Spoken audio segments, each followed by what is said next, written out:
Magic. How much mystery and beauty in this short and simple word. How much power and expectation of something incredible and beautiful. It is not surprising that one can often hear from passers-by that this is a trace left by God, a trace that sword mages, ordinary mages, and other gifted individuals follow. But one day, for the first time in the many years of the Burial Empire's existence, its emperor was destined to be not an ordinary representative of the ruling dynasty, but a magician. It seemed that this young man would become a support for his own kind, that he would open the doors to a new era of magic and sorcery, strengthening the position of those gifted with power. But not everyone thought the same way. There were those who despised magic as a phenomenon, believing that only lower beings could use it, that there was nothing good or beautiful in it. One of these was the emperor's nephew, and there was nothing terrible if he only said such disgusting things, but he went further, beat, imprisoned, and put anti-magic shackles on Uncle Yang, and gloated, realizing that he could not do anything. Without magic, in shackles, Ian could really only sit down and admit that Crony hadn't changed a bit since their last meeting. It was funny to hear such loud statements from someone who could barely breathe, but nevertheless the guy was even a little curious about what his uncle meant. It was all simple. Only now did Jan fully understand why Crony had always asked him to hide his gift, not to tell anyone about it, not to show anything, and had instilled in him that sooner or later he would be laughed at or otherwise offended if they found out about his magical abilities. And he did this not because of boundless love and a desire to help, but only because he envied the common people with all his heart, including him, because he himself could only dream of the magic that blossomed in the hands of John. The suggestion was spot on, and the sound of the blow broke the silence that had fallen in the prison cell. Crony was so overcome with anger that he didn't even try to pretend to sympathize with his relative. The first blow was followed by a second, and the second by a third, seasoned with a portion of intricate insults and mockery. But Crony wasn't going to stop there. He waited too long to not take advantage of the moment and kill his beloved uncle. True, he wasn't going to prolong this pleasure either, so the blade of his sword flashed in the moonlight, as if hinting that in a second the Emperor's life would come to an end. But the universe had other plans, and it intervened in the situation, distracting Crony from the entertaining action. A guard ran into the dungeon, reporting that the master had received an urgent letter from Lord Hillen. Crony couldn't ignore the letter, so his uncle's execution had to be postponed for a while, even though he didn't really want to do it. But business is business, so let him live a little longer. He won't go anywhere from his cell anyway. And so the main character was left alone in the dungeon. He could not believe that his life would end today in this dirty place, reeking of the grief of other people. Is there really not a single person who will remember him, honor his memory, and bring flowers to his grave, because he worked hard all his life for the benefit of other people, sometimes forgetting about himself? Would he really be alone at that moment? He certainly wouldn't want to. But suddenly he heard a familiar voice calling him by name. And then something completely unexpected happened. The cell doors swung open, and a young man ran into the room. The Emperor could not believe that Naum was not a dream, but was standing before him on his knees, shaking him by the shoulders, and trying to take him away from here, although in vain. There was no way out. Everything had already been decided. Jan's strength left him. He didn't want to resist the world anymore. Yes, he was afraid to die alone, but he didn't want to live anymore either. Yes, he was grateful to his friend that he was always there, and even helped him become not only a wizard, but also an emperor. But when a person is broken inside, the only thing he wants is to stop his suffering. Naum understood the feelings of his emperor, but he did not give up hope of reaching him, because there was no better ruler for burial, so he decided to remind him of the small outbuilding near the Ministry of Magic. It was there that little Yan hid as a child when he wanted to cry, and now it is this wing that could become the key to new opportunities for the Emperor. It is difficult to say why this particular place will become so important and decisive for Yan, but he will definitely be able to figure everything out and find answers to all the questions in the future. But in order for the Emperor to find answers, he needs to survive today, and Naum will do everything for this. All and more, backing up his determination with magic and blood that activated the spell that was gaining strength. It was too late for Ian to realize what was happening. He was so immersed in his own experiences, and now there was no way to reverse the spell because it was tied to the blood of a wizard. No one and nothing, no matter how hard they try, can cancel the forbidden magic, and the one who wants to do so just appeared with screams and eyes burning with anger. Crony didn't believe this. He thought that if he got rid of the spellcaster, then his magic would also dissipate. Naum felt the approach of his death with his skin. He understood perfectly well that his time was up, but he smiled because he knew that he had saved his master, reminding him that God does not send a person trials that he cannot bear. These were his last words before his blood splattered all over the place. But this was not enough for Crony. Everyone who stood in his way had to die. His beloved uncle was no exception. The sword fell on the main character's head. Probably this served as a trigger for the spell. Time began to count down. The previous life flew into pieces. Each of them smoothly flew past the guy, playing on the strings of his soul. The melody was both sad and cheerful, drowning out the extraneous sounds of a new day, in a new place. Although the scream that hit the guy's eardrums was unlikely to be muffled by anything, and in general, what kind of person is this? Why is he yelling at him? And why is he on the floor? But the man did not calm down, did not pay attention to the mental anguish of the main character, thinking about the fact that even though they accepted the guy into the family, freeing him from his commoner mother, it was still difficult to find anything good and worthy of their attention in him. Although even if this was the case, they would have to behave more restrainedly in front of Lord Molan, so as not to disgrace their family. This conversation seemed too strange to Yan, because he didn't recognize the people in front of him, and his head was splitting with pain.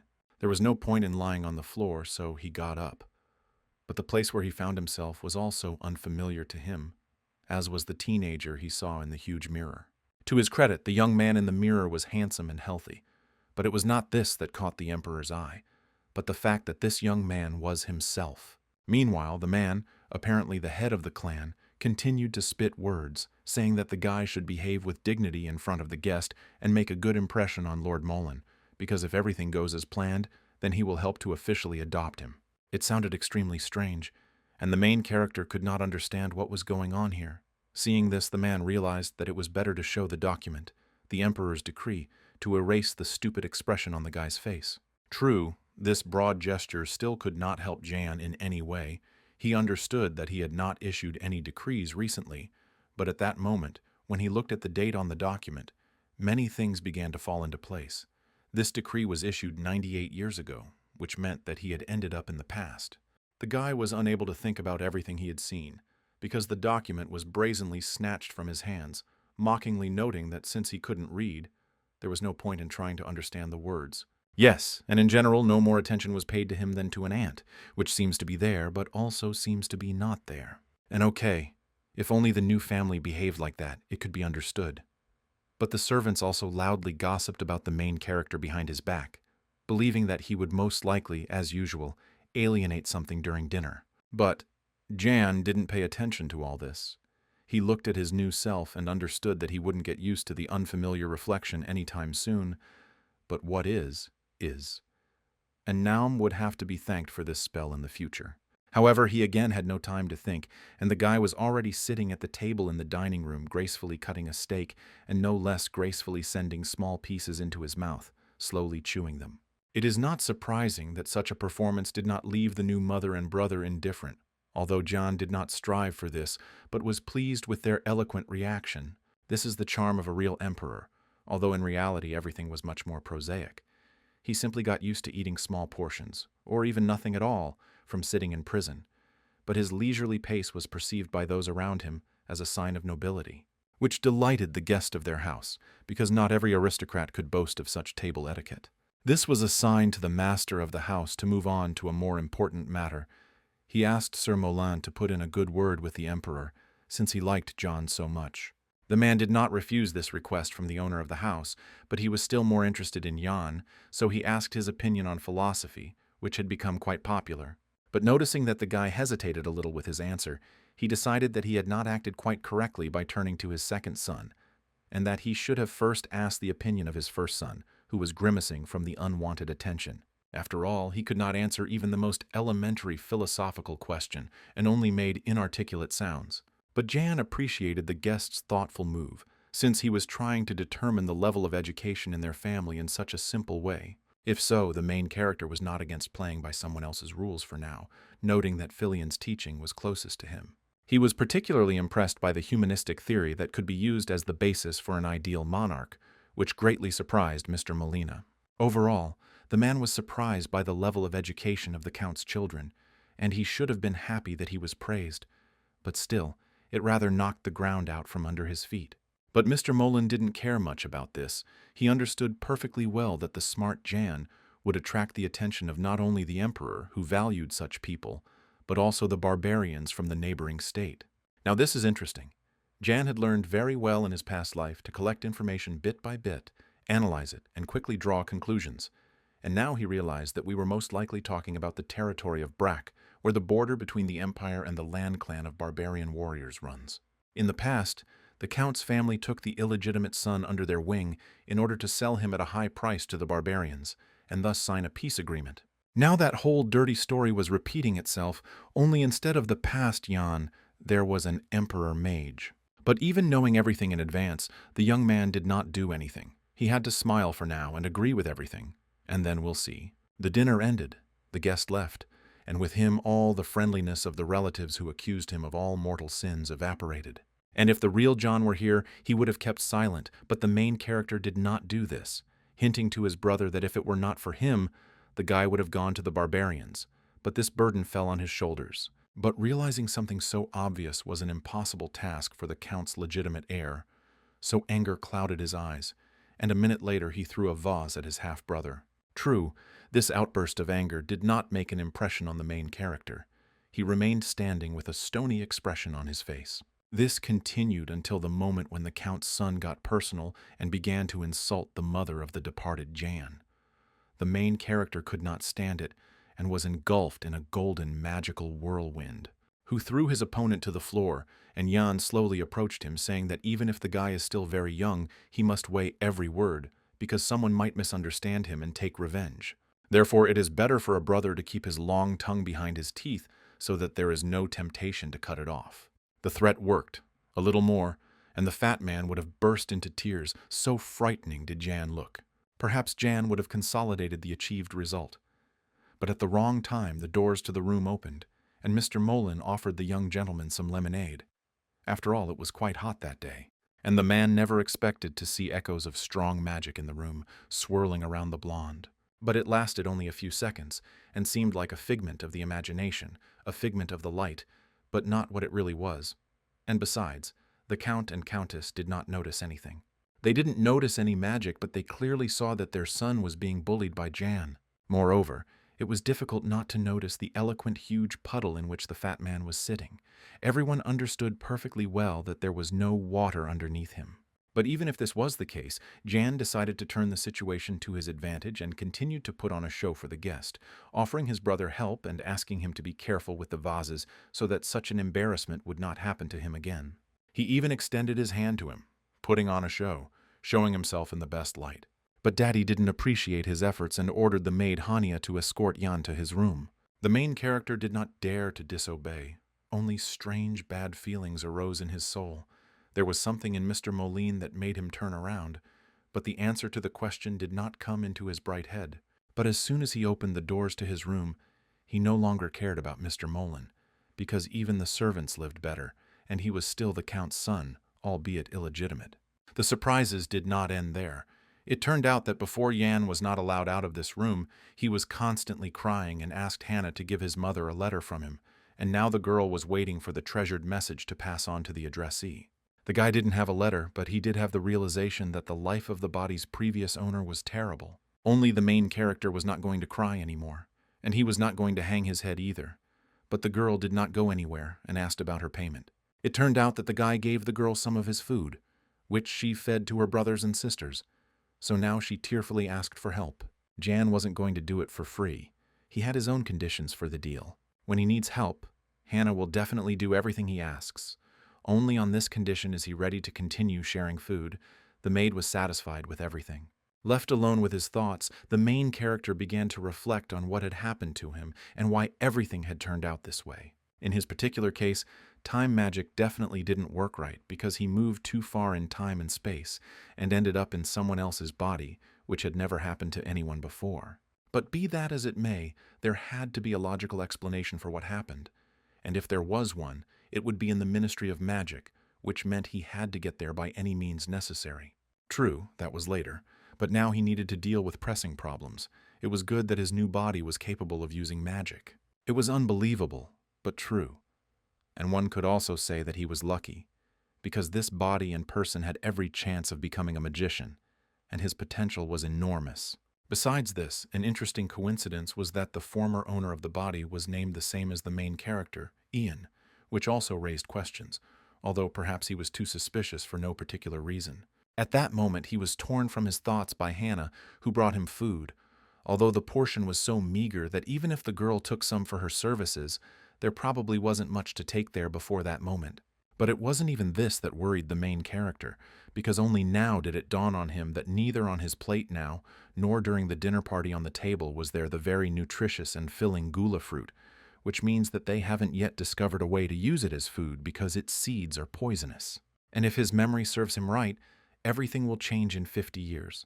But if he shows that gulu is safe to eat, then perhaps the problem of hunger can be solved much sooner. It was necessary to wait a little while, and the moment would definitely come.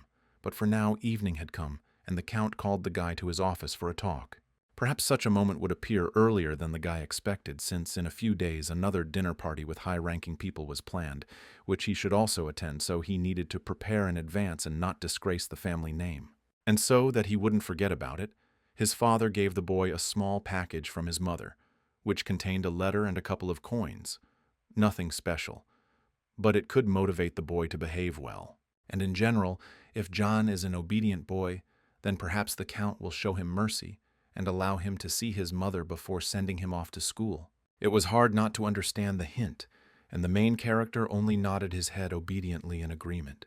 But he wasn't going to leave the office without his father's permission, so he froze in place until the man decided to go out and check what was so urgent that his conversation with his son was interrupted. Although Yan was only nominally the son of this cold man, he even felt sincerely sorry for the boy who had already left this world. Living with such a person was too difficult, painful, and scary for an unprepared child's psyche. Suddenly his attention was drawn to a document lying in a prominent place on his father's desk. I wonder what the Count is doing so diligently.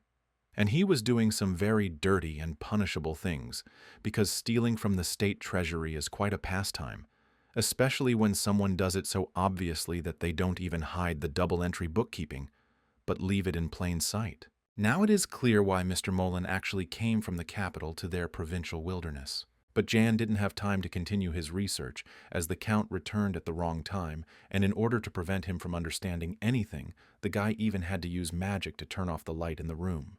The room suddenly became too dark, despite the fact that the servants had changed the light bulbs just yesterday. But the Count had no intention of sitting in a dark office, so he ordered the candles to be lit. Suddenly the man almost had a heart attack because he saw someone's silhouette, even though he understood that there should have been no one in the office. But as soon as he opened the curtain, he saw his son, who stood and did not move, frightening him. He conveniently forgot about the guy, so he didn't understand what he was still doing there. But he had an excellent excuse.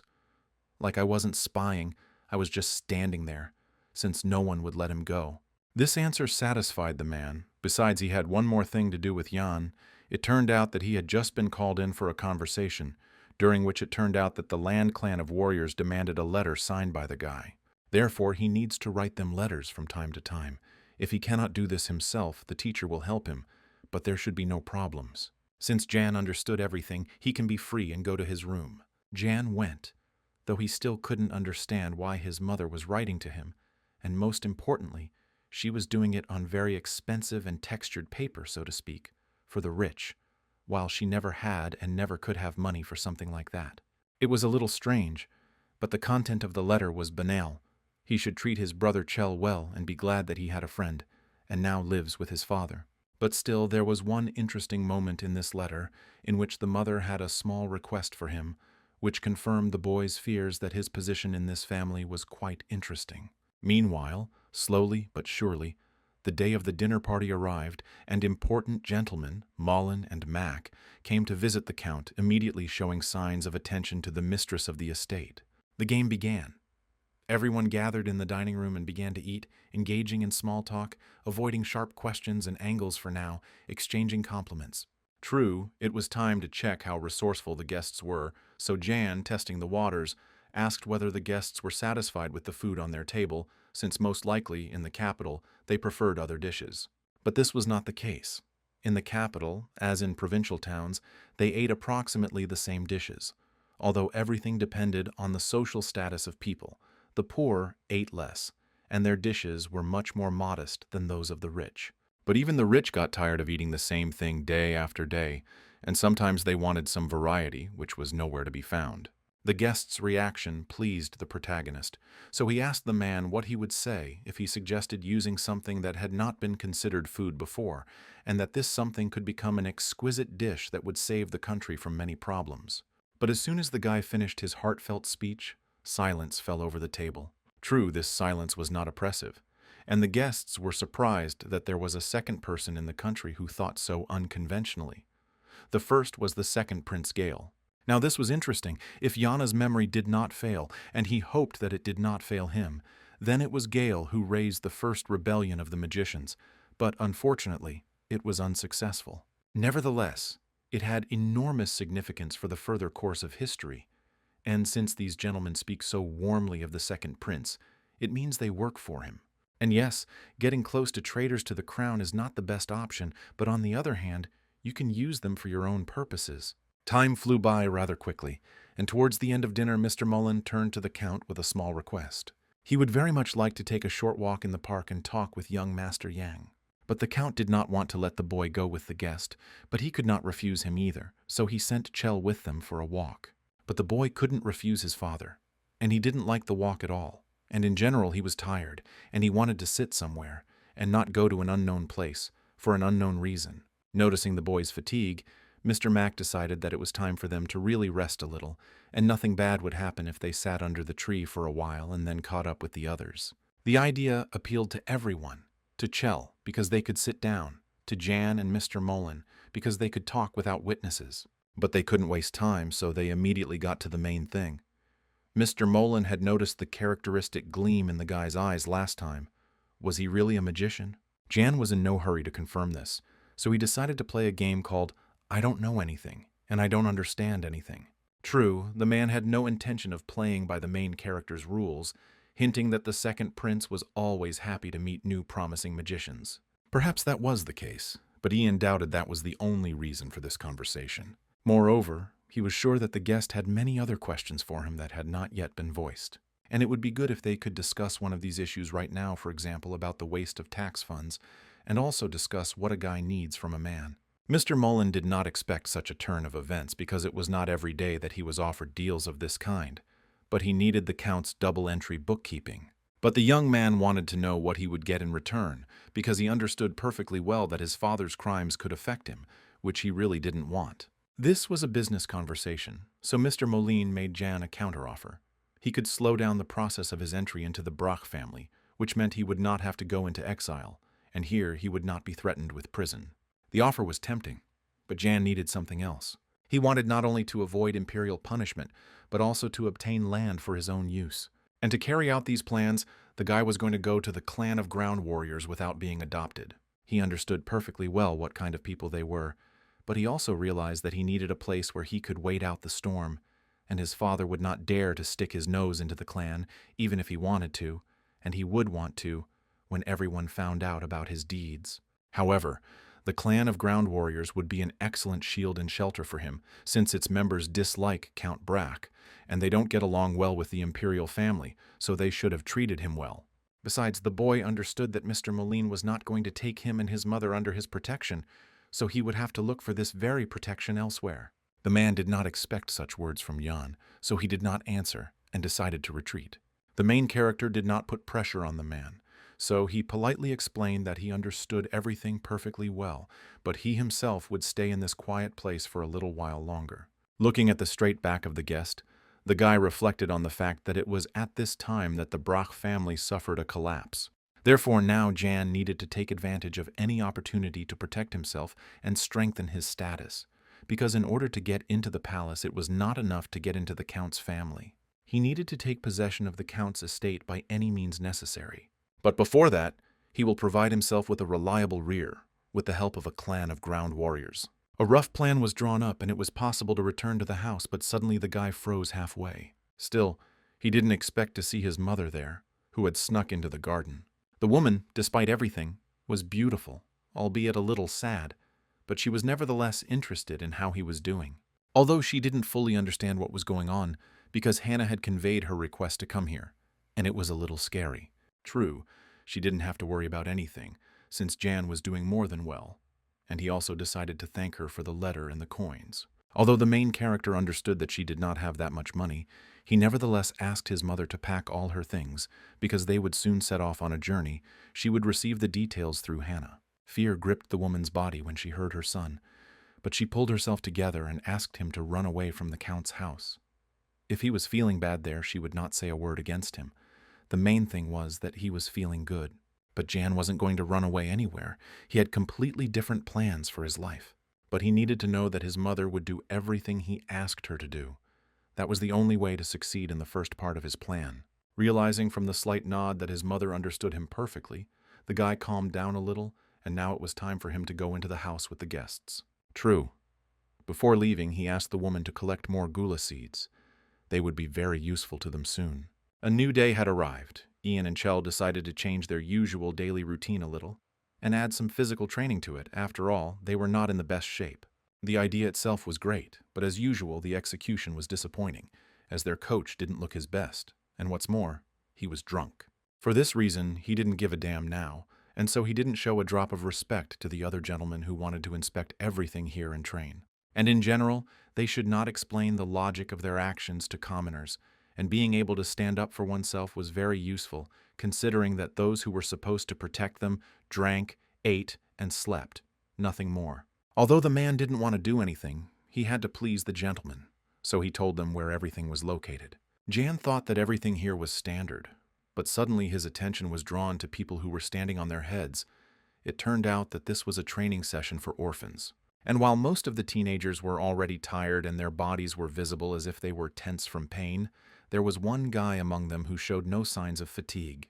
The guy's name was Barrick, and he was considered the biggest problem here. Even now, the guy was making some pretty scary sounds that terrified Chell. But no one was going to calm the young gentleman down, and despite all his character quirks, Barrick was quite useful. Meanwhile, the training was over and the teenagers could catch their breath. Looking at the guy, the main knight reasoned that Barrick had neither intelligence nor any special talents that could distinguish him from the crowd of his kind. And in general, sometimes it is impossible to achieve success, even if you train diligently day and night, and then the only thing a person can do for himself is to realize his place and not stick his neck out. Jan was not stupid, and understood that this was a stone in his garden, because he, in fact, could have been in Barrick's place. But he had such an excellent chance to become the master of this house. But the guy didn't show that he understood everything, and kindly suggested that everyone take a little rest in the shade, since the day was quite hot today. And I didn't really want to watch Barrick's efforts. However, when everyone took their places in the shade of the tree, the main character approached the guy. There was something about him that intrigued me, and my gut instinct screamed that this boy would make a great ally. True, Barrick did not want to make contact at all, although when did something like that stop the main character? He had big plans for the guy, and this time he was going to ignore all the barbs directed at him. But Barrick did not appreciate his gesture of goodwill. He would have preferred to smash his head on the ground rather than accept handouts from his master. But Jan wasn't going to leave the guy alone, because he noticed flashes in his eyes similar to his own, and now he needed to check his guess. The easiest thing was to give him some magical water to drink and look at the result, which did not take long to appear, confirming his theory. Certainly Barrick was a magical swordsman, although he himself did not yet understand it. But after the magic water he gained strength. He even dared to knock the flask out of Jan's hands, and the way he looked at him, how much expression appeared, and just a minute ago he was lying on the ground almost like a corpse. It was obvious that the guy felt better. Now it was interesting to see what he would do next. So Jan did not hesitate to leave Barrick alone with his thoughts, strength, and questions. And the main character himself had things to do. For example, a meeting with a teacher during which he wrote a letter to his mother, but at the same time, he used lines from poetry to convey an encrypted message that only she could understand. So the teacher didn't understand anything, except that his student began to shine with talent, which was a little strange, but he didn't pay much attention to it. But the main character didn't miss the fact that the man was nervous, So he decided to test the waters a little. And the more leading questions Jan asked, the more nervous and pale the teacher became, not knowing how to get out of it. Great reaction, she told the guy more than all possible words, but he didn't want to put more pressure on the teacher, so he let him go. But the man left the office so quickly that he didn't notice how one document fell out of his briefcase. But Jan noticed it and studied it from top to bottom, drawing conclusions, after which he went to training with Chell. And if he was satisfied with everything, then his brother complained all the time, ran and asked for a break. But there was no sign of a break. Even the night was extremely serious today, and the young gentleman had to run and run at least 40 minutes. And they ran, when suddenly a scream pierced the area, and the protagonist turned towards the sound, seeing Barrack training with a wooden sword. Today he moved better than last time, but his opponent did not stand still and dodged his attacks, which became too fast and intense, but the brunette blocked them for now. And then he got tired of doing this, and he went on the attack, which was quite successful, and Barrack fell. Miral had no intention of continuing the sparring, and he was disgusted by the fact that Barrack addressed him by his first name in general. But Barrack didn't care at all about the enemy's wishes. There was no winner in the battle, and his soul longed for a continuation. And she got it. A kick to the ribs, after all. Barrack lacked skills, and the desire to win was not enough. It no longer felt like training, but rather like the strong beating the weak, seasoned with disdainful words. On this note, everything ended. Barrack sat and reflected on what had happened. And at that moment, Jan approached him again. Deciding to act as a kind of serpent tempter, he offered the guy a way with which he could defeat the enemy in battle. But this only made him angry, because he preferred to defeat his opponents with his own strength and never stoop to dirty tricks. And if the young master continued to offer him such abomination, he would deprive him of his head. It sounded funny, so Ian ignored the threat, promising to help the guy now, but then he would take his payment for it. And the next moment he used his magic on Barrack again. This became the starting point for Barrack's continued sparring, as he once again became much stronger, faster, and more confident, intending to defeat the brunette, who did not expect such a setup. The guy was completely unable to react, so Barrack slammed him into the wall without a shadow of a doubt. But this was not enough for the magical swordsman, who was intoxicated by Jan's magic, so he kneed his opponent in the face, breaking his nose. No one expected such aggression and a turn from a regular training session, so they didn't know how they would be able to stop Barrack, or if they would be able to at all. Suddenly the thought came to them that if they just stood there, Barrack would kill his opponent, so the whole crowd tried to drag him away, but they didn't have enough strength.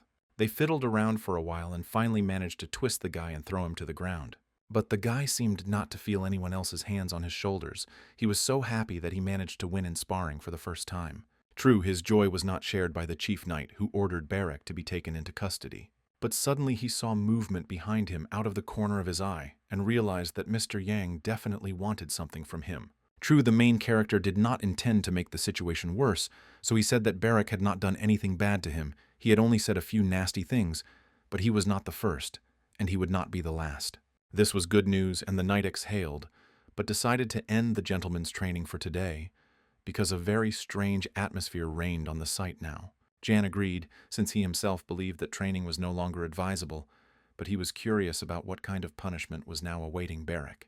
It wasn't a state secret, so the man said that the guy would first be spanked and then kicked out, which made the main character a little nervous, because that wasn't the result he was expecting, but it wasn't that bad either. The young man decided to think about this in more detail later, since now he had a meeting with Mr. Molen and his people. The men thought long and hard about Jan's words, but they understood perfectly well that his father was not a stupid man, so in order to overthrow him, they needed to collect irrefutable evidence. The protagonist expected something like this, so he was ready to collect and provide the guest with information about the amount of grain in this territory, the extraction of minerals and taxation. But Mr. Molen did not expect such determination from the young guy, but he was grateful for the help. Now he could calmly drink tea, but behind Jan's polite smile there was a continuous thought process. The guy compared the seal he had recently seen on his teacher's document and the guest's brooch, and realized that they were the same, which meant that these people were connected by secret affairs, and this could be used for his own purposes. Soon their meeting ended, and the guy thought that he could at least rest a little in the garden, but it was not to be. Barrack intercepted him. The guy was silent, looked strangely excited, and was in no hurry to let the main character go. He really shouldn't have been there, but he'd been making a scene all night, and the butler had had enough of it and decided to let the guy into the garden to shut him up. Yes, Barrack no longer made a scene in public, but he demanded an answer from Yan. It was important for him to know what medicines his master had given him, because he began to feel very strange at every meeting. Only the main character didn't use any medicine, and the water he gave the guy was the most ordinary one. Yes, and he didn't touch the guy at all, to do something to him. Nevertheless, he was ready to satisfy his curiosity, but only on one condition. The condition was not difficult. Barrack had to keep silent about the fact that the young master's eyes were golden, and then activate his magic. The spectacle made a strong impression on Barrack, and he no longer listened to John, but in vain, because the most interesting thing was to come next. Now he had to become the personal bodyguard of the main character and follow him on his heels. And what Barrack felt every time they met was the power that slept inside the guy and resonated with the power of the main character. Barrack would never have thought that there was something so big, bright, and all-consuming inside him. Moreover, the guy had never heard of magical swordsmen, and he knew nothing about magic itself, which made Jan's task more difficult. He didn't want to start from the basics, but the young man had no other choice. So he began his lecture, from which Barrack understood only that magic was blocking his power. Everything was exactly like this. So the main character had to come up with a way that would bring Barrack's life energy and his magic into harmony. This inspired the guy very much, so he again did not listen to Jan to the end. He already wanted to get the first result. This is despite the fact that if they start, there will be no turning back, and he will have to protect the main character even abroad.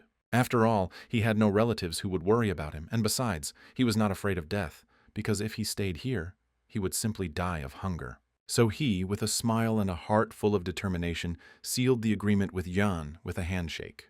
Magic sealed their contract, and perhaps because of his unique character, unbending will that does not admit defeat, the guy will make an excellent magical swordsman. Moreover, a warrior who has stopped fearing death becomes practically invincible. From this moment on, they are not only bound by human and magical covenant, but can also become friends. It was time for family dinner. Not to say that it was the most pleasant pastime. Jan practically did not listen to his father, but noticed a ring on his finger. It's interesting because the Count didn't like jewelry, but he never took off this ring, but it didn't look like a wedding ring. Everything about this piece of jewelry was strange, especially the stone, since its cut was non-standard. More precisely, the most simple and ordinary. Perhaps it was done on purpose, and this ring was made not to show the status of the owner, but for another purpose. And if this is so, then perhaps this is the key, because in his father's office he heard a very characteristic sound, similar to the one he was hearing now from the decoration. The boy's thoughtfulness did not escape the Count's attention, so he reprimanded his son and ordered him to start eating and stop counting crows. Besides, he was curious to hear his son's story about how he got his friend. It was simple. They met at training, but after the violation he thought that he would not meet Barrack, but the Count allowed them to communicate. The Countess did not expect that her husband would allow Jan to communicate with a man who was fighting, but he did not care about any of this. The main thing is that Jan studies well. Everything else is unimportant. But if within a month the young man does not master literacy perfectly, he and his friend will have big problems, including execution. A few minutes later, lunch was over, and Jan saw an interesting sight when he left the dining hall. His teacher and Mr. Molen were talking about something in the garden. This conversation did not last long, but the teacher did not look happy when the guest of the estate left. And while the man had not come to his senses, the main character entered the game, saying that he had been waiting and waiting for the teacher in the library, but he was still not there, and he was having a nice conversation in the garden with Mr. Molen. The teacher began to deny it, saying that they had exchanged a few words, but the main character did not believe him at all, because he had been watching them for quite a long time. And then threats came into play, because the man needed to think and imagine in detail what his father would do to him when he found out that he had had heart-to-heart talks with a capital official in a secluded place. But Jan was ready to forget about what he had seen if the teacher distracted the Count for half an hour tomorrow with some important conversation and did it far from the office. In addition, the man must obtain information about the climate of the Great Desert, as well as make or obtain a map of that area. That was basically it, and Jan was sure that he had a smart person in front of him who would do everything as it should be. The man had no choice but to agree because he did not want to die in terrible agony. At this point they ended their conversation. Jan went to his room and tried to conjure up a model of his father's ring. He succeeded in this, but now he needed to transfer what he had conjured onto paper, draw a template, and this was a problem, because he didn't know how to draw. In the end, he managed to draw something that looked like a ring, and Hannah even guessed what it was, although not right away. But when the girl looked closely, she was even able to recognize it as the ring that the Count wears. It often attracted her attention, since its owner wears it without taking it off, despite the fact that it is very simple, not like the wedding ring that he sometimes wears on holidays. Ian was pleasantly surprised by Hannah's attentiveness, but overall the situation was strange. It's not every day that diamonds are used to make keys to boxes or safes. There had to be a reason for this, and the first thing that came to mind was that diamonds were not conductive to electricity. Thus, most likely there was electrical protection on the secret drawer. Since this was the case, he asked Hannah to find a craftsman who could make the same ring according to the pattern and cover it with a thick layer of rubber. Time passed, and the teacher called the Count for a conversation. But since the conversation would be long, he asked the owner of the house to follow him, although this was not part of the man's plans for the day. This was what was needed, so Ian wasted no time in asking Hannah to give him a copy of his father's ring. When the item was in his hands, the main character realized that the girl had found an excellent craftsman who had fulfilled all his wishes exactly. It wouldn't be a sin to pay well for such work, which is what the guy did. Now it was time to carry out the next step of his plan, and for this he needed Barrick. The young man was ready to do whatever was necessary, but he did not understand why he was chosen. Although, having received a little magical power from Jan, he was no longer so gloomy, realizing that he would never let anyone into the office until the main character gave him another order. The guy was so inspired that Jan even thought that he wanted someone to get into his hot hand. It was time to get down to the most interesting part.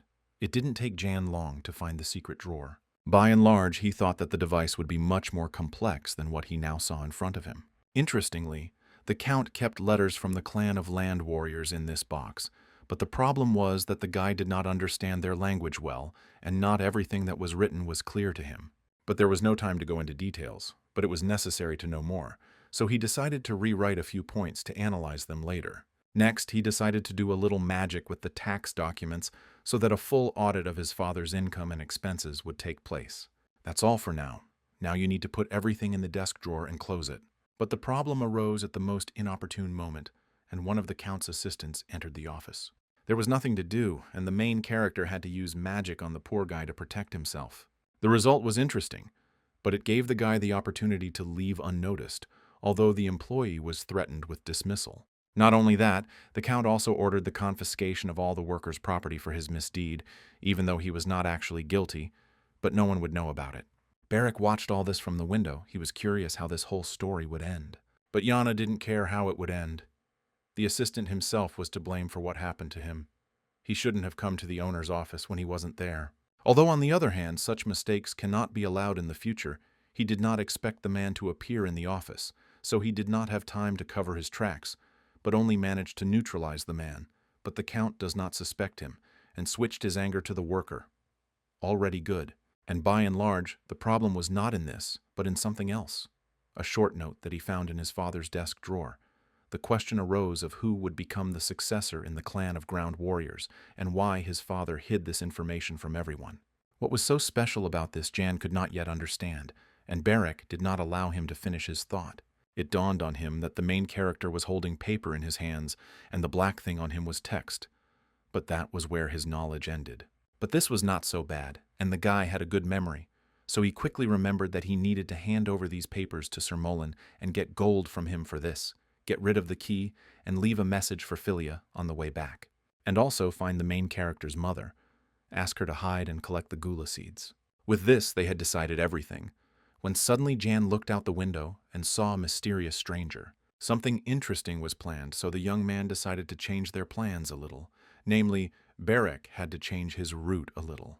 Originally, Barrick was supposed to leave the estate through the front gate, but now it would be better if he went through the back door. After all, when Jan met the stranger's gaze, he realized that it would be too noisy at the central gate. Evening came. Jan, like the rest of his family, met strangers, and now it was time for conversation.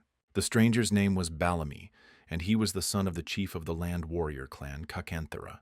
It was very curious, so Ian smiled sweetly and showed the maximum tact he was capable of in communication. All this was well and good, but the Count was worried about the question of what had brought ambassadors from the clan of land warriors to his house today.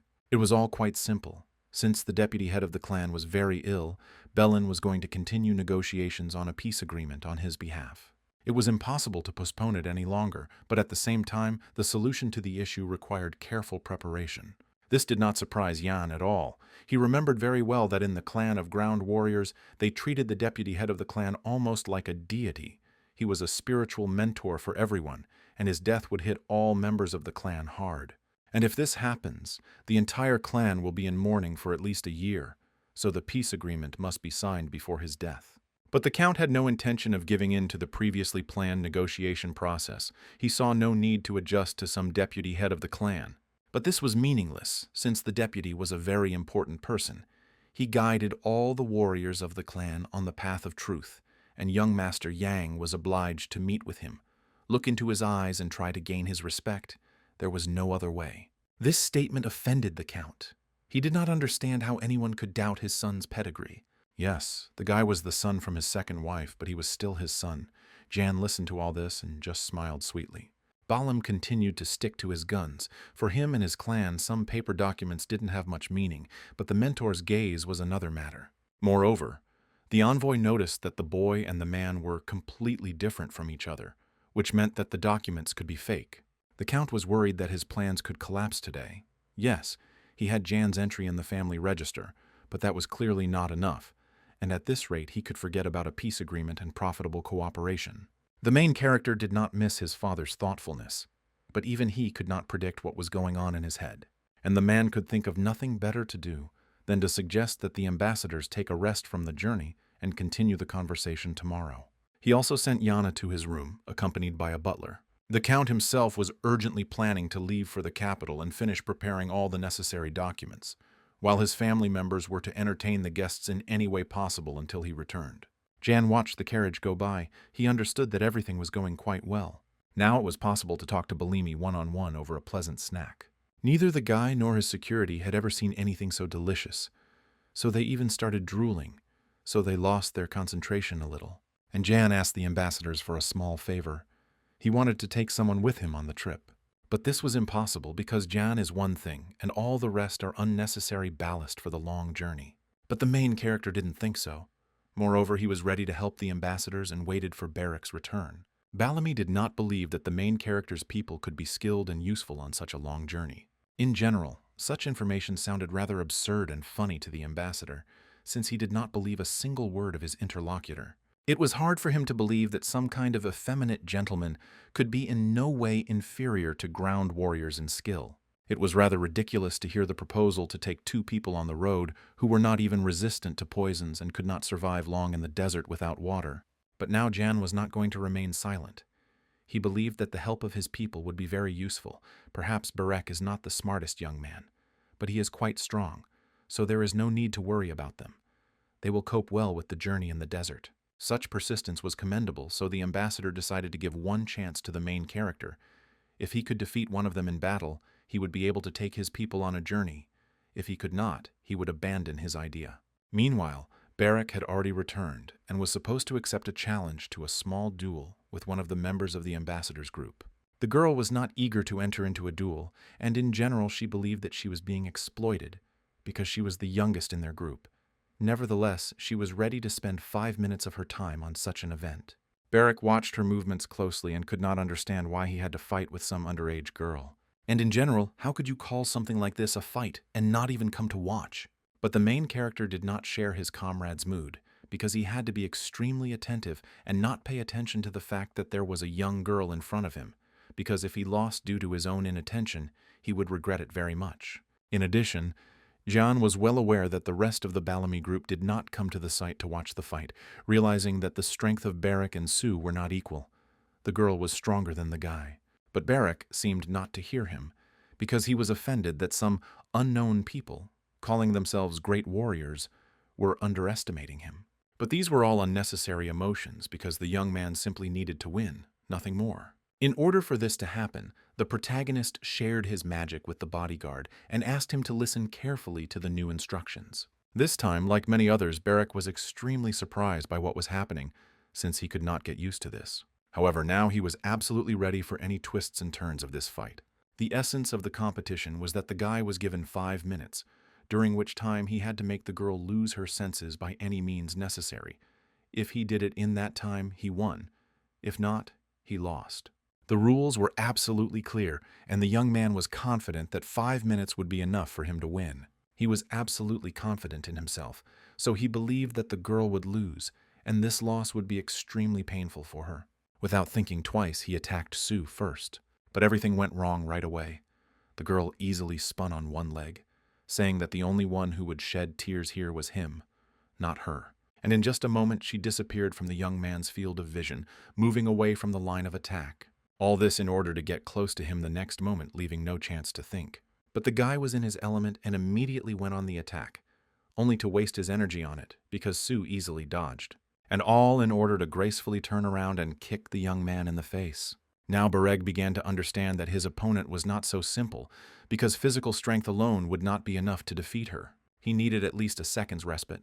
The girl didn't attack either. It turned out that with such meager techniques it was simply impossible to defeat her, and the guy would only suffer for 5 whole minutes. Nothing more. The respite ended, the fight continued, and Jan, who was watching this, began to realize that everything was happening as he had assumed. Bereg was much inferior to the girl in strength and skills. All he could do was block her blows, and he was never able to successfully counterattack.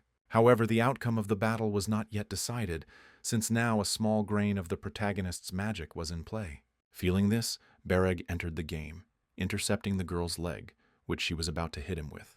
Not expecting such a turn of events, Sue was very surprised, not knowing how to react to such impudence. And just a second later, the girl found herself on the ground, pressed against her by the body of a young man who was holding her and patting her cheeks. His hands left red marks on the girl's face, and she almost cried from anger, resentment, and embarrassment. It was an unconditional victory for Jan and Bereg, so the young man demanded that the girl wipe her wounds and report the victory to her master. But there she didn't even have to report, because Bellamy himself saw everything perfectly well from the window of his room. After the sparring, Sue was extremely irritated, as it was supposed to be a 5-minute training fight, and Bereg had gone too far. Bellamy also felt some irritation, since this whole sparring looked like a certain kind of insult. However, Jan did not even raise an eyebrow at such a statement. He was sincerely sorry that the guest had such an impression, but it was less angry, because it would have been worse if similar wounds like on the girl's face appeared on his face. But the ambassador did not appreciate such subtle humor, which was on the verge of mockery. But even this statement did not touch the cold mind and heart of the protagonist one bit. Nevertheless, the young man asked his interlocutor to look carefully at the girl's face and how red it was, and then to realize that Bereg had not hit at full strength. And the man imagined it, after which he laughed loudly and heartily. The ambassador acknowledged that the young count had a character and was quite specific, so he was ready to admit his defeat and his victory. Thus he was ready to take Bereg with him on a journey through the great desert. A new day dawned.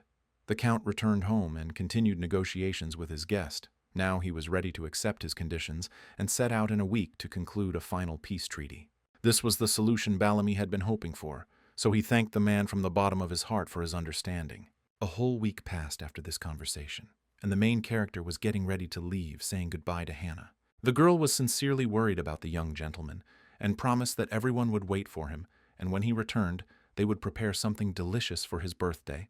The main thing was that he returned alive. These words were very touching, however. The young man had one peculiar request for the girl. He wanted her to quit her job before his return. She did not understand what such a request was connected with, because if she quit, she would have nothing to feed her brothers and sisters with. However, the young man claimed that if she did this, then in the future her life would be much better than if she stayed in this house. After this farewell, the young man was well aware that he had burned all the bridges he could, and now it was time to move on to the next stage of his plan. Not much time passed, and he, together with the ambassadors, arrived at the clan of ground warriors. The head of the Kakanther clan himself immediately came out to greet him, understanding the importance of this event. The head of the clan did not quite expect that his father would come along with his son, but nevertheless he readily shook the man's hand. Now it was possible to proceed with the actual signing of the truce pact between Count Brack and the barbarians. But before signing the documents, the Count took out a beautiful bottle containing a potion that was supposed to confirm his relationship with the main character. It was a certain kind of DNA test, the results of which could not be faked, because everything happened in front of the head of the clan of ground warriors. Yes, the potion worked as expected, but Cacanthir and Bellamy still had some doubts. Therefore, in order to dispel doubts, the young man had to meet with Vincent. It was she who would make the final verdict regarding his relationship with the Count. The Count did not dare to refuse. However, in his soul he protested this turn of events, because the potion was much more reliable than the words of some dying shaman. But before that, Cacanthir signed the peace pact in blood. After this, Count Brock, with a pure soul and conscience, as far as possible, touchingly said goodbye to his son, getting ready to go home, because he had already received everything he wanted. Only the touchingness was for the public. But in reality, the Count did not feel any warm feelings towards his son, reminding him why he was still alive, as if branding him with uncertainty and fear for someone's life. Jan himself remembered everything perfectly well, but he was no longer afraid. At this point the farewell ended, and the man proudly walked away, leaving behind a trail of dust. The main character was not upset at all. He, together with Cacanthir, Berrig, and the others, arrived at the capital of the clan of land warriors. I am surprised at how warmly the subordinates and ordinary people greet their leader. But what the guy didn't really like was the close attention to his person. Although no one really knew that he was the culprit of all these events. On the other hand, it was more than obvious because his bodyguard had a rather hooligan appearance. The main character didn't particularly want to focus his attention on this, especially since more interesting information came to light. Namely, the first advisor Vincent felt much better. Since that was the case, Cacanthir did not waste time and decided to bring John to her right now. Entering the room, the young man noted that the room looked poor, and the woman lying on the bed did not look very healthy. Also, Jan's gaze did not miss the respect with which the clan leader held Vincent's hand. After a short introduction, it was necessary to carry out what Yana had been brought to the woman for, but she was too weak to choose words that would be understandable to the main character, so the leader would act as a translator, because the advisor was going to speak the language of the barbarians. In order to determine whether Ian was worthy of being here, he needed to get as close to her as possible to make eye contact. But as soon as he approached, the woman grabbed his hand, looked closely into his face, and said something that he could not have expected. She was sure that he had come at this time by the will of the gods, seeing his true soul. The protagonist did not deny the obvious fact. The young man also swore that his only task in this world was to bring peace and nothing more. This answer seemed to satisfy the woman, so she let go of his hand. At this point, the audience was over, and the head of the clan, together with the main character, left her room. Quite dryly, Mr. Cacanthir ordered his men to place John and his bodyguard in the spare rooms, after which he turned to the young man, informing him that there would be a welcoming party tonight, at which he should appear without delay. John shared this very news with Berrigum, who was incredibly happy to spend time having fun, rather than training or working. Time flew by rather quickly, and evening came, which meant it was time for the celebration, at which all the noble members of the clan of land warriors gathered. Ian and his bodyguard spent their time rather boringly, standing to the side since they didn't know anyone there, watching people and tasting the local food. Not far from them sat Cacanthir, hoping that the guys had managed to get a good rest by this point. Whether this was true or not is a good question. Nevertheless, the main character noted that they were more cheerful than ever and ready for exploits. The chieftain had no intention of ending their conversation at this point, for the map of the great desert which the young man had given him was excellent and useful. The young man was pleased to hear such baklava, and besides, Cockantine saw a worthy man in front of him, which was even surprising since Count Barch had not raised his first son very well. But it wasn't the compliments that attracted the main character's attention, but what the leader was smoking, because it was a roll of gurut leaves. At one time I heard that ground warriors use dried leaves of the soil as a stimulant for ordinary soldiers, so the Count hunted for this plant for his own selfish purposes. How the young man came to this conclusion is very simple. One day he received a letter supposedly from his mother, in which she asked him to secretly bring home some grut leaves for her, but since the previous Jan was illiterate, the question arose as to why the woman was writing to her son, who could not read the text himself. The handwriting was also too neat for an ordinary commoner, so the conclusion was obvious. The father wants the young man to bring grut leaves, and if something goes wrong, he can shift the blame onto the poor woman. The chieftain seemed to have read the young man's thoughts, so he decided to warn him in advance, not to even think about it or look at the leaves of the plant. Because this type of tobacco is intended only for the clan's warriors going into battle, it is better for ordinary people not to use it. Of course, the man did not deceive himself and understood that while the guy was in his possession, he would be forced to inhale this smoke. But he would not allow any interest or question about this tobacco. The secret must remain a secret for his own safety. It was hard not to recognize such a hint. Although, what a hint! The man said everything in plain text, so Jan had to smile and agree. Nevertheless, the guy was still haunted by thoughts, because if he played out the smuggling story correctly, he could make it so that the peace pact between the Count and the clan would be dissolved. Suddenly, he felt that someone was looking at him very intently, burning his back with their gaze. It turned out that the hole in his back was burned by Boomart, who was a member of Mr. Nersaren's family, was the cousin of his second match, and was also in charge of the clan's food supply. It was interesting to hear, but the question still remained. Why was he looking at the guy so intently? Did he really fall in love at first sight? The young man didn't have a chance to think this thought because a man approached them with a message for the leader. Apparently it was something important, because Kakanthir immediately stood up and walked decisively out of the hall. This did not escape the notice of the other guests at the party, and they all came to the unanimous conclusion that First Advisor Vincent had suffered another attack.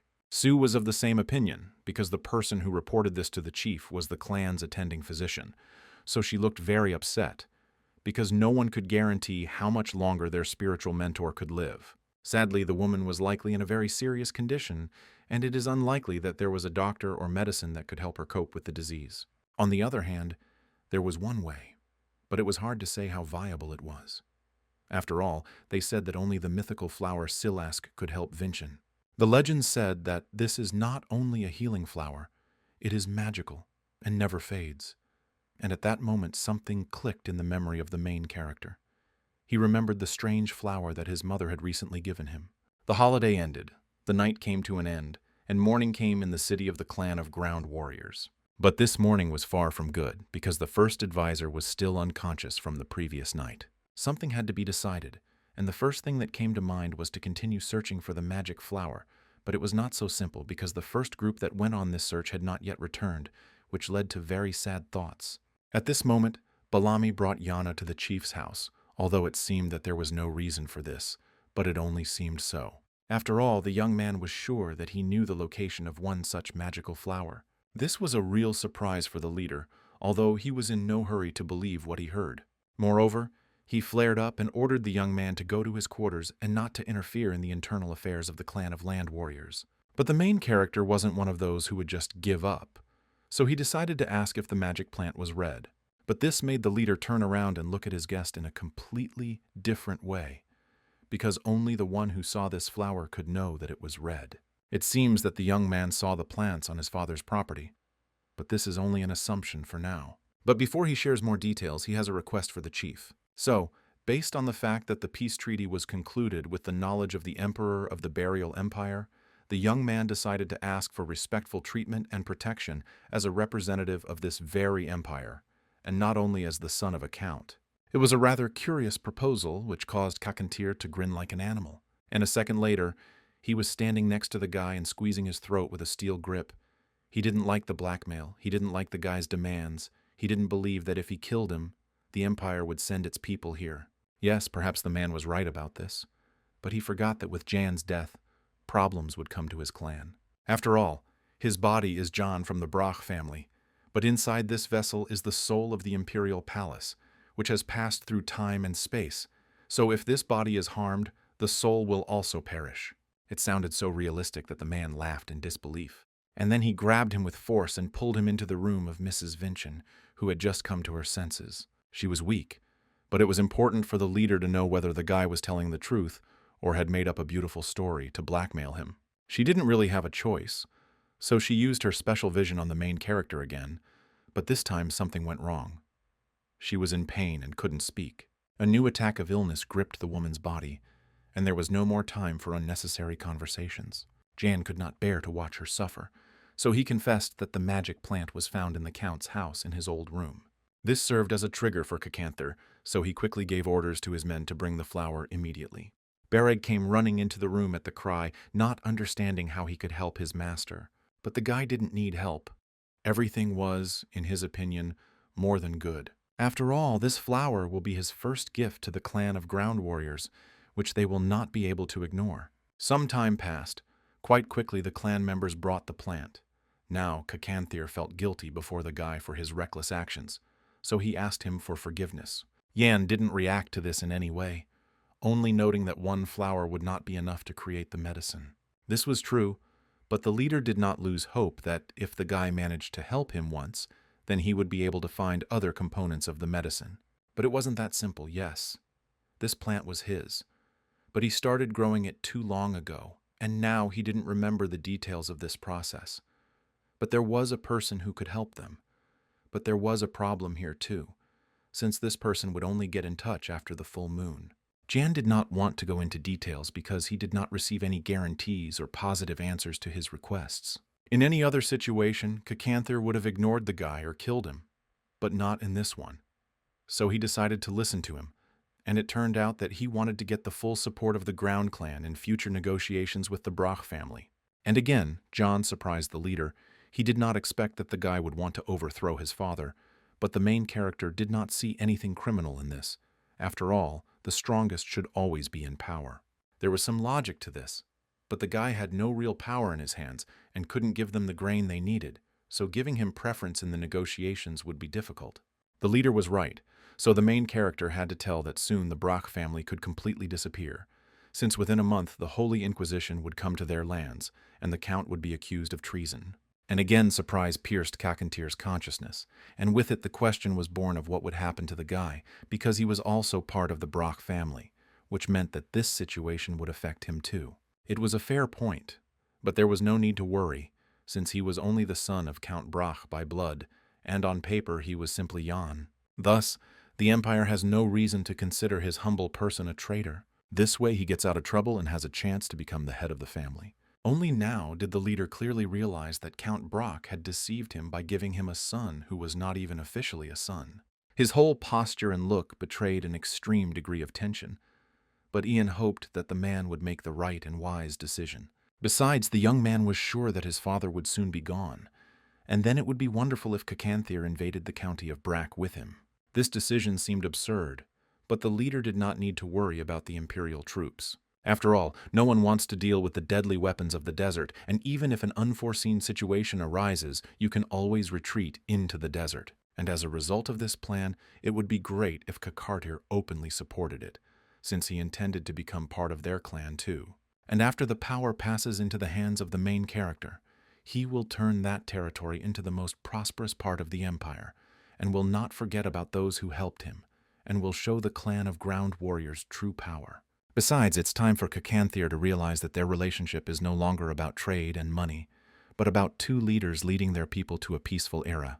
This was all fine and dandy, but there was one more problem: the agreement signed with Verga. And if they asked for help in fighting the Imperial Palace, the clan of ground warriors would have to provide all the necessary support in this. But this was not a problem for the main character, because he had an objective justification for violating this agreement. This is easier to do than the chief thinks, since Count Branch has ordered his son to bring back some Gurut leaves when he comes home for his birthday. And since the leaves of the Garuda are forbidden, and no one except members of the clan of ground warriors can touch them, such a violation can become a reason for the overthrow of the Count. There was definitely some sense in this, but breaking the alliance was still not that easy. The problem was also that John had no evidence to back up his claims, but he was willing to undergo another test with Madame Vinchan. No one was going to conduct a check because the more Kakanthir listened to the guy, looked at him, the more he realized that he was unusual and far from a stupid child. If so, then it was possible to try to pull off something so risky. Besides, the guy only needed support. He was going to do everything else himself. And this aroused both admiration and curiosity, so it was important for the leader to understand why the guy needed all this. Jan did not hide anything, and said that he planned to go to the palace in the future, and the county territory would become his only refuge. The chief did not listen to the end and interrupted the young man, saying that neither he nor his people were going to shed their blood for him. This suited the main character just fine, since he had no intention of fighting for real. The leader frowned. He had not expected such an answer, and most importantly, calmness. Was this guy really not afraid of death at all? Only Jan had already died once, and now he was on first-name terms with death. Such determination was captivating and to Kakanthir's liking, so he sealed the agreement with a firm handshake. And Yang was about to leave, but the leader stopped him and asked whether his future trip to the capital was connected with the emperor. But this time Jan only smiled and said nothing, so the chieftain could think whatever he wanted about it. After that, he left Kakantir's chambers. But as soon as he went outside, the locals looked at him in surprise, since they had buried him a long time ago. And then there was such a surprise. But the main character did not pay any attention to this, and with his gaze he found Sue in the crowd and asked her for help in one very important matter. Namely, he needed a competent coach for Bareg, and he believed that the girl was well suited for this role. From that moment on, personal hell began for the bodyguard, because the girl was trying to get even for losing to him last time, and she was merciless. The guy didn't like the situation and tried to gain an advantage in the fight, but he couldn't do anything because he was too slow. Ian watched the sparring. He understood that Bareg couldn't keep up with Sue yet, and his threats sounded quite funny, but the guy's efforts were also obvious. Perhaps, even after a couple of training sessions, a positive result will appear. After all, no matter how slow Bareg was, he was not deprived of talent and potential. Besides, the overall situation had turned out very well so far. Jan had already planned to win the favor of the Land clan, so the magic flower had come his way. Now he had time to rest, but if he recalled the past, his soul somehow became uneasy. After some time, Mrs. Vincent felt better, and she invited the protagonist to her place for a conversation. Today she could speak, and she had something to tell the guy. But before that, the main character repeated what he had done last time, and even swore by heaven that his words were true. But it didn't matter to Mrs. Vincent, because God told her to change everything in relation to Jan, even if it means changing your life. It was interesting to hear something like this because it sounded like a message from God, voiced through the lips of a shaman. The guy didn't want to think about it anymore, and besides, a maid came up to him and brought him local fruits for him to try and appreciate. After all, it was their gratitude for the magic flower that saved the life of the first advisor. Moreover, a banquet was being prepared in his honor. But before the banquet began, the guy had to rest a bit and go to Kakanthir and Madame Vincent, as it was necessary to make amendments to the peace agreement. Jan asked to tell the chief and the advisor that he would be arriving soon, and the girl was about to leave, but then she remembered that she had found something in the pot, and most likely it belonged to the guy. It was a beautiful necklace that Jan did not recognize. Well, how could he recognize this object, which he sees for the first time in his life, without understanding where it came from and what it means? Moreover, even during his time as emperor, he had never encountered stones of such beauty. So the question arose as to where Yang got this necklace from.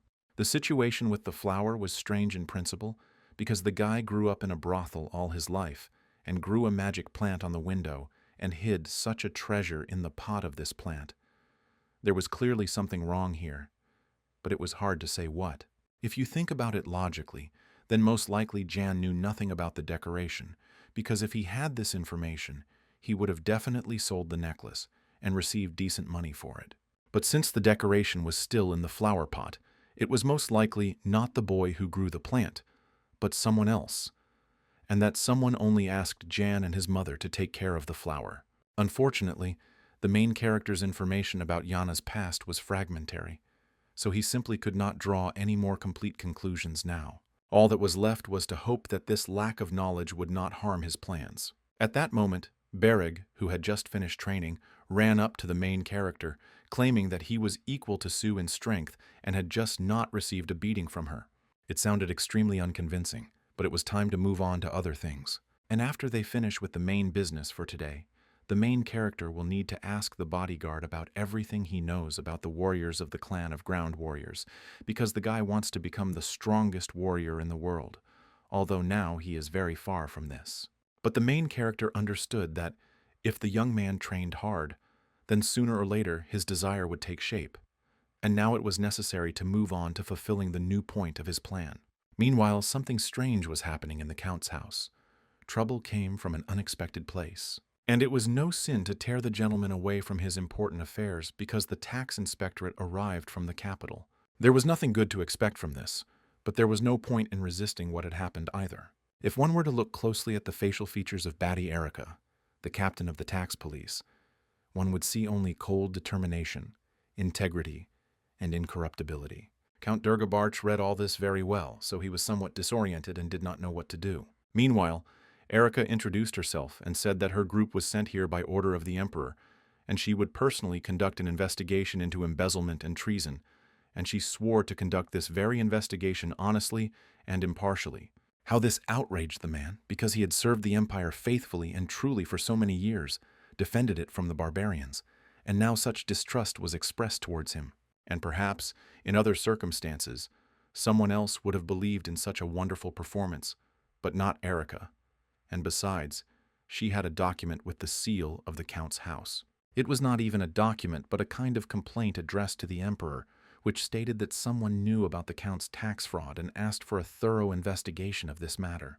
Dirk Barch clearly did not expect such a blow from fate, but the girl did not pay any attention to his emotional experiences, noting that he had a very nice house in which she and her people would live while they were conducting the investigation. And she warned the Count that it would be much better for him if he and his people obeyed her orders and cooperated with the investigation. She also didn't want to waste time, so she ordered her subordinates to start from the top floor, since the owner of the house's office was located there. True, some of her subordinates were not particularly tactful and treated the estate's maids rather rudely. The Count paid no attention to the fact that the servants of the law behaved very disgustingly. He was only concerned about his own skin and the question of who had snitched on him to the Emperor. And the only candidate for this role was Mr. Molen, who had recently visited his estate. But the question was different. Yes, an official could have written a denunciation, but where did he get his seal from?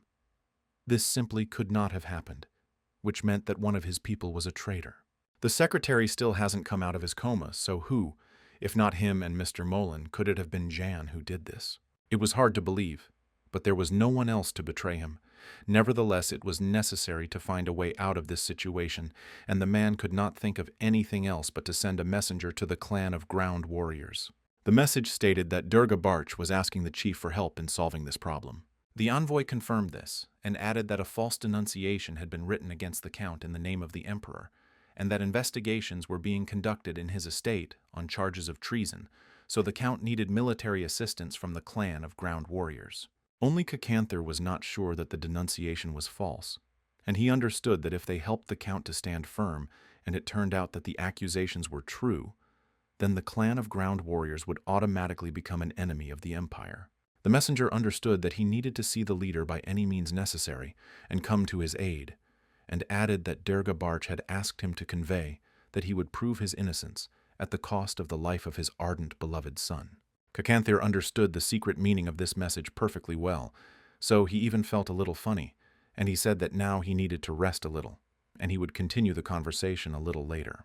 But the Count's men could do whatever they wanted with John.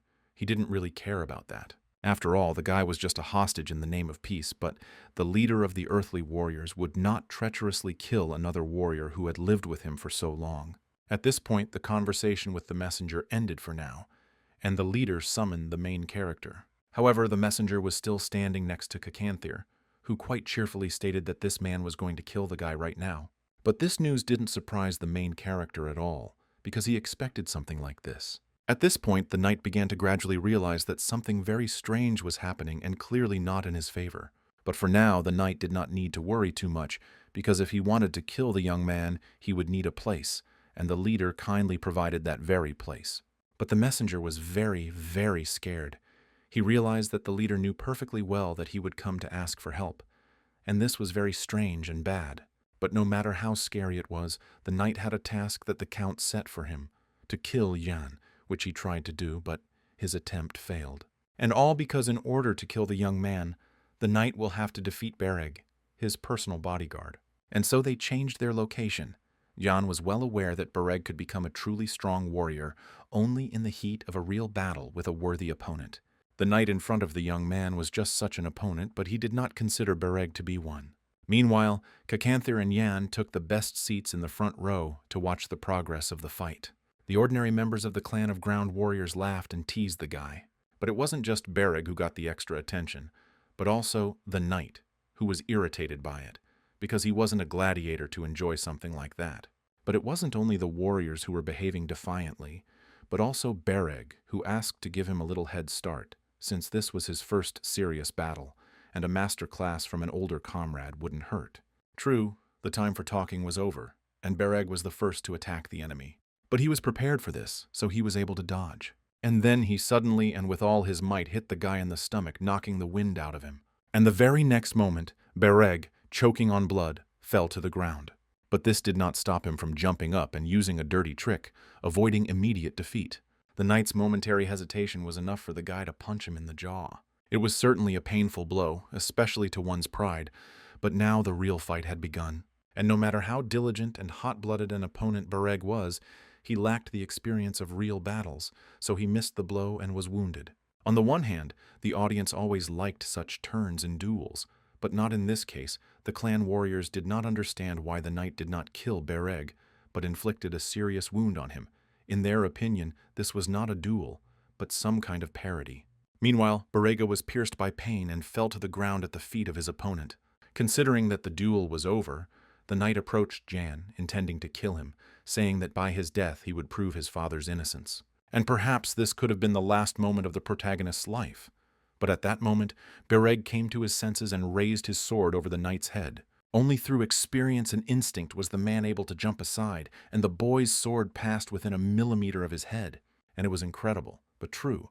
The man could not understand how the guy was able to move, and not just move, but so quickly, and even put such enormous force into the blow. And then Bereg broke the pattern with his pressure and actions, taking out the sword stuck in his body, saying that he was not finished fighting yet, so the man needed to get ready. But the man had a different opinion, believing that one must finish with annoying puppies quickly, otherwise they begin to become impudent. These were loud words without foundation, because the coast did not give up.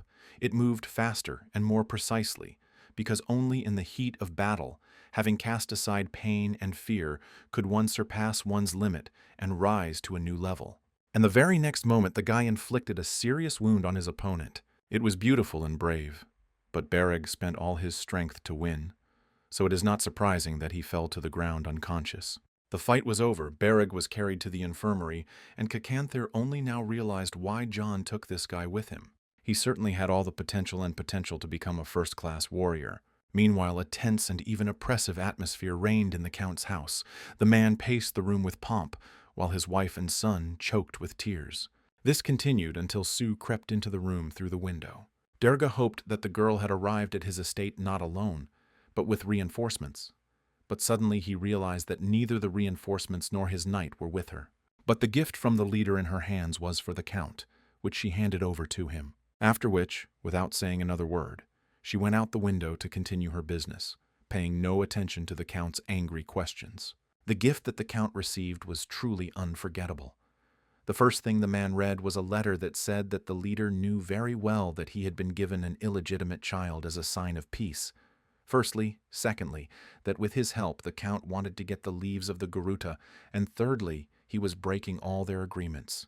But the shocks didn't end there, and the next moment, into the very window through which Sue had come out, someone threw the corpse of the knight he had sent to the clan of ground warriors asking for help.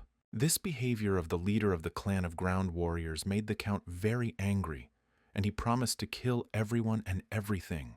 But there was no one to kill yet. It was necessary to think about the fact that the Count had no allies left. He was betrayed, accused of treason. In this situation it was either all or nothing. And overall, the loss is not great. Yes, the clan of ground warriors will not help him, but it's okay. He will be able to turn the situation to his advantage with his own efforts.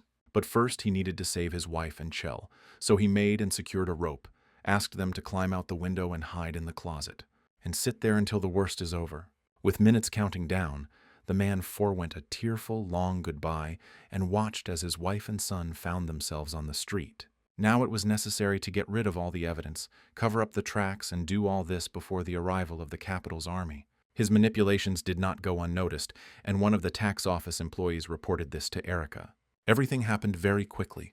Count Brack set fire to his mansion and went on the run. Interestingly, the man realized that he had only made his situation worse because Erica had no intention of letting her prey go and had sent for reinforcements. She didn't care whether the Count was caught dead or alive because with his actions he had ruined her plans, which included becoming the mistress of this burning house. The worst thing was that the Count and the law enforcement officers did not bother to take care of the safety of the servants, who were locked in the building and were about to be burned alive. But this did not bother the woman. She believed that all these people were suicide bombers anyway, because they served a traitor, so her people had to try to put out the building. And if that didn't work, then go in search of Durga. Meanwhile, the Count was pleased with himself because he had escaped. The wind was ruffling his hair. The forest and the night were hiding him from pursuit. The man hoped that he had foreseen everything, remembering that before his imprisonment he had sent several important letters. He had already received a bloodthirsty response from Kekatir, and there was still the first prince and the Grey Cardinal. There were no answers from them yet, but for now he needed to at least secure the support of his people. So he called Theo, the leader of the knights, hoping that he had not escaped. Surprisingly, the knight did not run away, but he was counting on the support of the Land Clan, not knowing that it would not be there. Therefore, the news of the betrayal of the warriors stunned him, as did the Count's request to buy him time until the answer came from the first prince. Durga was confident that they would succeed, since his people were well trained and could fight back even against representatives of the Land Clan warriors, not to mention some tax collectors. The knights were also self-confident. Each of them pursued his own goals, and it was not about high ideals, but rather about money and position. Su watched everything that was happening from afar, hiding in a tree. Meanwhile, in the clan of ground warriors, Durga was sent to the infirmary and given first aid. But the prognosis was not encouraging. The guy could only get better in 3 or 4 months. And that's good, because if there had been an ordinary person in his place, he wouldn't have even made it to the hospital and would have died right in the arena. But this one is holding up well. This made the leader happy, but he understood that this was not the best outcome for John. The chief and the doctor were still talking about something else and were not paying attention to the main character, who began to pour in some of his magic from the shore. Unfortunately, the treatment did not go as well as the protagonist expected. He understood that if he used even more magic, he would have problems and Bereg's body would simply not withstand it. At that moment, the doctor and the leader entered the infirmary, noting that the main character did not look very well. The girl understood that she now had to take care not only of the warrior, but also of Jean, who was very dizzy and almost falling from exhaustion. But as soon as she looked at the shores, she realized that the young man looked quite good. And this despite the fact that a few minutes ago it was practically impossible to make positive predictions. The healer did not understand what could have just happened, but it was obvious that it was a small miracle. But even in this case, recovery will not be so easy, although on the other hand, everything is possible. Since this was the case, the leader of the clan of ground warriors decided to help the young people a little by setting fire to one leaf of the Garuta and promising that if the situation did not improve further, he would bring a few more leaves for a positive result. Moreover, the man forced the main character to live on one of the leaves of this plant, saying that in this way his people avoid death during battle. Only the question remained open, whether the leaves of the Garunta would help restore the strength and health of the coast. The leader found it difficult to answer this question, since John and his friend were the first foreigners who tried the effect of this plant on themselves. Nevertheless, the main character chewed the green leaf vigorously, realizing that he had been given a great honor, because such a stiff man, the leader of the clan, turned out to be such a kind, fair, and decent person that, seeing how the young people were suffering, he shared his secret with them. Now it was possible to talk about business, since the guy had become much better, because Su had sent a message saying that his father was acting as the guy had assumed, gathering soldiers. But for now, the Imperial Army was not taking part in this mess. Everything happened more or less as the protagonist expected, but in order to take countermeasures and soberly assess the situation, it was necessary to know the size of the Central Army and intelligence. But Jan didn't know yet how to do this. And besides, he still had a few days to think about it, and now he could rest. But even in this situation, the young man was in no hurry to leave the infirmary and remained sitting next to his bodyguard. It was a pity to look at him, and besides, the guy had already fallen asleep, so the woman put him next to Bereg so that he could also get at least a little sleep in a comfortable bed, and not on a chair. Time passed and night fell. The main character was the first to wake up. The shore was still asleep and did not react to anything, but a strange, bad feeling settled in Jan's soul when he looked at the front door. It was one of those premonitions when you understand that if you don't take up arms now, you will die, but death was not in the main character's plans. So without thinking twice, the young man grabbed the dagger, and at that very moment the door suddenly opened, and a stranger in a mask attacked him. And although Jan was inferior in physical strength and training to his bodyguard, he managed to block the enemy's blow. But this was not enough, so the next moment, the man reached out to the main character's neck, intending to strangle him. This man had obvious grievances against the main character because he had ruined too many plans, so he had to pay with his life. Only Jan didn't have death in his plans, so he grabbed his attacker by the hand and activated his magic. She entered into resonance with the man, and an explosion thundered. After this, all members of the clan began to gradually wake up and try to determine the source of the sound. Kakanthir also woke up and hurried after one of his assistants, who reported that an explosion had occurred in Mr. Yang's room. Apparently, an attack had been made on him. After some time, the leader and his assistant were already in the main character's room. It was not in the best condition, however, as was the young man himself. However, he and his keeper were alive, and on the floor lay the man who attacked the boy. It was necessary to urgently find out who this person was, where he came from, and what his final goal was, because no one has the right to disturb the peace of the guests of the clan of Ground Warriors. If the leader of the clan of Ground Warriors could figure out this issue, then he could not understand how such a fragile young man like Yang managed to escape death and fight back against a seasoned warrior. He could not yet, and the explosion did not give him peace. At that moment, the assistant removed the mask from the attacker, and the world saw his face. What was the surprise of everyone around, because under the mask was hiding Boomart, who was now facing prison and interrogation. A new day dawned, and with it came the interrogation, and it was a sight for the faint of heart. The young man came to his senses, and only now did he begin to realize the situation he found himself in. But impudence is the second happiness, and he began to demand his leader's release. But when Kakanthir asked Boomart if it was true that he had attacked the protagonist last night, the young man realized that he would not be spared, so he refused to answer any questions. However, he tried to turn the situation to his advantage by accusing Yanum of possessing a strange power that made his eyes golden and was capable of blowing up a room. It was a pretty good tactic because Boomart refused to answer questions, while he concentrated all his attention on the person of the young man, thus gaining time to come up with a new plan and act according to it. But he messed with the wrong person. The main character was also smart and savvy in intrigue, so he took the floor, thinking out loud about the fact that the attacker mentioned his father's name, and also called all his actions intrigues directed against the clan leader, and the question arose, is it possible that the man is also involved in some bad political affairs? And at that moment, a bright flash of memory of the strange letter he found in his father's desk drawer flashed through Jan's mind, realizing that the letter had been sent by the attacker. As soon as the main character began to unravel the secret message found in his father's desk and put together the correct logical chains, Boomart suddenly stuck out his tongue, his face changing. Surprise was evident on the faces of Jan and Kakanthir, because these actions looked very unusual and strange. And then something completely unpleasant happened. In order to avoid answering the guy's questions, the man bit off his tongue, thus confirming his guilt. Jan, however, was not worried about the life of this man and finished him off with his conclusions, saying that most likely he was the reason for Madame Vinchen's poor health. Since he was responsible for the food, he could have mixed something into the food. Thus, through the murder of Madame Vinchen, Boomart planned to become the new leader of the clan, so without a twinge of conscience he colluded with Derga, who also received a considerable benefit. The news was so-so, but the leader kept his cool for now, and only inquired about the health of the first advisor, and calmed down a little when he was told that she was fine. And then he grabbed his brother by the hair and dragged him along, and for Boomart the worst was just beginning. Behind the closed doors there was some commotion, and sounds typical of torture for a while, and then everything went quiet, and Kakanthir appeared, ordering the body to be thrown out into the desert and the traitor's family to be brought to him. But all this action did not calm the leader. He was still furious, and he needed answers to other questions. For example, whether Boomart was telling the truth when he accused John of causing the explosion and damaging his property.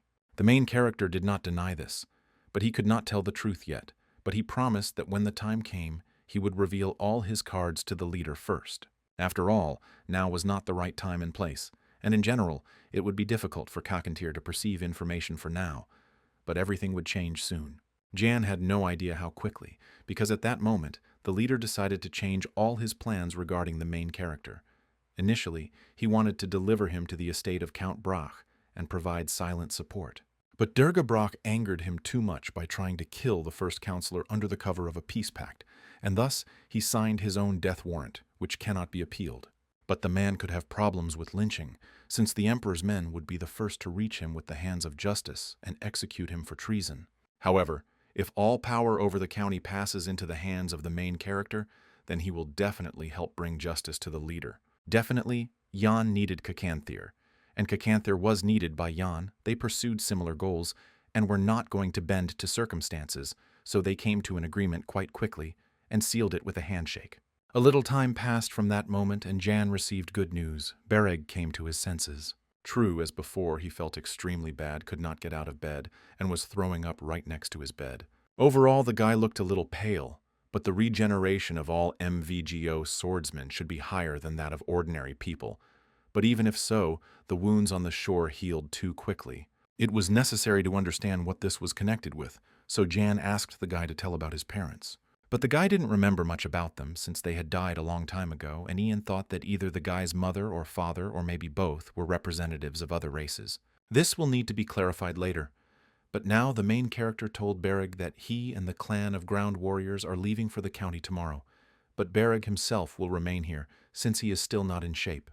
A wave of indignation swept over the young man. He tried to prove that tomorrow he would be as good as new, but Jan was not going to listen to him, because a very difficult battle with 3 strong opponents was ahead. But Bereg continued to be indignant. He also wanted to go with Jan. He wanted to fight. He wanted to kick the ass of everyone he saw.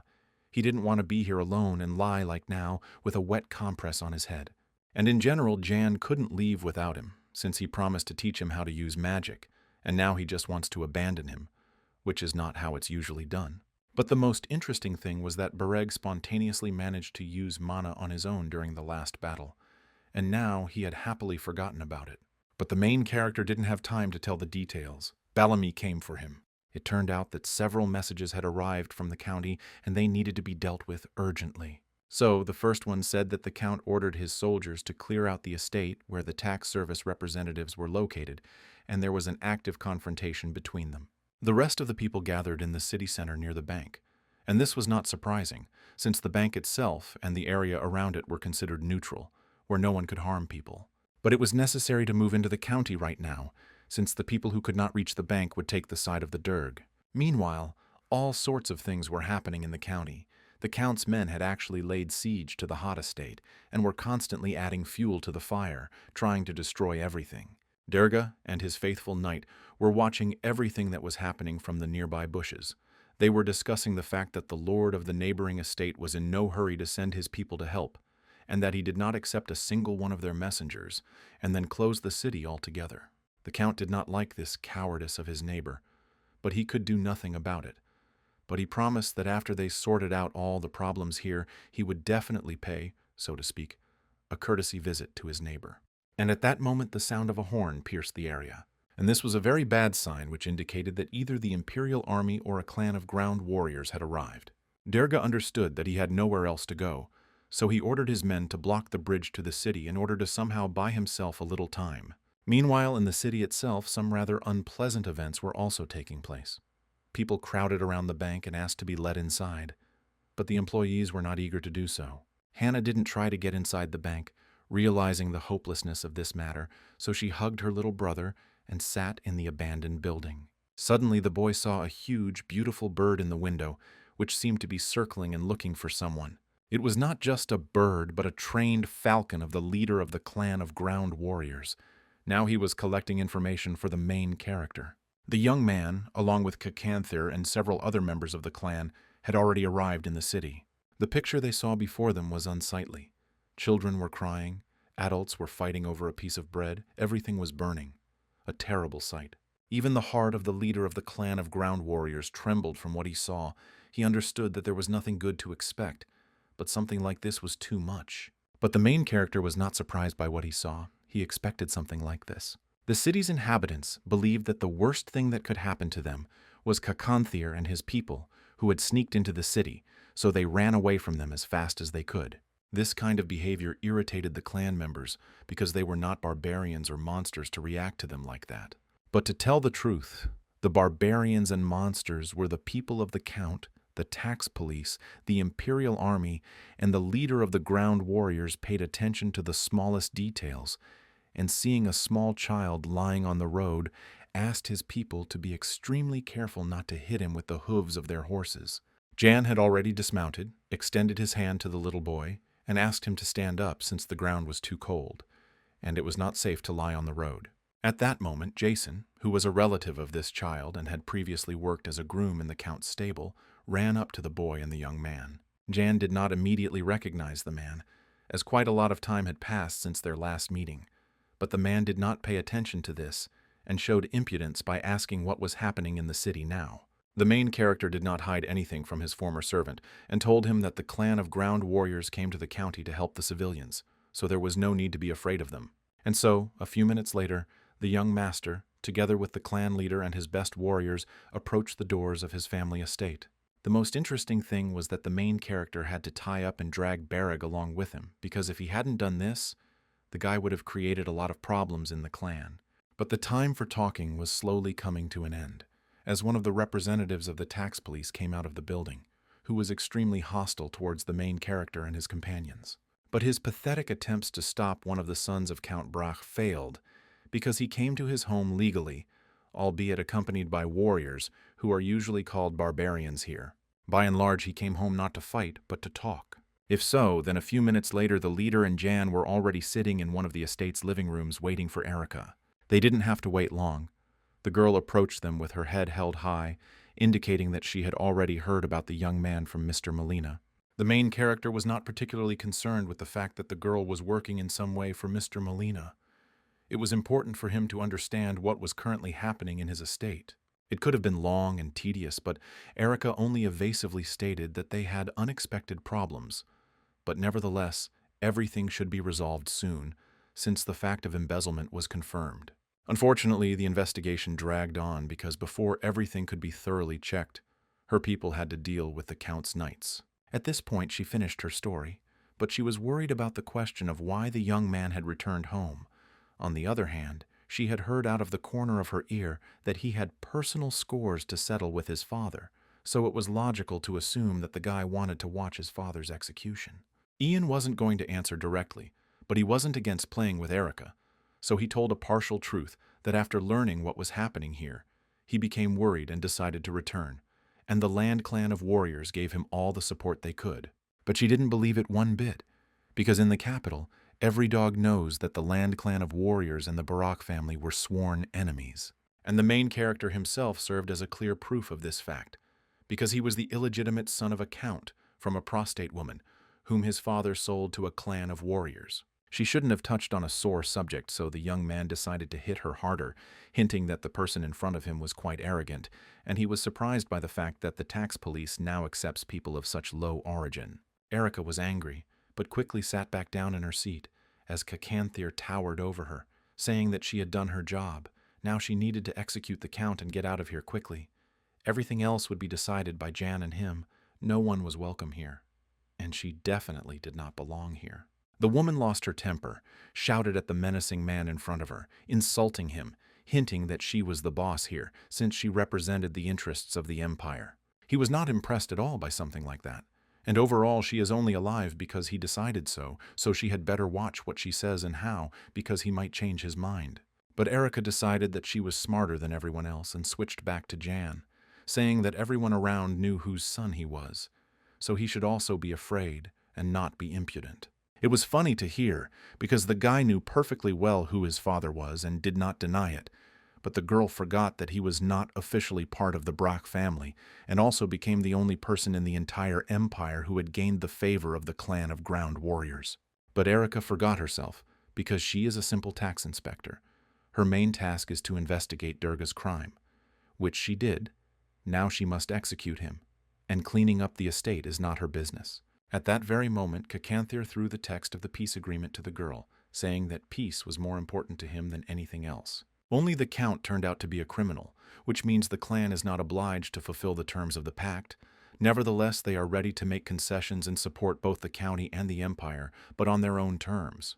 According to this condition, Jan will be the link between the clan and the empire, and will also become the full owner of the lands of the county of Brach.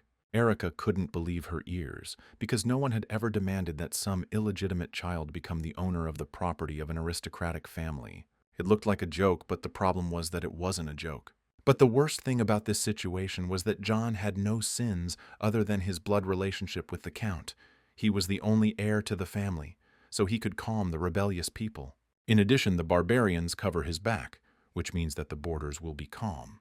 But she couldn't agree to this, so she said that she didn't have that kind of power, which the guy already knew, because only the emperor could grant the title, and now these lands, by and large, don't belong to anyone. It was hard not to understand where the guy was going with this, so Erica just sighed and said that her task now was to suppress the rebellion and establish imperial power in these lands. Besides, Durga with his wife and son had fled. Jan heard her, offering his help in capturing her father and suppressing the rebellion. But after that, the girl would leave these lands, since the tax police and the imperial army had greatly angered the locals. At this point, the conversation ended. Erica was shaking with barely restrained rage, but she had to be patient. Very soon a message would arrive from the emperor, in which he would give this place to her. Meanwhile, Durga and several knights moved away from the estate through the forest. They still had a long way to go, since the lord of the neighboring lands had closed the gates. They couldn't get in, so they had to head to the neighboring kingdom. But they were not destined to reach their goal, because Cacanther was thirsty for revenge and set a trap into which the count fell. But that was bad. We could try to hold the line, but it's unlikely to last long. And in confirmation of these words, the first knight was attacked by Bereg. The guy was in pain, after all. The wound still hadn't healed, but the desire to take revenge for all the humiliation was stronger than physical discomfort. But Jan was worried about him. But the guy assured him that everything was fine with him and asked him not to help him. He had to do everything himself now. And he did it. For the first time he defeated those who could humiliate him because he was an orphan. Today he was able to, and in the future he will be able to do it too. Thus the battle did not last long. The knights died. The count was beaten well, tied up and brought to Erica for execution. In general, the guy fulfilled his terms of the agreement. Now the girl had to fulfill hers. But Erica was in no hurry to do this. She still needed to find the count's wife and his son Chell, since she was ordered to kill them too. So if the guy wants her to leave this house, then he needs to help her find the woman and the guy.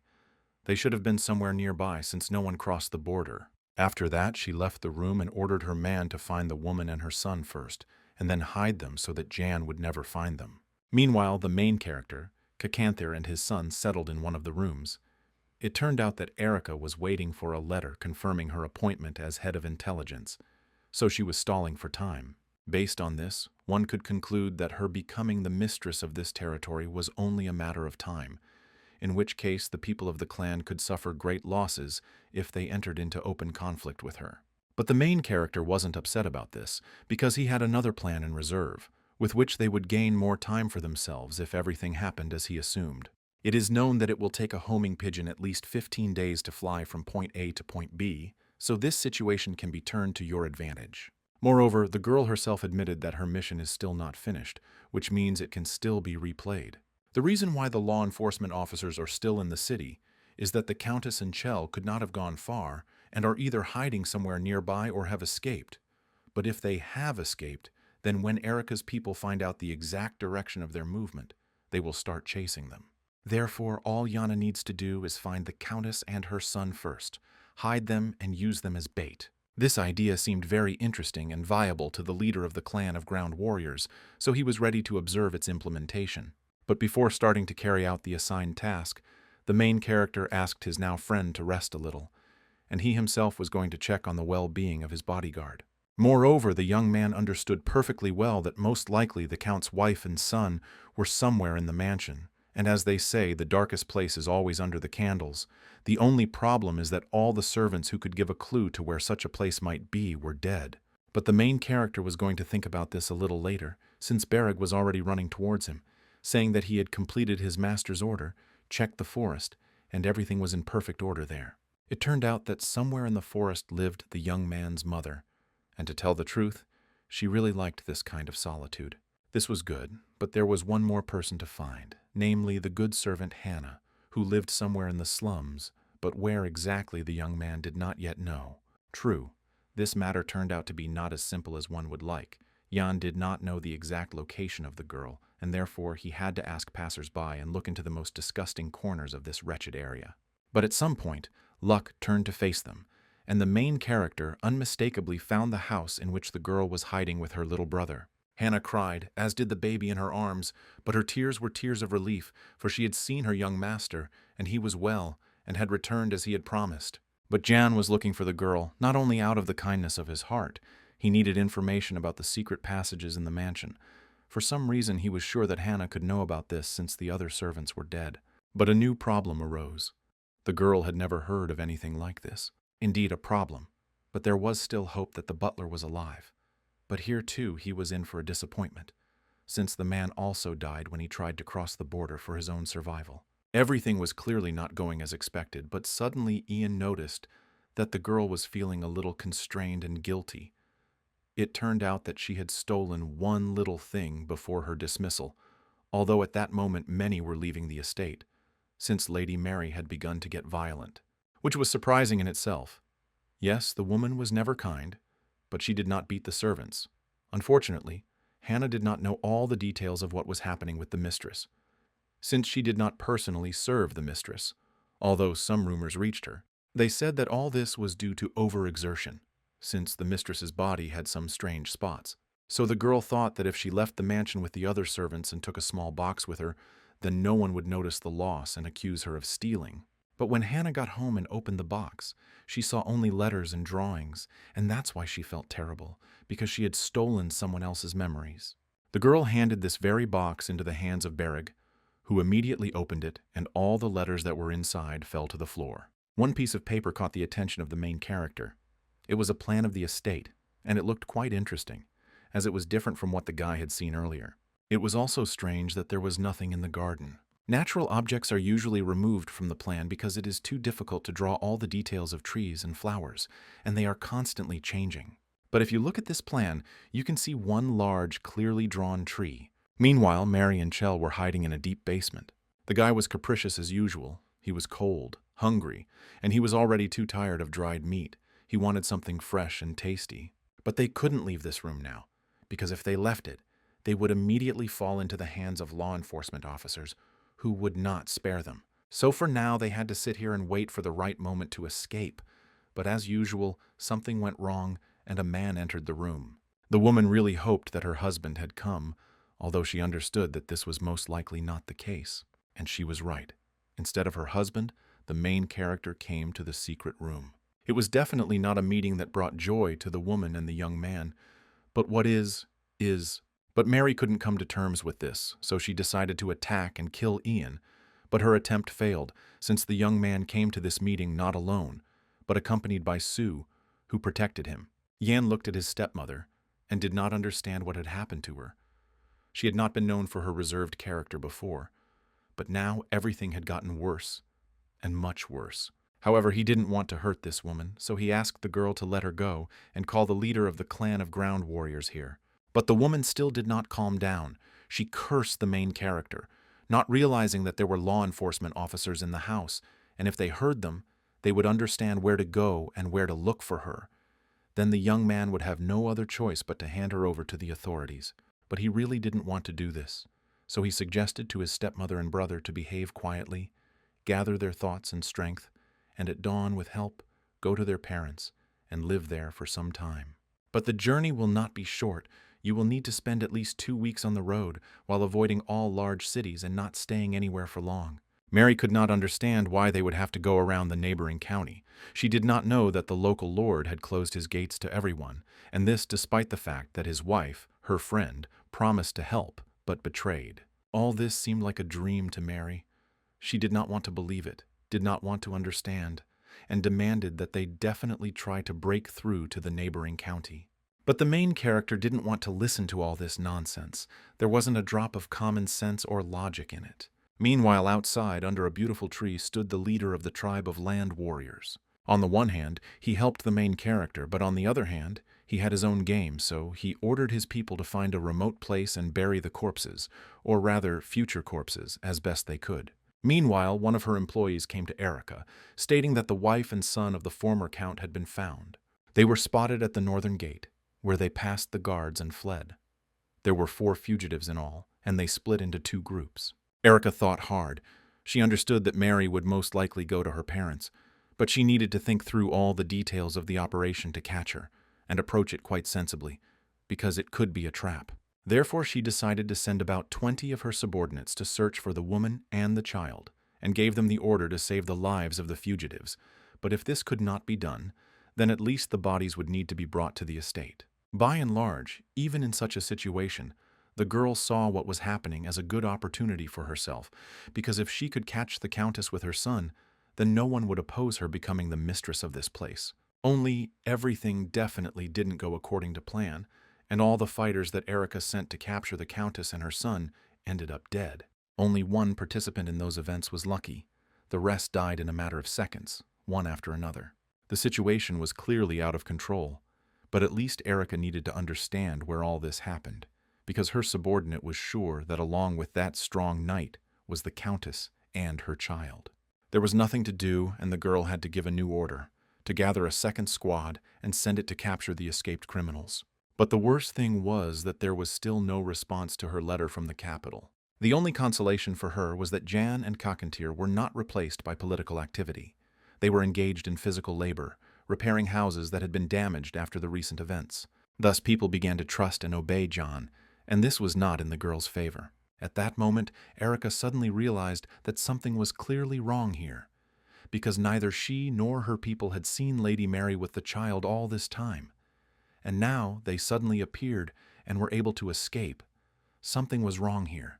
Wait, if the lady and her offspring had gone away on horses, then it was necessary to urgently check all the barns and all the horses, and this should have been done much earlier, but she had missed this point, and now she did not know how to proceed. Time passed, but instead of the storekeeper, Ian came into her office and asked with a nasty grin how she was getting on in her pursuit of Lady Mary. He explained his curiosity by saying that he was interested because if his stepmother and brother were alive, then his safety was in question, and also whether Erica was sure that the knights who protected the woman and child were the Count's knights, and whether there was a traitor among her people. And she could be as confident in her people as she wanted. But human nature is subject to various temptations. It cannot be ruled out that she crossed someone, and this someone will put a spoke in her wheel, and she will trust this person so much that she will not notice the obvious. But everyone understood perfectly well that in order to complete the task, the tax police needed to find Mary and Chella, because the main task was the complete liquidation of the Brack family. But if the mother and son manage to escape, it will be considered a defeat for the tax police, and the task will be considered unfulfilled until they are found alive or dead. At that moment, the puzzle came together in Erica's head, and she realized that Ian had most likely found his stepmother and stepbrother first, and she needed to know how he did it and where they were now. But the young man denied everything, and even to the accusation of treason he practically did not react in any way, calling these accusations unfounded. Therefore, if a woman is so confident in her rightness, then she can personally check each warrior from the clan for presence or absence in the city. But for some reason he was sure that she wouldn't want to check because, unfortunately, the tax police were doing a sloppy job. At that moment, one of Erica's subordinates entered the office and said that he had spoken with the groom and found out that 2 horses had been stolen from the stable. And Jan kept egging the girl on, saying that this was the result of betrayal, and that she should go down and check everything personally, and then go in search of the people who betrayed her. It was sad, but Erica had no choice but to really go and solve the problems. As soon as she stepped out into the corridor, she ordered that a minimum number of guards be left in the estate, while the rest of her group were to go in search of the escapees. Oddly enough, this was exactly the reaction that Jan and the leader of the clan of ground warriors expected. Now they had to move on to the next step, which was to kill Mary and Chell, so they had to send one of the warriors to do the dirty work. Surely, those who fled along with several guys from the clan were already in the mountains, and the leader was worried about their health since it was cold in the mountains and hot in the desert, and such climatic conditions were harmful to the warriors. But even if that was the case, he had great faith in his friends, but the clan members could not linger in the empire, since their home was now under weakened protection, and they were worried about it. But there was still one question left open. If John was going to the capital, then these lands would be left without an owner, and hence the conclusion, who would govern them? The question was certainly interesting, and there were no suitable candidates, by and large, since John only communicated with Bereg, whom he would definitely take with him to the capital. But suddenly the thought came into Bellamy's head that his father was probably hinting that he should stay here and help Ian with further management. And by and large, for the clan of ground warriors, this would be an excellent option, but it is unlikely that the main character will approve of his candidacy. Besides, he himself did not particularly want to stay here, since he was not accustomed to such cold, and he did not like it. Meanwhile, night had fallen in the capital of the empire, but in the palace of the first prince, lights were burning in all the windows. The first prince did not sleep and was busy with paperwork, waiting for his assistant to arrive with a report.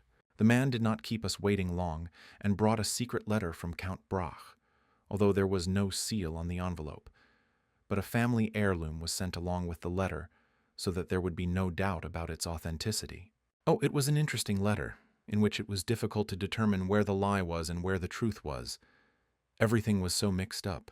The prince assumed that the part of the letter which stated that Mr. Moline and the second principal had proposed that the count join the union of nobles was absolutely true, since such a union existed. What followed, in the prince's opinion, was pure untruth, since he was completely unfamiliar with the count, so there was no talk of great respect, and it was unlikely that he could refuse the offer of the second prince, and therefore now he was ready to do anything so that someone would get him out of prison, because of the allegedly false denunciation of embezzlement of the empire's funds.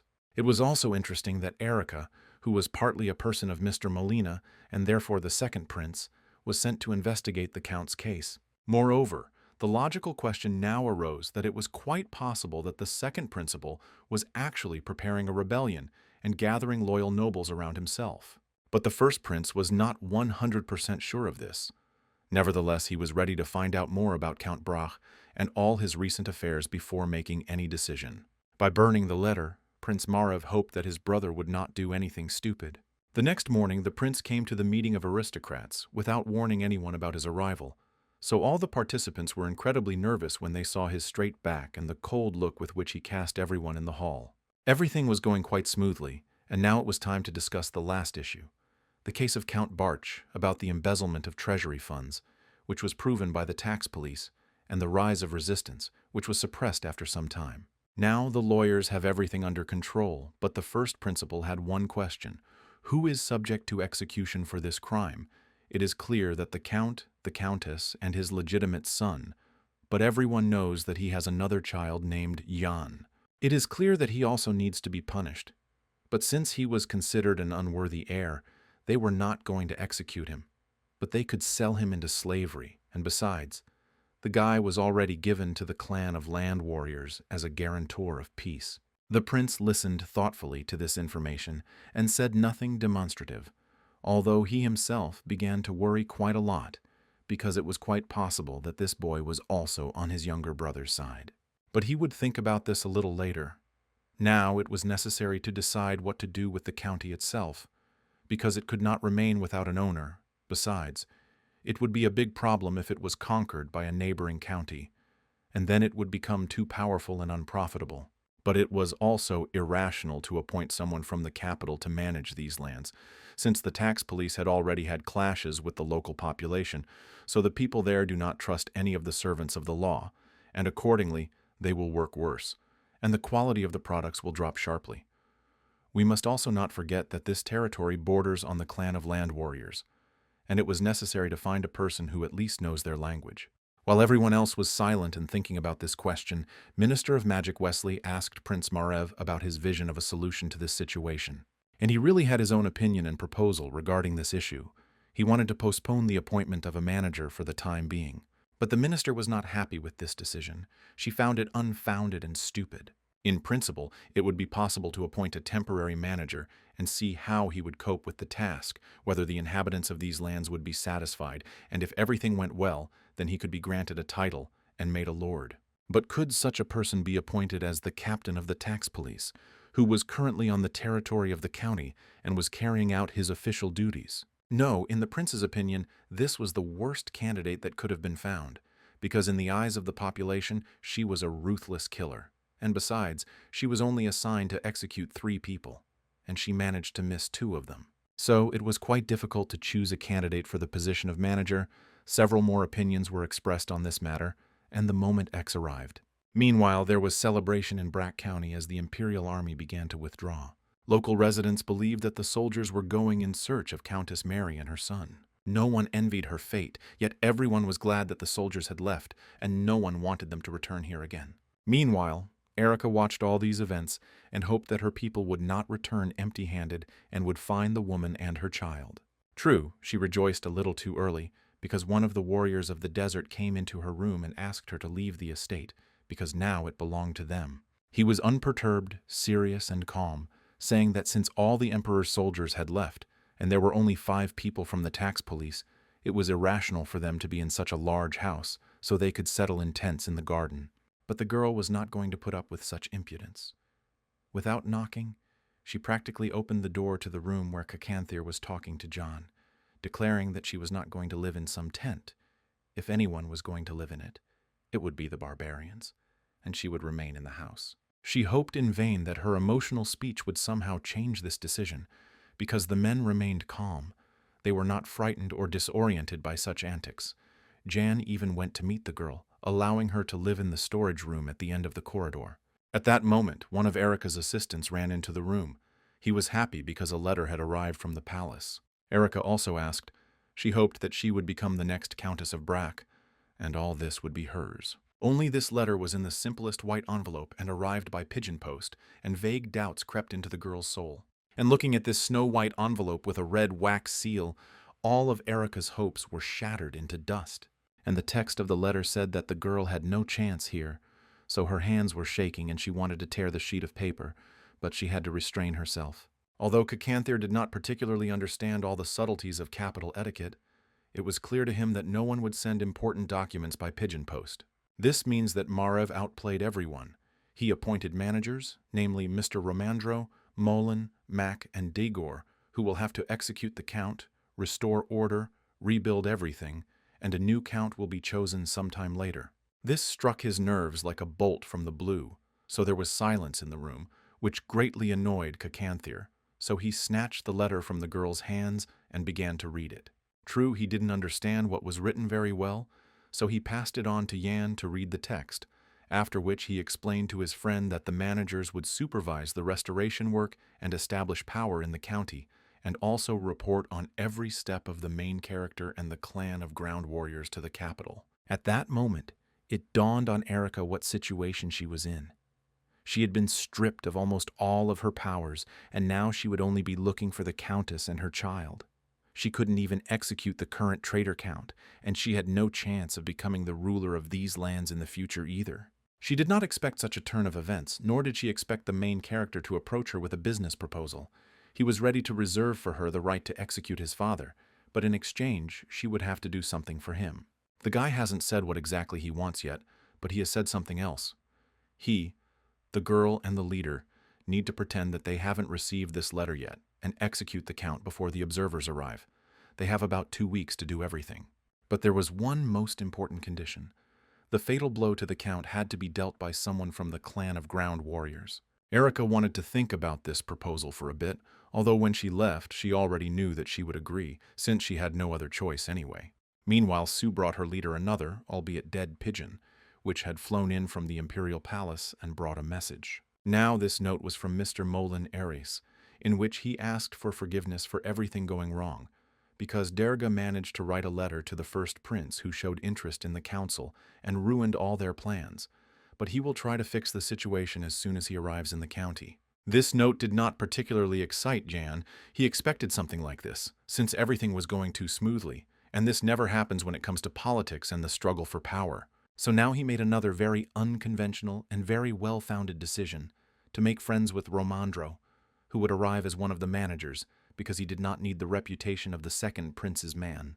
From this, the chieftain concluded that the protagonist was going to become Prince Marev's man, not Prince Gale's. Jan did not deny this.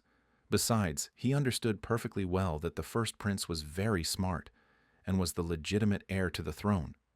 Besides, since managers were sent to the county for restoration work, then their opinion would determine when the members of the ground warrior clan would be able to return to their homes. This was true, however. The main goal of the warriors was to kill the count, and this would soon happen. So by autumn, Cacanthir was going to send most of his people back. He himself would not stay here long with Bellamy, and whether John would become count depended only on him and his ability to weave political intrigues. At this point, the conversation ended, and a few days later a falcon arrived with the news that Mary and Chell had been killed, and preparations had begun to assassinate Count Barch. As time went on, the county began actively preparing for the execution of the traitorous count. After some time they were finished, and the day came when the man was to lose his life, but before that Jan came to visit him. The young man was even delighted that the man had managed to think of something and send a message to the palace, and reported everything that had happened to the first prince. But everything went according to a different scenario, becoming a small gift for the main character, and Erica did not receive an order for a permanent appointment and transfer of the county to her possession. Moreover, Mary and Chell are already dead, and Jan, the last child of the count, who bears the surname Brock, remains. But the man did not need to be too sad about this, because at one time he took by force a girl who gave birth to a child for him out of wedlock, and after that he took the child from her, and did not allow them to see each other, and he used this very child for his own nasty purposes, and sold it to a clan of land warriors and did many other bad things. Therefore, the man more than deserves everything that is happening now. Jan didn't want to talk anymore. He had said everything he wanted, and the time had come to execute Daddy. Now the man was lying on the floor of the cell in dirty clothes without his former gloss, muttering something, but he didn't care at all. The young man left the dungeon with his head held high. Everything was about to happen soon.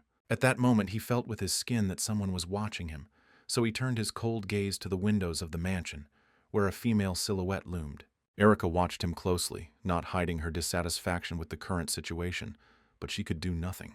She understood that it was all partly her fault, and she had unwittingly become an actress in the theater of the absurd, and not a director. Mr. Mullen should have written her at least a small message, but she received nothing of the sort, although he should have known about the decision of the Imperial Council, but he said nothing. But be that as it may, she had to fulfill her official duties, so she seized the orders and solemnly went to announce the execution of the traitor count. A fairly large crowd had already gathered in the square, and it was time to lead the man sentenced to death to the scaffold. Everyone who came to watch the execution could not recognize their count, because without his luxurious clothes he looked worse. But by and large no one cared about the current situation. The main thing was that everything would end as soon as possible, and the servants of the law would leave their city. Soon everything had to really end. Because the count was already standing in front of his noose, there was just a little bit left, just a little bit for justice to be done. No one was going to delay this. So Erica read out the decree, which listed all the crimes of the former lord. The first crime on this long list was falsifying tax returns, which meant that the count was engaged in plundering the empire on an especially large scale. It is worth noting here that the coal mine produced 60,000 tons of coal, but the reporting documents indicated only half of this volume and the wrong amount of profit and taxes. The crowd began to shout and get excited. Everyone began to understand the meaning of the words spoken, and the question arose, what about the taxes that everyone paid to the count, and where did this money go? Many of the residents were forced to sell their homes to pay the tax set by the count. Others complained that their children grew up sick due to the hard daily work for which they were paid pennies. The crowd could not calm down. The unrest grew stronger, but everything calmed down when Erica said that Durga was sentenced to death. After this, her assistant removed the black blindfold from the man's eyes. He looked at his former subjects and realized that there was no salvation. But the count, by and large, did not care about the words of some poor people, when suddenly his gaze caught the cold and detached gaze of the green eyes of his own son. In truth, he didn't want to see this child. He didn't want to remember his appearance. He didn't want to feel helpless. But no one asked him, and the noose was tightening around his neck. But he was not dead yet. Yes, he was breathing heavily, but he was still conscious when he saw the leader of the clan of ground warriors who appeared in the square. And then something happened that no one expected. Cacanther threw his spear at the man, and it hit the target straight on, piercing the traitor's body through and through. Retribution had been accomplished. It was time to disperse. Now the clan of ground warriors could sleep peacefully, at least for now. But the crowd did not disperse. Everyone was expecting something, perhaps the birth of a new timid hope for a bright future, a county where life would become fairer, and it was important for the clan leader to know how John was feeling. No matter what, he was watching the execution of his own father. It was strange, but the guy didn't know what to answer because he felt rather unusual, because he remembered every word he wanted to say to this cruel man, and every word that remained unsaid. The guy couldn't voice this thought, because by and large he wanted Durga to ask for forgiveness from John, not from him, but from his real son, whom he initially sold to a country where he would become just a small grain of sand in a pile of sand, only because his blood flows in him. But all this is lyricism. Justice has been done, and he does not need the Count's forgiveness. It would seem that it should have become easier for him, but the most interesting and difficult part is just beginning. Erica felt something similar now, because she still hadn't found her son's countess. At some point, her people lost track of them. This happened nearby, in a valley on the approach to the forest, and the soldiers also received a message from the Imperial Council, which said that if the pursuit of Mary dragged on, they would need to move towards the center. But this was a big surprise for the girl. Moreover, all soldiers who were sent to the provinces are being transferred back. Everything was going against Erica, because even the reinforcements that arrived from the capital could not find any traces of the Countess and her child, and this was alarming. But suddenly the assistant asked his boss if she had received any news from Mr. Molina. And all because Sir Malling is the captain of the reinforcements and received instructions based on the decision of the council, and when they asked what to do next, there was no answer. At that moment, a chill ran down the girl's back, because she had been waiting for news from her comrade, but this news never came, and this despite the fact that the carrier pigeon was always attached to a magic stone so it could not get lost. He would not want to. And since she didn't receive the letter, then something must have happened to the doves or the magic stone. Something very bad. A bright guess, like the sun, flashed in the girl's head, and she burst into the main character's office without knocking. She demanded that every falcon currently in the estate be gutted, because the dove could not have simply disappeared. It was in vain that she started this game, because she immediately angered the leader of the clan of ground warriors, who was ready to kill anyone for his favorite bird. Jan immediately understood what was going on, so he decided to intervene in the situation before it came to bloodshed, saying that an accident had happened to one of the carrier pigeons, the bird had died, and the guy, seeing this, removed the magic stone from it and buried the body itself. It sounded plausible, but the girl still didn't believe him, because no one has the right to take away the palace's carrier pigeons. But here she was a little mistaken, because the pigeon didn't belong to the palace, but to Mr. Molin. The girl latched on to the last name, realizing that there was a letter after all, but she didn't understand how the man could have let his hair down like that, because he was far from a stupid person and wouldn't have risked his long-term plans. So why did everything turn out this way? However, she demanded that Jan give her the letter that the official had sent her. To give or not to give the letter, that was the question. The main character was ready to give it, but only on the condition that within 3 days the girl would finish all her business in his estate and leave these lands. Erica understood that she needed to leave, but her ambitions were still stronger, and she doubted what to do. But the choice was illusory. Or rather, there was none. So Erica snatched Sir Molin's letter from the guy's hands, saying that she would leave with her people tomorrow. But before leaving the young man's office, she gave him some advice. He also needed to leave the county because no one was immune from anything, and it didn't matter whether he was Durga's legitimate son or not. The blood of a traitor still flowed through him. Besides, the advisor was appointed as the ruler of the territory, and the guy was born in a brothel, and even with a barbarian ally, he will not be able to compete with such a strong enemy. Kakantine and Jan did not like the girl's speech, so they asked her to watch what she said and to whom, and it would be better for her not to call the leader of the clan of earth warriors and his people barbarians.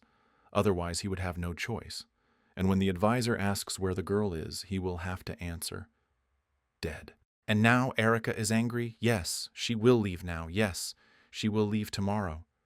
But she will still come back, and then the guys better sleep with their eyes open.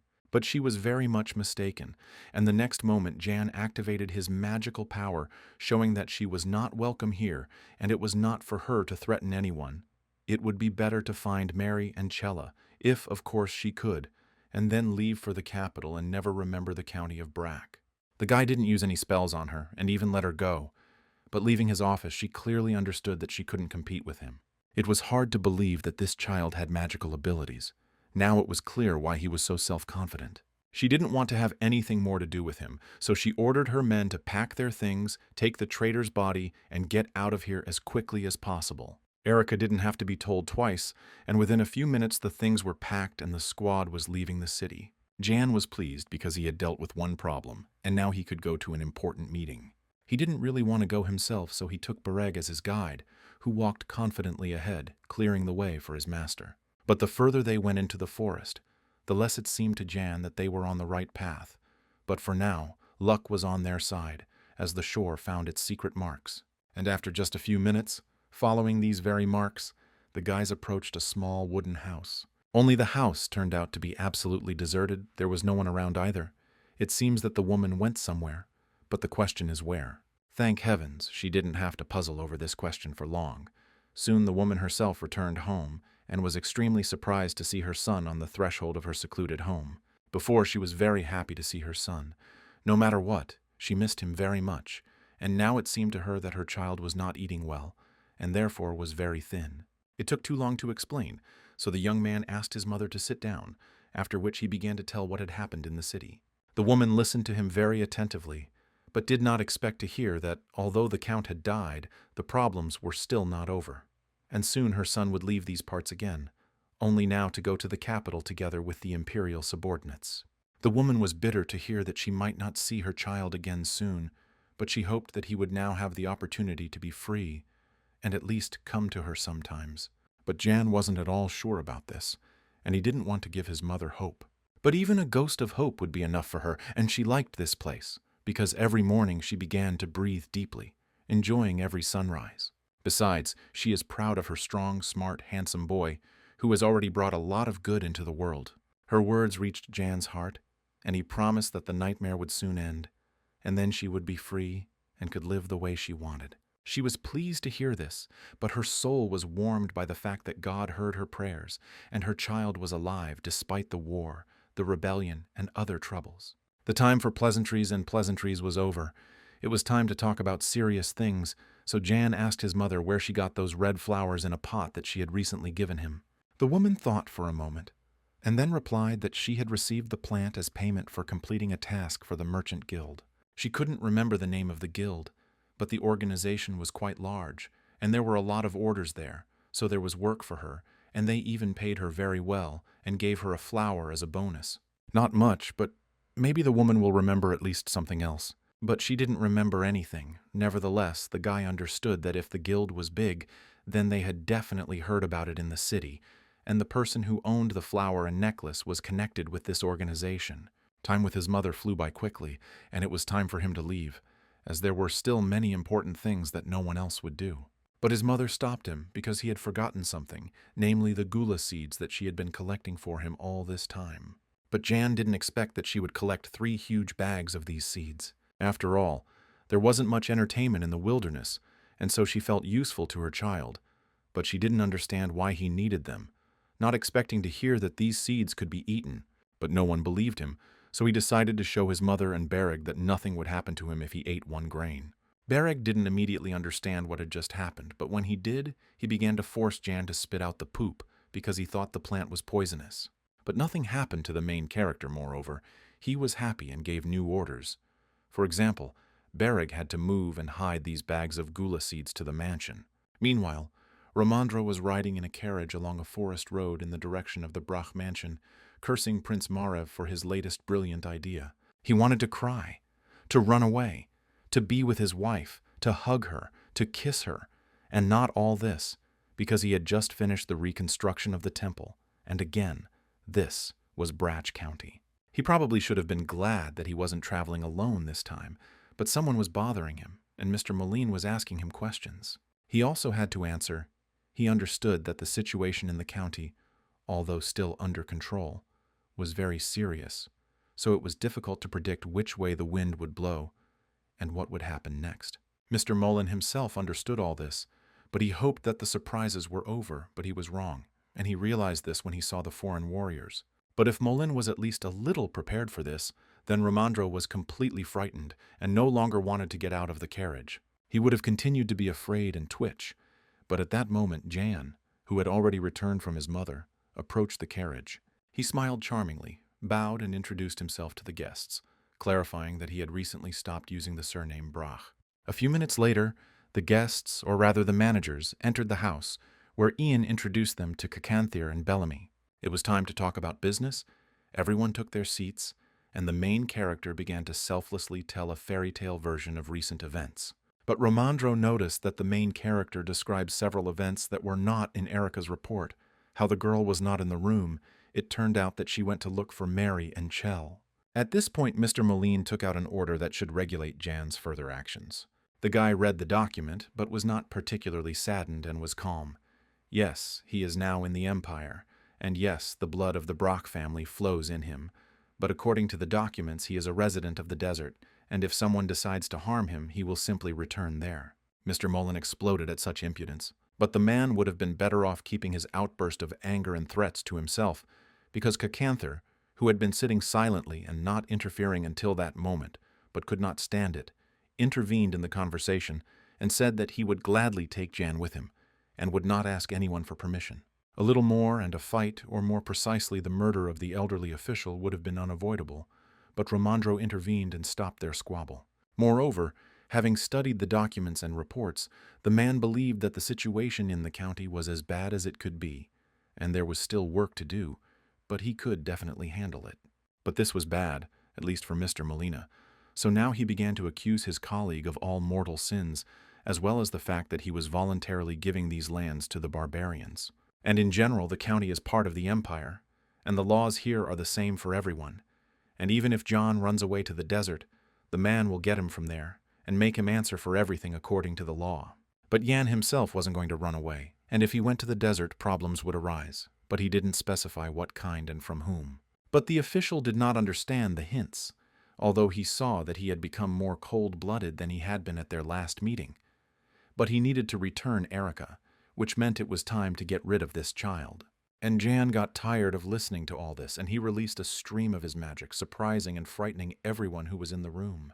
Ramandro's face showed genuine admiration. He was curious since when the boy discovered these abilities in himself, but the young man decided not to reveal all his secrets, emphasizing that the powers appeared quite a long time ago, but naturally. But the inspector didn't even listen to him anymore. He was so absorbed in his thoughts about how he didn't expect to meet a person with such enormous magical potential in such a remote place. Although, if you think about it, from the very first glance at the photographs, this young man seemed unusual to the man for his age, and now he found himself at the center of all the events that took place in the county.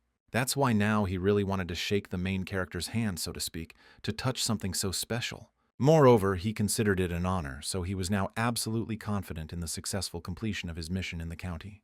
Mr. Mullen did not share such delight, although he could be proud of himself, because at the first meeting with Jan he also felt the strength emanating from him, but then he wrote it all off to overwork, and to the fact that he imagined it. But as it turned out, he imagined nothing. Now he had problems, and a vague suspicion was creeping in that Jan wanted to become the next Count Barch. But no one paid any attention to his worries, and the main character asked if Mr. Ramandro would become the new ruler of these lands. But no, Ramandro was not going to become the next count. His main task was to restore the destroyed territory, collect taxes for the past year, and go home with a sense of accomplishment. Moreover, he was confident that he would complete all his work very quickly and with the best results. It was quite curious. So the protagonist assumed that the appointment of the managers of this territory was the first prince's idea, which hit the bull's eye. This was the turn of events that Jan needed, so he promised to do his best to help Ramandro improve the situation, collect taxes, and restore the territory. But now, since the road was long, he offered his guests a good meal and rest. Everyone agreed with this proposal, everyone except Mr. Moline, who wanted to talk to Jan alone. By and large, the guy was not afraid of this conversation, and was even very much in favor, since he also had several questions for the official. The man did not understand what the young man was planning, why he was making everyone's life so difficult. But the main character did not understand the complexity of the situation. They had a deal. He gives the official evidence of his father's guilt, the official gives him freedom, and everyone wins. And it doesn't matter that at the first meeting the guy said that he didn't know anything about people with magical abilities. He wasn't obliged to do this. And so what if he himself was a magician? The old schemer didn't like this. The guy obviously wanted to take over the territory of this county. But if he had been honest with Mr. Moline from the very beginning, many problems could have been avoided. It sounded funny, because Jan directed all his actions towards obtaining an excellent result. That is, in this situation, no matter what anyone said, it would not have any meaning for Jan. So the young man looked at the official and wanted to get an answer to the question of what he really wanted. The answer was quite expected. Mr. Molina and his comrades needed power in this territory, and if the guy gave up his claims, then they could come to a certain compromise. But Jan was not going to look for a compromise. At that moment, one of his men came and said that he had received a letter from Marleaf. It was an excellent excuse to end the conversation, and besides, Mr. Mullen needed to get a good rest, since he was tired from the journey. After this, the main character, with his head held high, left the office, leaving the official alone with his sad thoughts. Meanwhile, in another office, Ramandro was studying documents. At that moment, he was distracted from his papers by the voice of a young man who brought him something to eat. On the tray were several types of sausage, cheese, bread, which surprised the man a little. He expected to see slightly different dishes, but in the castle now everyone without exception eats this way. Sadly, there were no fresh vegetables or fruits on the tray, only smoked and canned goods. It seems that food supplies have not yet returned to normal. After all, many died during the Civil War, and the routes do not work as they should. But the man did not focus on this for now. The main thing is that he eats at the table and sleeps under a blanket, and not in the open air. After Romandro had finished his meal, there was another knock at the door, and this time it was John who came to see him. The young man didn't come just like that. He needed to give the man information about the already restored territory and everything connected with it. The first thing Romandro decided to do was to study the food issue.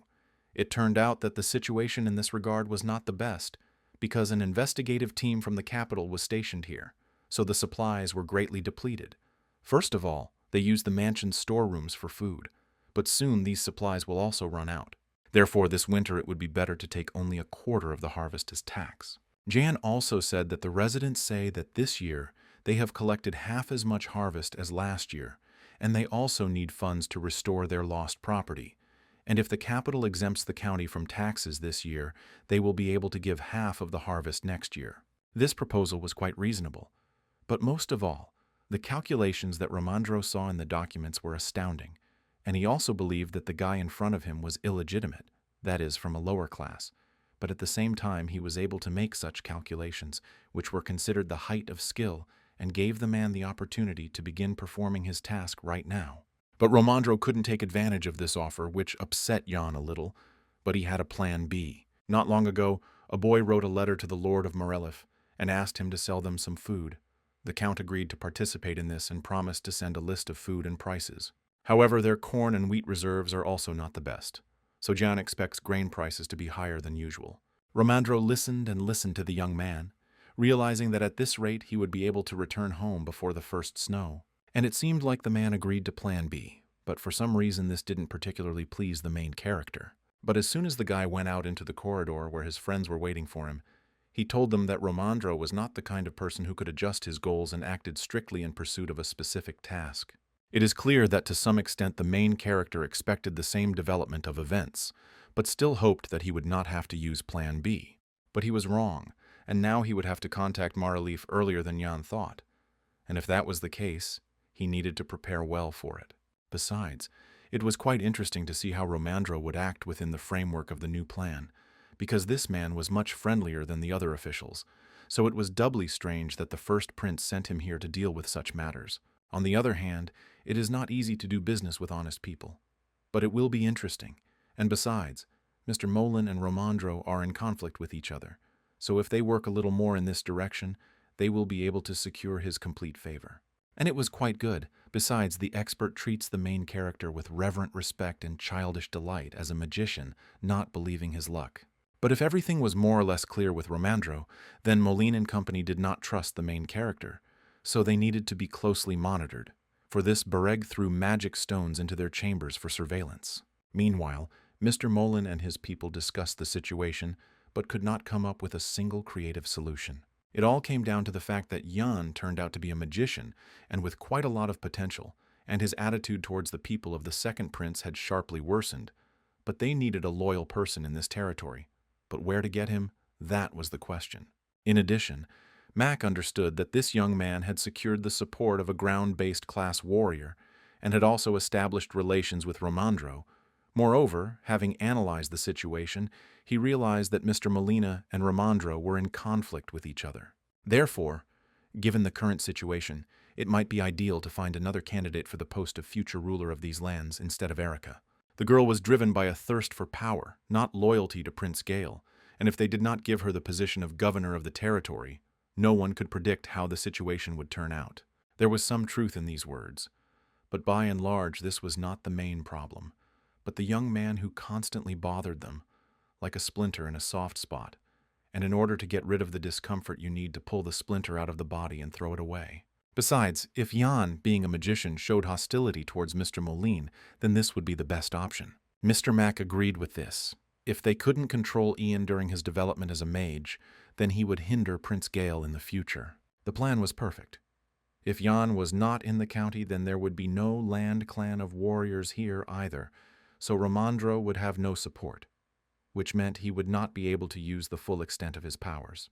Thus, the solution was practically found. It was only necessary to wait a little longer and evaluate everything that would happen in the next few days, and then make a final decision.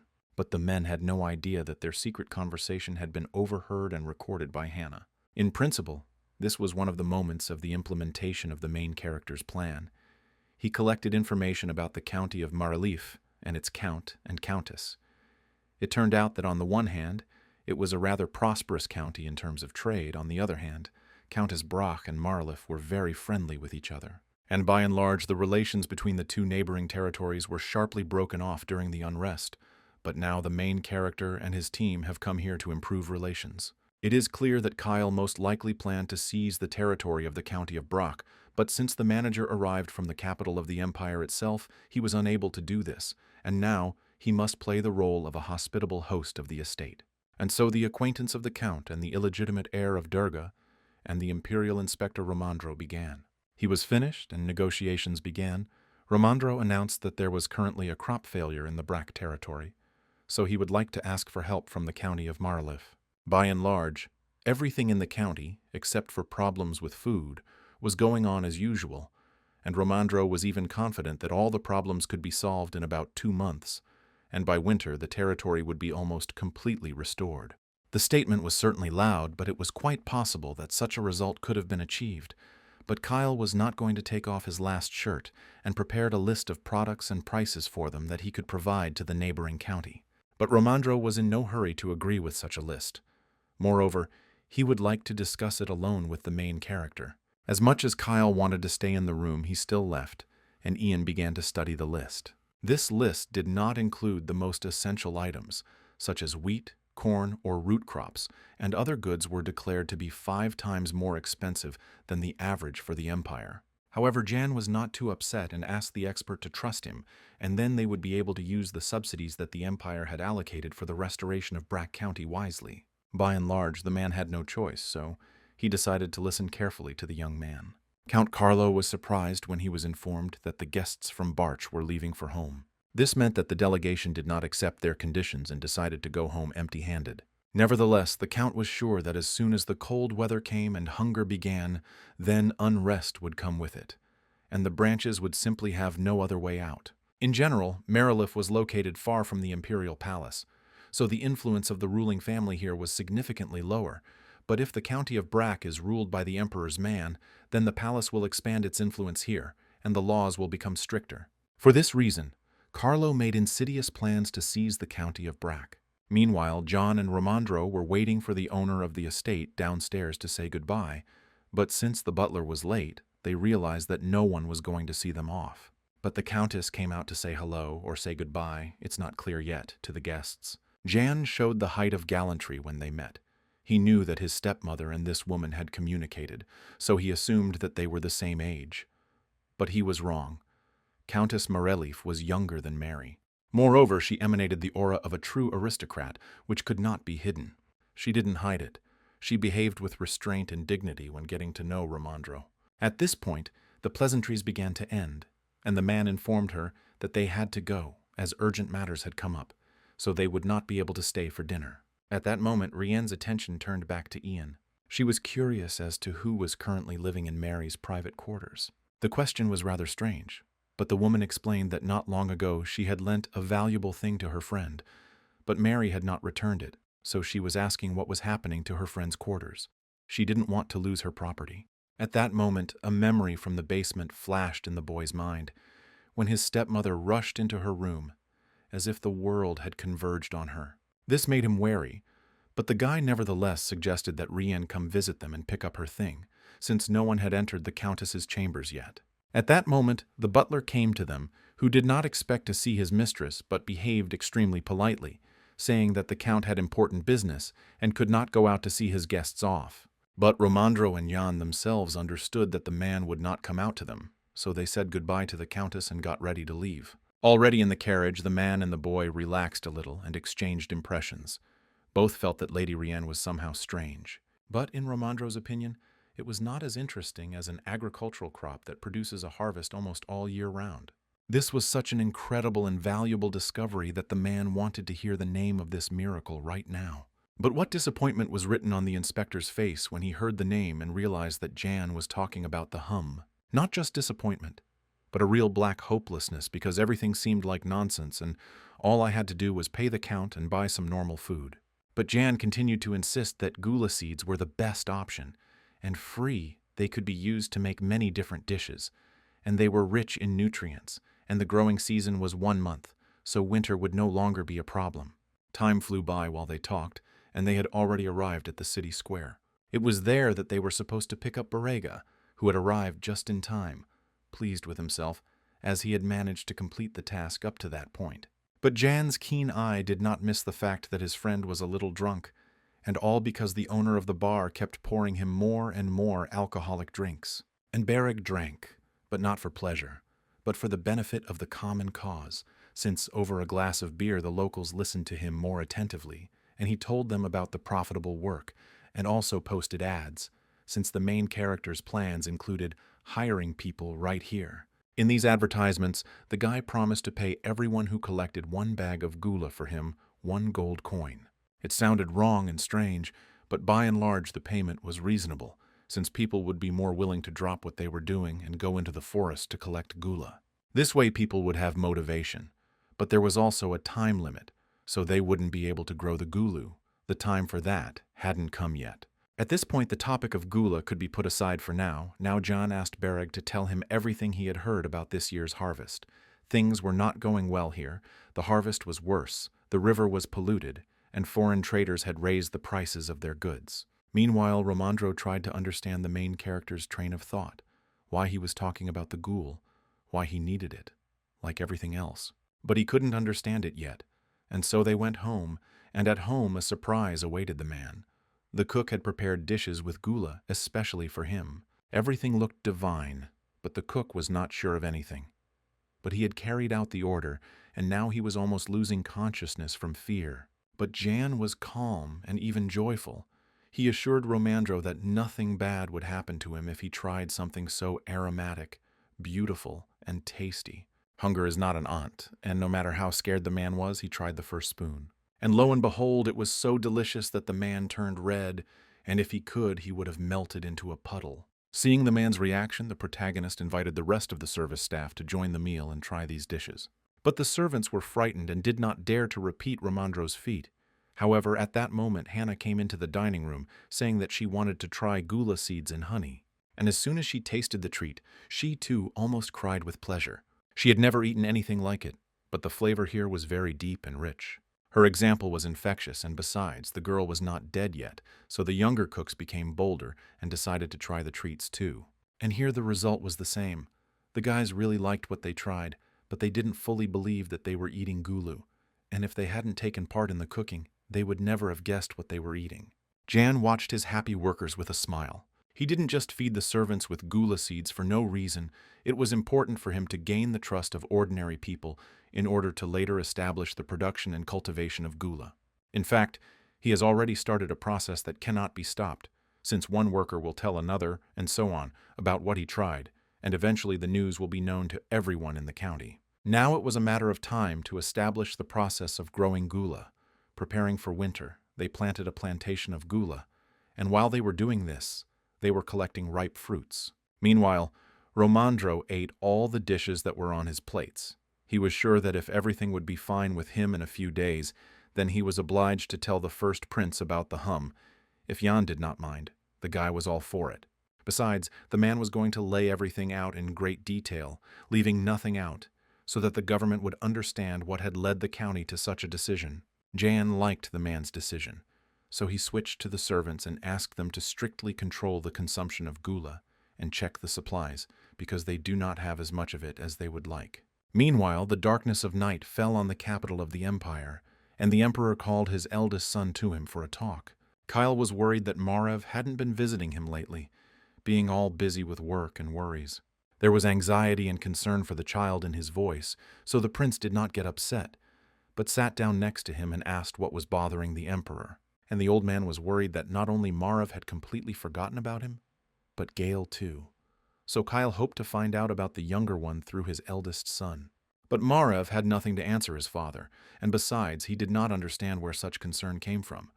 It turned out that Kyle had dreamed of Gale's mother, and this happens extremely rarely. In her dream, she asked to call her son, but it was only a dream. And Marev should not take bad things to his head. He already has a lot to do. The visit ended, but a bad feeling remained in the soul of the first prince, and he decided to take out his anger on the servants, who, in his opinion, were not looking after his father's quarters well, because he began to have nightmares. But today, he will show mercy. But if his father tells him about the nightmares even just once, he will execute everyone who looks after him. At this point, things could have been finished and he could have rested. But a report came from Romandro, and its content was very interesting. But the prince did not have the strength to read it, so he waited for a brief summary from his assistant. Indeed, the news was interesting. The prince learned that Jan, a magician who had enlisted the support of the barbarians, had restored order in the county and was helping the people. And it would seem that he should be happy. But Marev could not do this, and the rest was cancelled. It was time to discuss what he had read. Before long, day had turned to night, and in Maryland County people were actively discussing the announcement of the main character. Nobody knew why anyone needed gula seeds and why they would pay for them. It all looked strange, but nevertheless profitable, so people robbed the forests. In Branch, no one could understand why Jan was doing something like this, because paying a whole gold coin for 3 bags of gula was the height of generosity and stupidity. But if you look at it from the other side, for ordinary workers, it was a great opportunity to earn money. Meanwhile, Jan supervised the process of planting gula and the number of bags of seeds purchased. Romandro was also in the greenhouse and automatically stuffed another grain into his mouth, which angered Hannah because they counted every grain. Everything was going smoothly, too smoothly, and that's why Jan was tense, because Mr. Moline was hiding and waiting. Although he himself never left the estate, his people actively snooped around wherever they could. Besides, we will soon have to take the magical wiretap from his chambers. This couldn't go on forever, so Jan decided to speed things up and invite Moline and company to a dinner that couldn't be missed. This, too, really couldn't be missed, so everyone came to the dining room, wondering what urgent matter had gathered them all here. It was all simple. The young man hadn't seen his dear guests for a long time, so he organized a dinner party, and he also had something to tell them. The thing is that he and his friends found a new culture that would help them survive this winter and not die of hunger. But the main character did not surprise Romandro with this statement, since he had heard rumors that the mansion was paying in gold for useless weeds, and what was worse was that this was happening not only in the territory of Brack County, but also in the territory of the neighboring county. Overall, there were some rather nasty rumors circulating around this event, that the reason why Jan was buying up bags of gulu was in an attempt to launder the money he had received from selling territory to a clan of ground warriors. I didn't expect this from the main character, although on the other hand, rumors, even such ones, were to his advantage. Although on the other hand, they had no reason to say such a thing, since the main character simply did not have the time or energy for such nonsense, because he was putting in too much effort to restore the territory. But the guy didn't want to let such impudence go unpunished either, so he asked Mr. Molina, Mac, and Digor if they met the person who had spread all these rumors, to tell him that the punishment for the insult was quite unpleasant. Moreover, the main character knew better than anyone else that the gula plant, although poisonous, nevertheless, its seeds were so tasty and rich in nutrients that not using them would be a crime. It was also strange to hear that someone was building a conspiracy theory, given that Mr. Moline had told the protagonist something similar last time. He remembered very well the official's entire statement that what nature gives has no division into rich and poor. If it can overcome hunger, then everyone should take advantage of this chance and be grateful for such an opportunity. It was unpleasant for Mr. Molina to realize that this guy was using his words against him, so he decided to counter by arguing that people would hardly be able to accept such changes, because it was difficult to understand that a poisonous plant could not kill, but satisfy hunger and help you survive. But Jan wasn't afraid of that, because he had one little idea about it. After which he shared his plans with the people around him. The proposal was so incredible that it caused a wave of indignation among everyone present, because it looked like a mockery of the imperial family, especially if something went wrong. Only there won't be any problems. I can eat on your head. Besides, didn't Mr. Molan say that managing the territory won't solve the problem of hunger first of all? And now he's busy with this. And it's in his way. Jan really didn't like these spokes that Mr. Moline was trying to put in the wheels of his ideas, because the honor of the imperial family doesn't matter when the lives of people who are dying of hunger are at stake. Moreover, the official completely misunderstood the young man.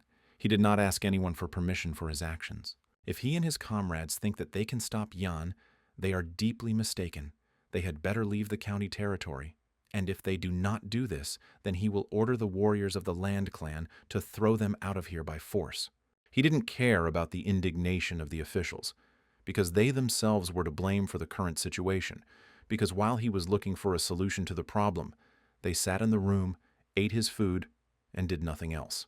The situation at the table became tense, and in order to smooth things over a bit, Romandro intervened in the conversation, saying that he too was lucky enough to try dishes made from gula seeds, and it must be admitted that it was very tasty. At this moment, the main character received a sign from the shore and decided that he had nothing more to do in the dining room, which he loudly announced to everyone. In general, this entire discussion was arranged by Jan specifically. He needed to detain Mr. Moline and his comrades in the dining room, while Berrig took an interesting item from their chambers. The guy did an excellent job with this simple task. Now it was time to check what this miracle stone had recorded, what secrets they were supposed to never know. And the main character learned that Mr. Molan was going to kill him. Something like this is what Jan expected, because for his opponents, this is a very acceptable solution. It is easier for them to get rid of him than to lose the entire territory of the county. Now it is clear why Mr. Molina spends all his time in the mansion. He is waiting for the right opportunity.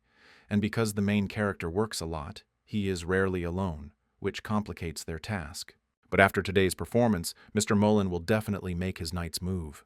At that moment, he involuntarily remembered his imperial past, when death awaited him around every corner. But there was no point in indulging in memories. Now he needed to pull himself together, and Berrig needed to become even more collected and focused, to watch every step of Mr. Molina and his people. A new day had dawned, and work was in full swing in the mansion and beyond. Everyone was now preparing wood and giving orders about where it should be taken first and by what route. The man was so busy that he didn't even have time to go out and eat. But he had carefully put some guli seeds in his pocket, which he stuffed into his mouth from time to time as a snack. The workers watched the simple manipulation, and curiosity got the better of them, since they also wanted to eat. But there was nothing to eat. But they could not approach Romandro. But the assistants of the main character appeared, who advised and told the other guys that the gentleman is the name of the ghoul, and in all other their nutritional properties. All this was done and organized specifically to spread the correct rumors about the benefits of gula seeds. The sent Cossacks emphasized the nutritional value, availability, and also that the seeds of gula make and help with blood circulation. Romandro was demonstratively upset because these seeds are not in the capital, and all this really worked. Everyone who heard such a true-to-life tale believed in it and wanted to try at least one seed. Jan had sorted out the rumors. Everything was working like clockwork. Now it was time to prepare for the next step. Night fell, and under cover of darkness, a few brave men came to the greenhouse where the protagonist was growing gula. Seeing the scale with which this was all done, the boys thought that this was indeed a valuable harvest for the imperial palace, so they needed to collect more before the guards caught them. But the guys overestimated their capabilities and only managed to pick a few fruits before the security guard caught them. Oddly enough, these two were not the first spies who considered themselves smarter than everyone else. Before this, the man had already caught a group of the same desperate guys. The simple thieves' whole lives flashed before their eyes, but they were very lucky. No one was going to put them in prison or kill them, but they were brought to the carpet to the young Master Jan. The guys immediately fell to their knees before the main character, began to confess all their mortal sins, saying that they had made a mistake, but work was very bad now. It was hard for them to feed themselves and their families, so they asked for mercy on their sinful souls. The main character listened to them, even understood them to some extent, sympathized, but a crime is a crime. so he ordered the guards to put the thieves behind bars. After this, the main character and Bereg went on about their business. The bodyguard did not understand why his master had deviated from the original plan, because a few days before this, Jan had not been against someone stealing fruit from the greenhouses, but now everything had changed dramatically. The reason for this was quite simple. Something like this could be allowed, for example, in the capital, but not here, where there is no permanent ruler, and if theft is allowed in the county, then all this will end very badly. At this point, the conversation ended, and the guys came to an inconspicuous place in complete silence. It turns out that this was the house of one of the main character's acquaintances. When he opened the doors, his soul was filled with emotions. He could not contain his joy, seeing John in front of him, that he almost woke up the children, who were peacefully snoring in the house. The man did not understand why the main character came to visit him, so he got scared, thinking that he had made some irreparable mistake. But this was not the case.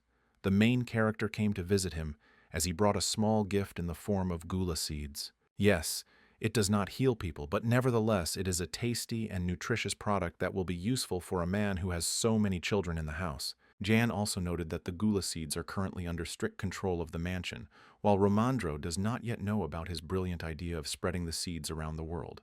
But since the man is raising 5 brothers and sisters on his own, Jan decided that he was an excellent candidate to be the first to receive the seeds. The man began to cry. For him, this gesture of the young gentleman meant a lot. He would never forget such kindness. However, Jan could not stay here for long, as there were still many houses to go around, so it was time for him to move on. But before going, he asked the man to eat only 1 seed and plant the rest. That would be more correct. But if one of the neighbors asks for a seed, the man is obliged to share. After this, the main character and his bodyguard walked around a few more houses, and soon Jan noticed that Bereg was already very sleepy. And this was the usual state of the bodyguard, so the guy did not even pay attention to it anymore. But he understood that they needed to continue, because if they secretly spread the word among ordinary residents, then most likely their opinion of him would improve. Therefore, they will not stop there, and no matter how much Bereg would like to sleep, they will reach the rest of the children. Everyone who received small gifts from the main character looked incredibly happy, and Bereg began to feel someone else's gaze on his back, and he was right. They were being watched. It was none other than Dogor, so having seen the big picture, he hurried to report to Mr. Mullen. When the official heard that Yang was walking around the city distributing gula seeds, he wasn't exactly surprised.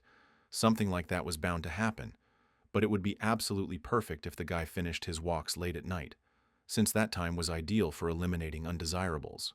The murder or attempted murder had not yet taken place.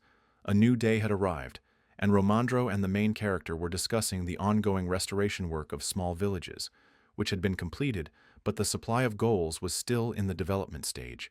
But thanks to the actions of the young man, everything would soon go much faster. The main character was going to do charity work for 3 more days to consolidate the results. At this point, they decided to end the main meeting, when suddenly Bellamy took the floor, saying that this morning he had received a message from the desert, in which they said that the first advisor had become worse. This news did not please the main character at all. Since the situation was considered urgent, all attempts to grow another magic flower were stopped in order to use the results already obtained. Bellamy and Ian were so engrossed in their conversation that they forgot about Romandro, who had absolutely no idea what they were talking about and wanted to know the details. The boys satisfied his curiosity, and now the man understood the situation in general terms, although he would have continued to cultivate the flower in the place of the healers in the desert. This made sense, but it was not as simple as it would have been. The situation was influenced by events in the county, as well as the funeral customs of the clan. Jan didn't need to be reminded of this. He knew and understood everything perfectly well himself. When the leader or the first advisor died in the clan, the entire clan went into isolation for 1 year, and given the age and illness of the advisor, they had very little time. If so, it was time to act more decisively, so John asked Romandro if he had received an answer from the emperor. But the answer was negative. In general, the man had to thoroughly study Ian's characteristics, that is, make sure that the guy possessed magic. This was clear, as was the fact that Prince Marev wanted the ruler of Brack County to have no dealings with Mr. Mullen and Prince Gale. But Mr. Romandro should have already understood and reported to his master that Jan was not involved. That is, he had no dealings with potential traitors. Therefore, he asked Romandro with all his heart to recommend him for the post of governor of Brack County. After all, if he does not become the new count, then his fate is not to be envied. First, he will have to return to the desert. Moline's people will begin to take revenge, and the imperial palace will want to turn him into a weak-willed slave whose magical power is convenient to use. Therefore, becoming a count will only provide him with freedom and security. And the people love him, so there is no better candidate, and if everything works out, then Romandro will soon go to his wife's side. There was a grain of truth in this, and since the boy began to speak without concealment, the man decided to respond in kind. He explained that Prince Marev did not yet understand the connection between Mr. Moline and John. If you think about it, everything here is strange.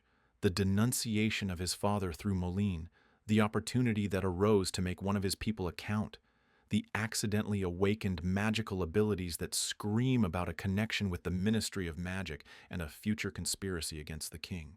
Jan listened to everything calmly and said that he could explain everything. Yes, he could only tell the details personally to Prince Marev, but he could prove that he and Molin were enemies, even today. There was a deathly silence, but it did not last long. Romandro understood everything and promised to convey everything that was said here to the first prince, and now everyone could go about their business. Jan didn't object, but he was curious if Romandro knew even one person in the capital who was involved in growing the magic flower.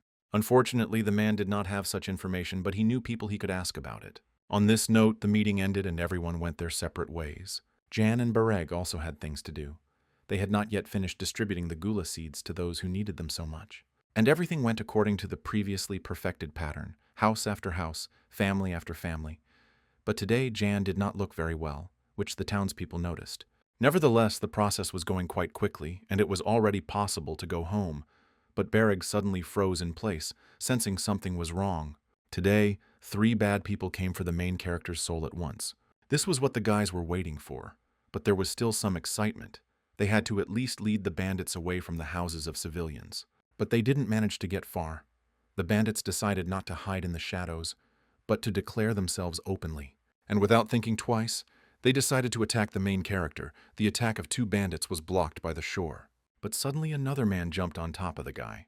But Bereg had enough skill to dodge this attack. Yan watched the fight closely and understood that these were professional killers, and they had heard about the abilities of the coast, so they chose such a battle tactic. Nevertheless, Bereg fought well, but Jan asked him not to kill at least one of the bandits. Yes, he could wound him a little, but he could not kill him. But the situation as a whole was not normal. If the attackers know about Bereg's abilities, then they also know that John has magic. But why did no one try to attack him? Because he is standing in one place. And his 6th sense did not fail him, as a whole group of bandits came out of another alley, and now even Jan would not be able to simply stand aside. But the guy didn't want to drag out this performance for long, so he activated the magic right away. Now Jan understood why the attack happened only today. The bandits were gathering a large group, but what the guy didn't understand was their motives. But the motive was prosaic: money. So they wanted to kill the main character quickly and get their hard-earned money. But the first attacker from the crowd made a big mistake, thinking that everything would be easy, and got hit in the face with a magic ball. The same fate befell the second attacker, who decided to outdo the first, but he also failed. They were easy to deal with, as they looked like ordinary county residents with no special fighting skills. However, there were many of them, and he was alone, and he still controlled his strength worse than he thought. But this was enough to fight back. And at that moment, many of this group began to back down because they were scared and had not been warned about anything like this. But the offered money worked a miracle, and the men pulled themselves together and attacked the main character all together. They believed that they could defeat one child with numbers. But they were wrong to think so, because Jan was not alone. At that moment, like lightning, Bereg rushed to help his master. He was angry at everyone who stood in his way now, because if it weren't for them, he would have been asleep long ago and watching his 10th dream, and not all this. The guy quickly took out all of his opponents, but Yan was worried that at least someone would survive after that, and thank heavens, there were survivors. But knowing the nature of the coast, Jan decided to play it safe and used persuasion magic on his friend, asking him to leave at least one bandit alive for interrogation. But the effect was the opposite. The guy was filled with magic, his fatigue disappeared, and he was going to kill all the enemies he saw. The bandits were scared, thinking that the guy had gone crazy. But John, who was watching his friend, understood that he was happier at that moment than ever. Having finished with the attackers, Bereg felt not only happy, but also rested, which was wild for ordinary people. There were, of course, a lot of corpses, but they themselves were to blame. But among them Jan found one living person, so he would ask him a couple of questions. But as soon as he looked at the man's face, Jan had the feeling that he had seen him somewhere before. The shore didn't recognize this man either, and besides, he looked scary. Suddenly, the boy noticed that the man began to hide his face when he called him ugly. But Bereg was wrong. The man did not hide his face, but deliberately destroyed it so that no one could identify him. And it looked creepy. Even Bereg, who looked like a messenger of demons, was horrified. Jan calmly watched what was happening, remembering that assassins always used similar methods so that no one would know their identity. But even so, Jan ordered others to call people and take the two survivors to the mansion for further interrogation. Meanwhile, in the mansion, Dagor and MVK were very worried. They hoped that the mercenaries would do their job, but it could not be ruled out that everything could go to hell for them. Yes, this could have happened, but there was no need to shout like that in the mansion, because even the walls have ears. True, Mr. Moline had confidence in the man he sent on a dirty mission, so he had to wait a little, and it would all be over. This man is not young, but he is the best of the best. At one time he was the prince's personal guard, so all they had to do was wait. And they waited, but their nerves were on edge, so when someone knocked on the door, they flinched. It is clear that in the middle of the night they were expecting only Petrio, but no one made a sound at the door. But an unpleasant surprise awaited them in the form of Bereg in bloody clothes and with a crazy smile. And it is better, dear gentlemen, to be obedient and follow him slowly, otherwise everything will end badly for them. After all, Jan gave him the go-ahead to kill, and he really wants to do it now. A new day had come. People woke up and hurried in all directions. So it was not surprising that when passing by the alley, they noticed the cordon and wanted to see what had happened there. And seeing a sea of cows, they began to discuss the incident. Everyone already knew that this was related to young Master Yang, and an investigation was currently underway. Meanwhile, the main character himself, along with Bereg, were in the dungeon next to the recent attacker, who was chained to the wall. Yes, the man deprived himself of his face, but nevertheless the main character already knew his name, since the conspirators themselves gave out this information. Hearing this, the man began to scream and writhe, which angered Berega, who at that moment was trying to treat his wounds, although he was not obliged to do so. Jan didn't pay any attention to this, and only looked thoughtfully at the man's wounds, because before this, he had examined his entire body and had not found a single tattoo that would help identify him. However, the guy understood perfectly well that if everything was left as it was, his hostage would not live even 3 days. But the main character was not a monster, and was ready to call a doctor. But in exchange, the man had to confirm his name. But the prisoner remained silent, and Jan had no intention of torturing a man who would soon die anyway. He would simply allow him to do so. Although no, he simply won't do anything. The representatives of the clan of ground warriors will do everything for him, because they are not the kind of people who forget about the impact. So the man needs to pray that he does not have any relatives left at will. After all, everyone who has even a drop of a man's blood in their veins will die just like him, and this cannot be changed. After this, the main character left the dungeon, ordering Bereg to watch over the prisoner. At that moment, a worried Romandro quickly ran into the dungeon. He examined the main character from all sides, worrying that there would not be a scratch on him, because he had just been informed that there were as many as 15 attackers. The main character moved away. He was not used to someone expressing their emotions so vividly around him, so he felt a little uncomfortable. Besides, everything was fine with him, as was with the shore. They also captured 2 of the attackers, and Ian believes that none other than Sir Molin is behind the attack. But the men who can confirm this are silent, and there are no other leads yet. Although no, there was still one clue. It was a ring with poison, which the mercenary used to turn his face into an incomprehensible mess. Now this was interesting. So Romandro began to examine the object closely and came to the conclusion that most likely the poison Tavarpan was used in it. It is often used by mercenaries to hide their identities. But even if this is true, this information does not provide anything, and besides, Moline himself denies everything, as do his henchmen, so there is no progress. Moreover, even in this situation, the main character was not going to kill Molina and company, because the higher management would still send another group of investigators, and at least they knew what to expect from these ones. Moreover, these were 7 questions that, in principle, Jan could not decide who would live and who would die. However, he kept his word and proved that he was far from being on friendly terms with Mr. Moline. So Romandro was obliged to send a letter to the first prince and report what had happened. The main character decided that it was time for him to visit Mr. Moulin, who, together with his friends, spent the night in prison. Perhaps this would loosen their tongues. But they continued to shout at him, insult him, saying that he had forgotten his place and all that sort of thing. But the only ones who forgot their place were the officials. They still couldn't understand that they were alive only because Jan wanted them to. Besides, if they had not served in the palace, they would now be in the same position as Petrio. After which he took out a flask of water and lowered a magical listening device into it, and played one of the recordings of the conversation of the officials, in which they agreed to kill him. Now that was clear. They were being eavesdropped on, although this recording still could not be used in an official trial. But the man forgot one thing. This is not the capital. This is a county on the border, and different laws apply here. Besides, now Yan was part of a clan of ground warriors who did not take place lightly, and from this record he could only draw one conclusion. Moreover, men should treat food with respect and not throw it around and be picky. At that moment, Hannah came running into the dungeon, saying that people had gathered outside and were purposefully moving towards the mansion, and they claimed that they want to see the main character urgently. The main character did not understand why people needed him. Did they really want to steal all the gula that he grew? Or did Mr. Molin set them on him? Or perhaps there was a 100th option that some problems arose during the restoration, or a conflict with a warrior occurred, or perhaps there was discontent among the inhabitants that even he could not guess about. There were thousands of options, if not more. But he could not expect that each of the people he helped would come to support him and bring what they could: flowers, fruits, and much more. And what a relief will wash over everyone at that moment, seeing that their dear Ian is okay. At that moment, when everyone was so sincerely worried about him, Yan remembered what helped him survive the most difficult 3 years of his life on the throne: the kindness of those people who believed in him infinitely.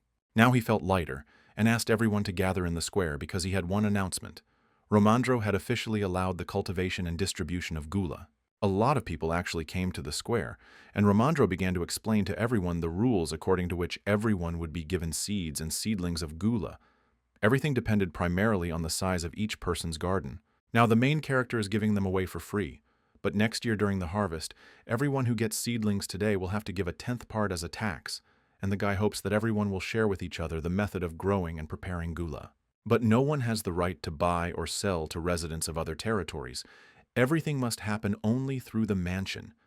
In case of violation, everyone will be obliged to pay a fine of 10 gold coins, and also, if someone reports the violator, they will receive a monetary reward. The only thing that needed to be remembered was that no one could trade plants or fruits on other territories, even if it was just selling one seed. Everything had to be agreed upon with the mansion. If someone doesn't receive a seed or seedling today, they don't need to worry. There will be a second delivery tomorrow, and they will be able to get something. At this moment, Bereg approached the main character and said that they needed to return to the mansion for a while, since one of the prisoners had come to his senses and was ready to talk. The main character is in prison, because without him, no one has the right to conduct an interrogation. But before going to the guy, whom the main character is ready to talk to, he asked about Petrio's health. It turned out that there was too little hope for his recovery. It would be good if he was going through today, and he couldn't say anything in such a state. But unlike Petrio, the other guy felt much better and was ready to cooperate. He was quite talkative, told us his name, and that he had 2 younger brothers. All this information was of no interest to the main character, as well as to Bereg. If he continues to carry all this nonsense, he will definitely die. It turned out that he was originally from a neighboring county, and came here only because the offer for a simple job was tempting. The customer's face, the guy didn't remember his name.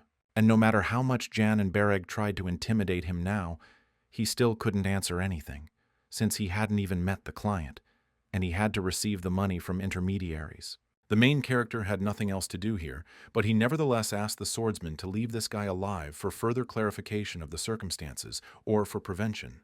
But as soon as the young man left prison, he decided to write a letter to the neighboring county. Now it was possible to talk to Romandro. Maybe he would help to look at the situation from a different angle. Jan, on the other hand, clearly needed help in writing the letter, or help as a reason to do it. It was quite interesting, so the man gave his consent.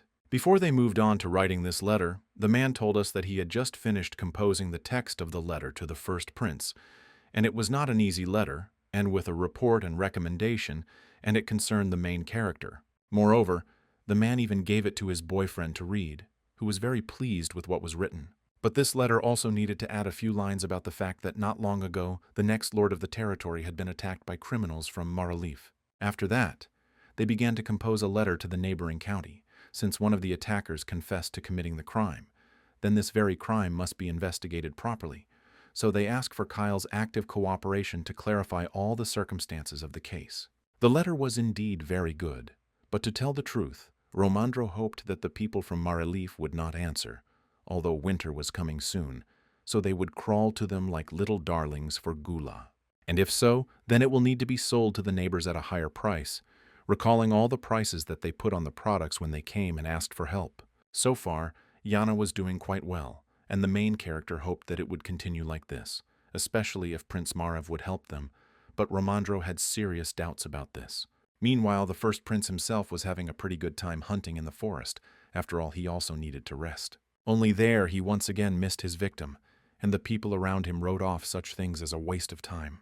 The man was curious about where Prince Gale was now, since he had not come to hunt. But before the young people had been so friendly and spent almost all their time together, and they had a serious talent for this activity. The prince didn't like this remark at all, so he decided to spoil his interlocutor's mood a little and scared away all the prey. After this, Marav felt very sorry, although no, he didn't feel sorry. And he didn't really care whether his ministers were satisfied with his hunting skills or not. Overall, the hunt had left the prince very tired, so he decided to rest a little. But it was not to be. An assistant approached him and clearly wanted to talk about business. Things were quite urgent because he had received a message from the borders, and if the assistant understood everything correctly, then this letter would be a good gift for Marav. And the prince began to study the document. But for some reason it seemed very funny and absurd to him, because no one in their right mind would eat a weed and believe that it is nutritious and useful. The gift was so-so, to be honest, but that was not all. In the letter with recommendations and an assessment of the qualities of the future lord of the territory, Mr. Mullen's ring was enclosed. There is also a report that says Mr. Moline tried to kill Jan, and that his man named Petrio, who is now in custody, did the job. Moreover, the main character is going to hand over all these people to the first prince. Marav had assumed that something like this was bound to happen, since the young man had immediately caught his eye when he brought the members of the Ground Warrior clan to the county of Brock, but was he really so naive that he would appoint him the new count of those lands just because he had no connection with Gale? Although on the other hand, something interesting could come out of this.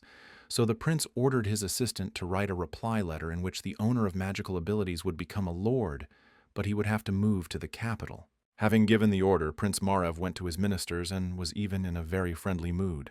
But suddenly an arrow flew right past the young man's ear, and it hit the unfortunate deer right in the neck. It was a fascinating and frightening spectacle at the same time, so the ministers' expressions immediately changed, and they did not know what to say or do next. Only one person was capable of such a thing, and Marav knew perfectly well who he would see when he turned around. It was Gale himself in his brazen person. True, he even tried to be nice, and asked his older brother for forgiveness for having disrupted the fun, and for the arrow accidentally scratching his cheek. Sarev didn't answer, and Gale didn't care. He just apologized to the ministers again for his lateness. At this point, an unpleasant ringing silence arose between the brothers, so the ministers decided that it was time for them to drink some tea so as not to get into trouble. And a minute later, the brothers were left alone in the clearing. Their conversation was clearly not going well. Every word from both of them was saturated with poison and innuendo. Even compliments sounded like insults. And suddenly, the hints turned into direct questions. Gale was interested in why Marav was so interested in the border territories. Gale was not a stupid guy. He noticed that there were no more letters from Moline, but letters from Romandro still arrived regularly.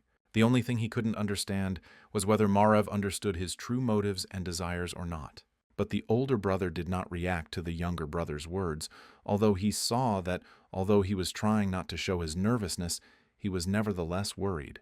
Therefore, I decided to warn my brother one last time and ask him to stop all activities that could harm him, because he would not see the county of Brach anyway. After all, his lord will be a guy with Brocky blood in his veins, and he also has magic, and in his spare time he rebuilds cities and towns, and members of the clan of land warriors help him with this, so he will get what belongs to him and should. The hunt was over, but business at the ministry had just begun. Moreover, both princes came to the meeting this time. Today the issue concerning Brack County was supposed to be finally resolved. An interesting fact was that Romandro sent a letter of recommendation and asked to make the illegitimate son of the traitor Durga Brach the new lord. At that moment the hall exploded. There was a lot of debate about the guy. Some thought that he shouldn't be put in charge of the county. Some were sure that this was the best decision. There was no consensus regarding this candidate. So Prince Marev took the floor, stating that this young man had practically solved the problem of hunger for his people, helped to restore order. The residents loved him, so he was also on his side, and believed that Jan would become an excellent lord. Moreover, he was ready to grant the boy the title of Viscount. Some ministers who were against this decision now decided to change their tune, since the first prince and Romandro were on Jan's side. Even Prince Gale was smiling at something of his own, which looked strange and creepy. But he was not going to give in to his older brother and reminded everyone about the taxes that Brack County had to pay. Besides, the guy was originally a slave, so it would be better if he remained one. And since he has magic, he should work for the good of the empire and the palace. The Minister of Magic supported this idea. And Gale added that if Ian could pay 10,000 gold coins in taxes, he could become a lord, but if he couldn't, he would become a slave again. Now Marev understood why his brother had been silent for so long. He had calculated everything and was sure that Jan would not succeed. It is obvious that Brack County will be able to pay such a sum only if it gives all taxes to the treasury and leaves nothing for itself. Otherwise, these lands will be put up for sale, and Wesley will definitely buy them because even if Jan pays the taxes, Brack will drown in debt. This idea was seized upon by other supporters of Gale, who did not care about Jan and Brach, but had to play their part. The voting was over. It was good that no one had beaten anyone. Now, the guy had to be officially recognized as the lord of the county of Brack. Overall, the meeting proceeded quietly, but Marev could not understand what Gale was thinking, and why he and Wesley did not defend Ian, who was also a mage. Marev was pleased. He was not interested in Jan's fate. Whether he would get into debt or not was not particularly important. The main thing was that those lands would not be ruled by a supporter of Gale. Besides, the first prince had a premonition that that guy would put all of them together into his belt. Immediately after the final decision was made, the government sent a carriage and envoys to Jan with the verdict. The carriage looked expensive and rich, and it was unlikely that a new investigation team had arrived in it. It was Colonia, an administrative official of the imperial palace, who arrived on it, and she clearly brought good news. Since she brought an imperial decree, everyone had to follow the rules prescribed by etiquette. So the letters of recommendation from Prince Marev and Romandro were approved by the council. From this day on, Jan is granted the title of Viscount Brach and becomes the full lord of these lands. But that's not all. Since the guy is the illegitimate son of a criminal, he must pay 10,000 gold to the empire's treasury within a year. Only then will his title and right to the lands be secured. Only after paying off the debt will the guy be able to pass on these lands to his descendants, a condition that the main character did not like at all. It was unpleasant to realize that someone had managed to outplay him, and if he failed to cope with the task, everything would be taken away from him again. The woman finished reading the order, and then said more quietly that he had the right to refuse this offer. But they attacked the wrong person. He had been working towards this for a long time, and he would not give up, seeing that there was a small obstacle in front of him. If so, the woman had nothing more to do here. But suddenly, before getting into the carriage, she asked whether Mr. Molin was alive or not. The answer was positive. The man was still alive. That was probably good. So Colonia took out another decree, but this time from Prince Gale, and was about to read it. The second prince demanded that Messrs. Molin and Macdegor be returned home safe and sound. But this demand did not make an impression on Jan. He did not understand what the woman was trying to do. Has the woman forgotten that the emperor is like the sun, and there is only one sun in the sky, and according to palace etiquette, only imperial decrees are delivered in the golden carriage? At this moment, Colonia felt uneasy about how this guy from the province knew such subtleties, because not all the capital's aristocrats knew this information. And the guy continued, saying that he would guarantee Mr. Molin's safety, but he would not let him go, and she needed to think about what she was doing and not show disrespect to His Majesty the Emperor. Colonia had lost. She knew it as well as 2 and 2 made 4, but she needed to see her old friend to report his health to the palace. The main character did not deny her the pleasure and took her to the dungeon where the officials were sitting. Despite everything, they looked good. Mac was smarter and more emotional than all of them, So he immediately noticed the decree in the woman's hands and realized that Ian was now the lord of these lands. This was an indisputable fact, and Colonia asked for a few minutes to speak with Mr. Mullen alone. But the main character was not going to make concessions, because these people conspired, hired bandits, and tried to kill him, so his own safety is more important to him than someone else's feelings. So on this note, it was time to end the date. He had not given her permission to talk. Colonia left. An evening came to the city. Everyone was happy and cheerful because Viscount Jan Barch became the new lord. Even the clan of ground warriors did not stand aside and wholeheartedly congratulated the guy on achieving his first goal. Cacanthier also told Jan that in a couple of days he and the guys would go home, since it was already getting cold and the warriors were missing the warmth of the desert. But he would leave Bellamy and a couple of other guys to help the guy. Overall, Cacanthier was glad that he had decided to support Jan back then. Now he and his clan were perceived as allies, and not as stupid barbarians. But there was a man who was sad at this celebration of life, and that was Romandro. He got drunk from resentment, since Jan was given the title of only Viscount. It is clear that giving a baron is not enough, but giving a count is already a lot. But if you can understand the officials with the title, then you can't understand the sum of 10,000 gold coins. Where did they even get such a sum? But Ian understood perfectly well where the roots were coming from. It was Gale who tried, knowing that it was difficult to earn so much money. Suddenly, Romandro noticed that John had already reread the imperial decree several times, although there was nothing special in it. Everything was standard. Although no, there was something here that confused the guy. For example, the seal. It was different from the one the main character knows. It is interesting why the seal, which has never changed since its foundation, was completely different on this document. There was only one conclusion to be drawn. In the midst of all this, the Emperor's seal was urgently changed. Even without knowing all the details of what was happening, the main character could not have not known about such an event when he himself was sitting on the throne. At that moment, he was brought out of his unpleasant thoughts by Romandro's voice, who noticed that his friend had not suddenly darkened. The main character assured his friend that he was fine and there was nothing to worry about. If so, now was the time to please the neighboring county with the news that it was Jan who would now be in charge of the Brack lands. The main character really liked this idea. The next day, Kyle received a letter from Viscount Brack, and he suddenly felt no joy, because he also wanted to get these lands, and now his desire went down the drain. The man did not understand how someone could give a title to a man who was born in a brothel and now pretends to be a nobleman. It was outrageous. But it wasn't that bad yet, because the guy was demanding a reaction and an explanation regarding the latest attack on him. The man did not think it was important, so he asked his assistant to write the letter, as he personally did not want to waste his time, ink and paper, on something so useless. Although at this point Kyle suddenly perked up and asked his assistant if there was any mention of food in the letter. There was nothing of the sort. And this was strange, because both counties were in a deplorable situation due to the fact that the harvest was worse than usual. On the other hand, it was even curious what the young man would do in this situation. He would probably start eating carrion and some weeds that he could find in the forest. Having recovered a little from his outburst of anger and irritation, the Count let his assistant go about his business and remained in his office. But at that moment the lady called out to the servant. She was interested in a question related to the neighboring county and the news that came from there. It turned out that the main character, unexpectedly for everyone, received the title of Viscount and became a full-fledged lord of his lands. This was quite curious and unexpected news. However, the woman did not show her interest, hinting that it was just idle curiosity. But since everything turned out this way, it was necessary to send some kind of present to the young lord. So she decided to take all her lessons, and if the Count starts to swear, then she takes full responsibility for this decision. So the butler has nothing to worry about. In addition, the woman was going to ask her husband's permission to send some precious gift to the protagonist, so she asked to leave the treasury open. It was not necessary to do this, but who would listen to an ordinary butler? After all, the gentlemen have their own quirks. Meanwhile, in Brack County, the holiday ended and harsh everyday life began.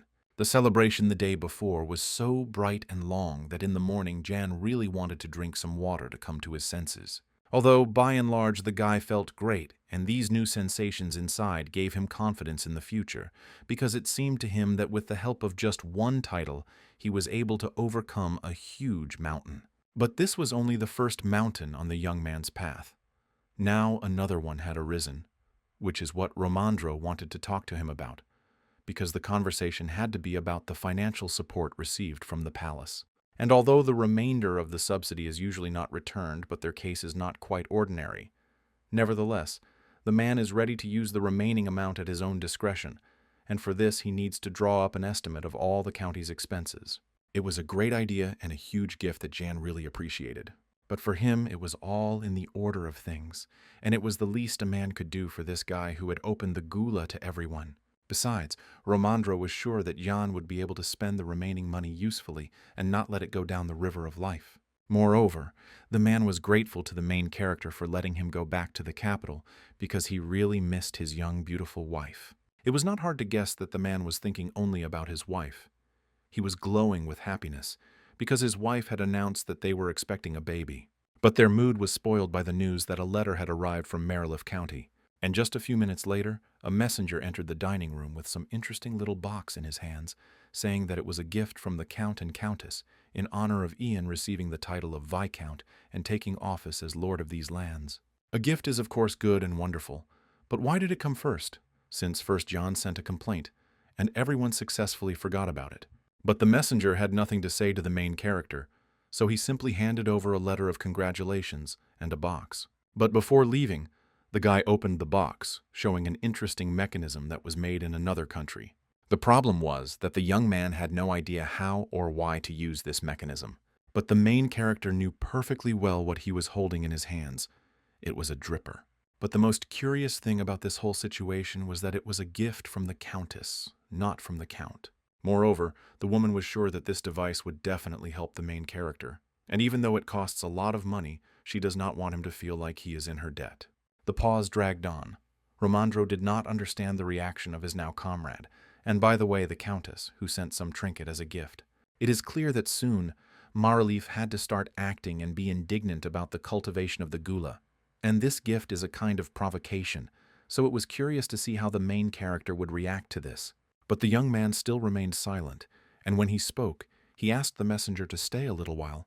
He wrote a reply to the Countess. Jan was going to thank Rian for such an interesting gift, and also express his hope that they would meet again and chat someday. In fact, he really had something to thank the Countess for, because this seemingly trinket was a very interesting recording device that automatically pressed a hole with each press of the handle, and in the future, it was this mechanism that would become the basis for all machines. In the future, the protagonist would be developing new technologies based on this mechanism, and the question now was whether the Countess understood the value of this mechanism, or whether it was an insult on her part. Having written and sent a message to the Countess, the protagonist decided to meet with Cacanthir, who was planning to go home today. But finally, Jan had one small request for the chieftain, and it concerned Maryliff, and it had to remain a secret. The guy asked to poison life in the neighboring county, and not to let the merchant ships from Hovan there. There was no need to start fights, because that way the opponents would come out to Jan and the others. But he had another no less effective idea, which he would gladly share with the leader. A lot of people came to say goodbye to the clan of land warriors. They brought water, dried meat, and wished a good journey to the people whom they considered barbarians, but who helped them a lot. Some of the clans even found the love of their lives in the county and promised to return and live happily ever after. Jan, of course, wanted the warriors to be accepted here as family, but he did not expect that people would love them so much. Of course, this was to the advantage of the main character because marriage best strengthens the unions of two nations and ensures cultural exchange. At that moment, he involuntarily remembered a situation from his past when he was strongly advised to listen to the opinions of others because his choice could change someone's life. He had to learn then not only to discuss the issues on the agenda, but also to try to understand what the people living in the empire felt. Now it seemed like a distant dream, but a dream that would never be repeated, from which he was pulled out, as usual, by the shore. It was time to say goodbye to friends. Cacanthir and other members of his clan were getting ready to leave. Only Bellamy and a couple of other people remained who would help the main character in the future. Suddenly, the leader was stopped by a local resident with a child, not allowing him to go further. But the boy was no longer afraid of the man. On the contrary, he was embarrassed, blushed, thanked him for saving him, helping him, and held out a bouquet of beautiful flowers. This couldn't help but melt the man's heart. He was pleased to see such changes in people who considered him a barbarian, so he smiled warmly at the child, and he willingly accepted the offered gift. Time passed, and soon the walls of the border point appeared. Jan and Bereg led their friends to the border, but did not go further with them. At parting, Cacanthir promised the main character that as soon as he arrived at the clan, he would immediately begin working on a secret mission that concerned the neighboring county. Moreover, the man believed that the young man would be able to overcome all obstacles on the way to achieving his goal, because God does not send tests that a person cannot withstand. Jan was of the same opinion, and as a token of her gratitude, she gave her friend a small monetary reward and some gula seeds. But the leader didn't need the money, but he took the seeds with pleasure. And all because his hands were busy with a beautiful bouquet, which looked quite funny in the hands of such a huge and brutal man. After which he led all his comrades forward to the house, and Jan and Bereg only looked at their backs, knowing that someday they would meet again. It was time for the boys to go home too, because things wouldn't get done by themselves. The main character had already come up with another brilliant plan in his head. First, he was going to develop the cultivation of gula, and then rein in Count Kyle. Meanwhile, the clan of ground warriors moved forward, each of them in a great mood, and not only because after a long separation they would see their loved ones, but also because something new was being born in their souls, something that would forever connect them with the golden-haired boy. In truth, Cacanthir would never have thought that there would be someone in the empire who would earn his respect. It was an unexpected, but such an important discovery. He did not know whether the legends were true that the Magi were messengers of the gods, but the wisdom of the main character gave his clan a lot. The magic flower, information about the traitor, finding allies on the border, and most importantly, a map of the great desert. Now he remembered a moment from the past, when Jan had just joined their clan. Then the wind changed its direction, which meant the beginning of a sandstorm, so it was necessary to look for a place to spend the night. It was bad, but it was necessary to know the exact direction of the coming of trouble. Unfortunately, the shaman could not give an exact answer to this question, since the guiding branch was damaged. Its energy was exhausted. But from the remnants of this very energy it was possible to conclude that the storm would come from the north. If that's the case, we'll soon have to turn around to get around the sandstorm. Everyone was busy with their own affairs, and no one noticed that behind their backs, Jan had quietly settled down, studying a map of the area. And only when he disagreed with the leader's decision that they needed to go east and not south did everyone pay attention to him. At that time, no one took the main character seriously, believing that since he was an aristocrat, he had no idea what he was talking about, and it was not for him to argue with the guides, who had spent most of their lives avoiding sandstorms. Cacanthir was calm, unlike his men, but he noticed that the boy was holding a map in his hands. And he was not mistaken. This map was made by an investigator of the great desert from the empire, and judging by it, the sandstorm will come from the northeast. Therefore, if the group goes east, they risk ending up almost at the epicenter, and therefore they need to go south. Since the map was written by imperial explorers, all the markings on it were also in the imperial language, which Cacanthir did not understand very well, at least the written one, and asked Bellamy to translate. The young man took the map from Jan, admiring the work done because it was very detailed, and even the amount of precipitation, temperature, and humidity over the last 100 years in this area were indicated. It was truly something incredible, a real treasure. This is despite the fact that the members of the clan of land warriors learned this very information while traveling on foot, and here even the oasis, which they found quite recently, was marked. It was hard to believe that this was possible, but everything was there. Therefore, the leader had even more questions for the young man. It turned out that this map was given to him by his mentor. And oddly enough, he was not quite a simple teacher.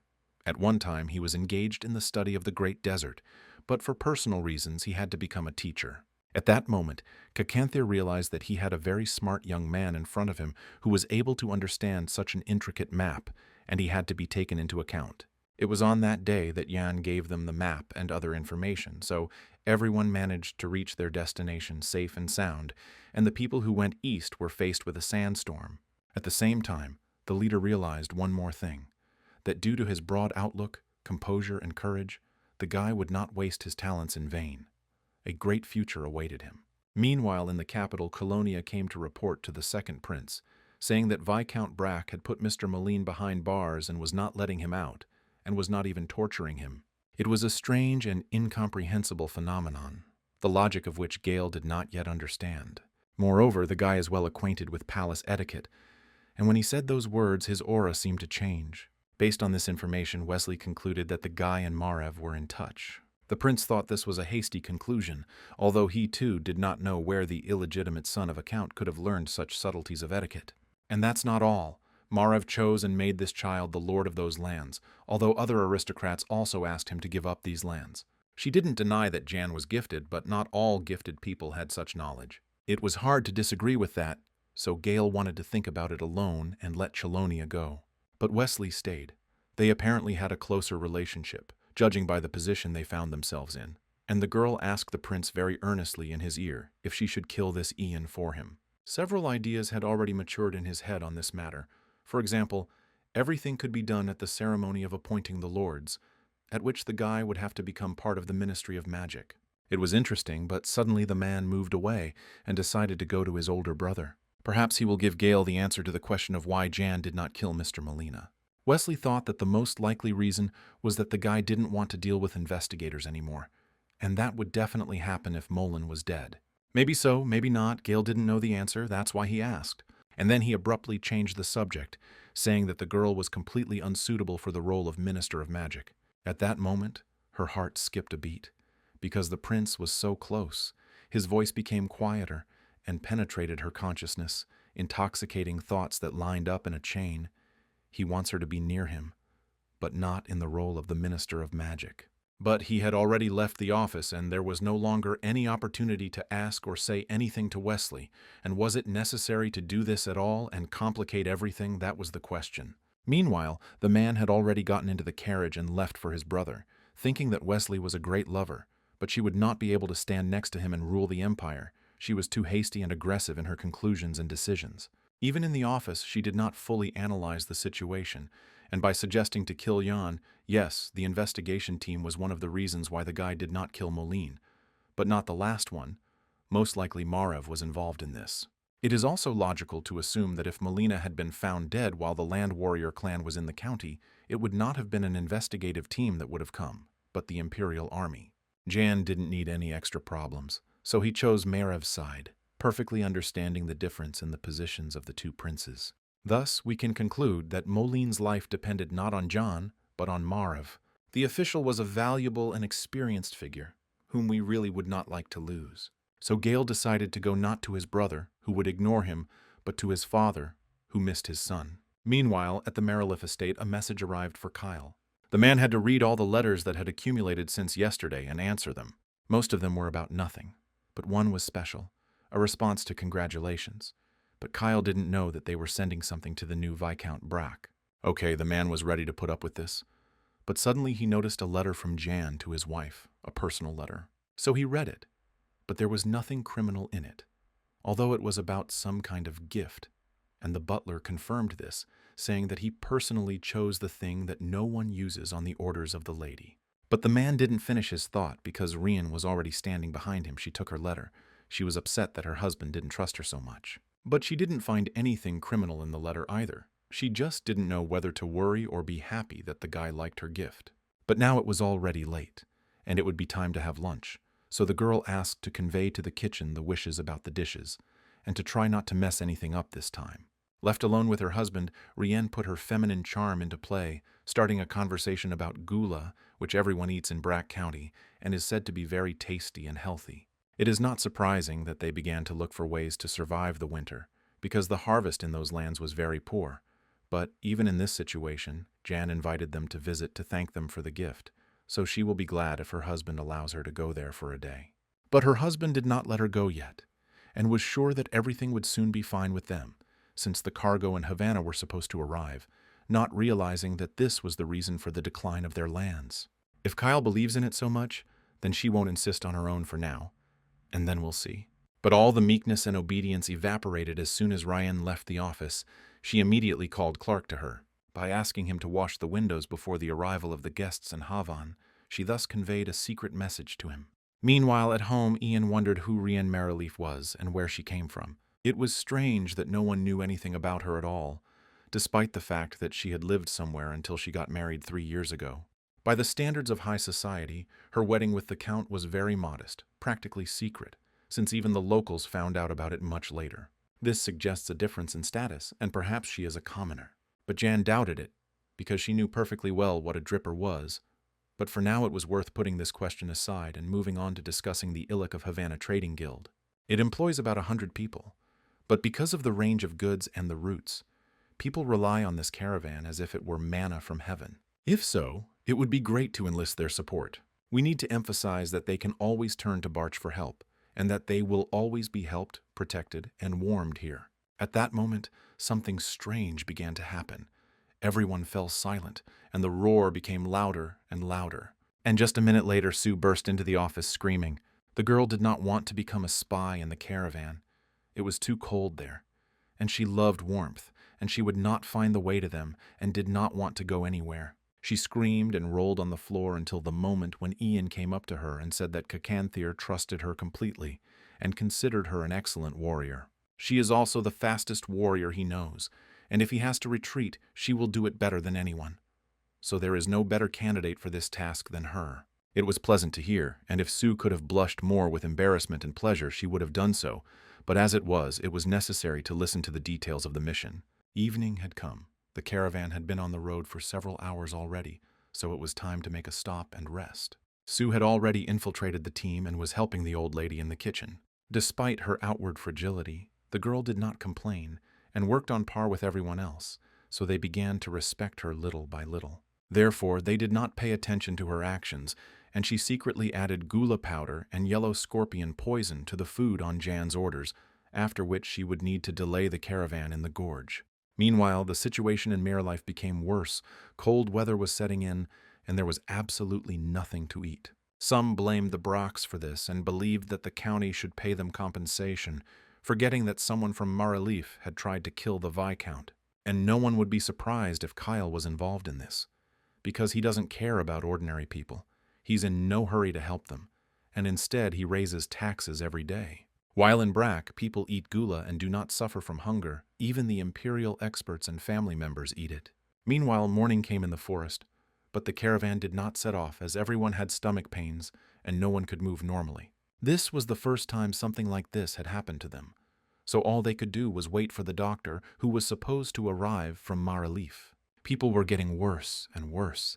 They were writhing in pain and asking for at least warm water. Sue seized this opportunity to leave the infirmary, as she could no longer stand being there. Moreover, she hoped that as soon as the doctor arrived, she would try to persuade the caravan to return to Havan. But something went wrong and she was caught red-handed by a man when she tried to add some powder to the water. Sue had no intention of showing her hand, calling the man who grabbed it a real pervert. But even if she didn't want to do it, she had to. And the man noted that on the back of her hand and wrist, there were scratches typical of those who often use their fists. Therefore, the question arose as to why the girl was pretending to be a cook. He also noticed that she put something in her pocket and wanted to know what it was. But the girl did not give up her position, refusing to obey. And then she hit the young man in the solar plexus with all her might, so hard that he almost lost consciousness. The characteristic sound brought other caravan employees running, and they saw a young man lying on the ground with a fragile girl standing next to him. She understood that she had gotten herself into a very unpleasant situation, and it would be quite difficult for her to deal with all the men who could potentially attack her. But the most interesting thing was that at that moment, Erica appeared in the clearing along with her soldiers. They looked rather shabby in appearance, and Sue decided to put on a show, calling the people who appeared robbers. This was enough for all the caravan workers to decide to grab their weapons and attack those who arrived. Erica tried to explain something, but no one wanted to listen to her because fear has big eyes. Meanwhile, while there was a fuss and bustle downstairs, Sue decided to run away. She knew perfectly well that in the darkness no one could tell who was a friend and who was an enemy. Half would die, half would run away, so she could deal with this caravan before the doctor arrived. Time passed, the confusion ended, and the boys who survived the skirmish came to Mirrorlife County. The only problem was that there were 3 of them and the cart was empty. Kyle did not expect such a setup. The butler reported that the caravan was attacked by bandits, as a result of which they lost everything, including their lives. Moreover, the man personally checked the veracity of this information. There were many dead and wounded guys in the clearing when he arrived there. The head of the caravan suffered the most. They say he returned to the kingdom of Havan, and the rest of the survivors came here. The situation had escalated, and the Count had no idea how to sort it all out. But the flash of rage died down rather quickly, leaving behind an emptiness. Something had to be decided, so he began to discuss with the butler options for purchasing food, but the prices were too high. But there was nothing people could do. They were already hungry and on the verge of rebellion, so they had to buy at least a little food and distribute it among the population. But for the first time, the butler decided not to listen to his master and suggested an alternative: to seek help from the neighboring county of Brack. The man explained his position. It is colder in Sharon than here, so the snow will start earlier there. Because of this, it will be difficult to transport the cargo. It would be logical to try to get some gula, which everyone eats in Brack. But the Count had no intention of doing this, as he considered such thoughts to be the sheer delirium of a madman. He wasn't going to pay money for weeds that even pigs wouldn't eat. But the butler could not watch the death of his friends and acquaintances, so he personally wrote a letter to the main character. The man was desperate. He asked the young man to help him and his family and the citizens in general, and to start trading in gula. This is his personal request, and it has nothing to do with the Count. But if the guy agrees, then he will offer all efforts to persuade Kyle to accept this situation. It was interesting, but Ian knew perfectly well that if the butler had written the letters with such a request, then it was obvious that Kyle was looking for other alternatives for obtaining food. There was no point in thinking about this alone, so the young man decided to go to the dungeon and visit the prisoners. But before that, he asked the ghost for one cookie to lift his spirits a little. He reached his destination fairly quickly and entered Colin's cell, who was no longer looking his best. Jan saw that it was very difficult for the guy to be in prison, so he offered him a small deal. Now he would give him a cookie, after which he would get a job. Colin did as the protagonist said. Now he had to listen to him very carefully. Now he would get freedom and return home, after which he would get a job as a hired worker in the group that went to Sharon.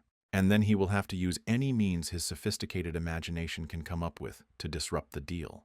The boy didn't understand how he could do something so cruel, but he didn't fully understand the situation he was in, because if he didn't do as the main character said, he would die right now. Then Ian began to intimidate the young man in every possible way, instilling in him the idea that a serious poison had gotten into him along with the cookies, but with the help of magic the guy was still controlling its spread.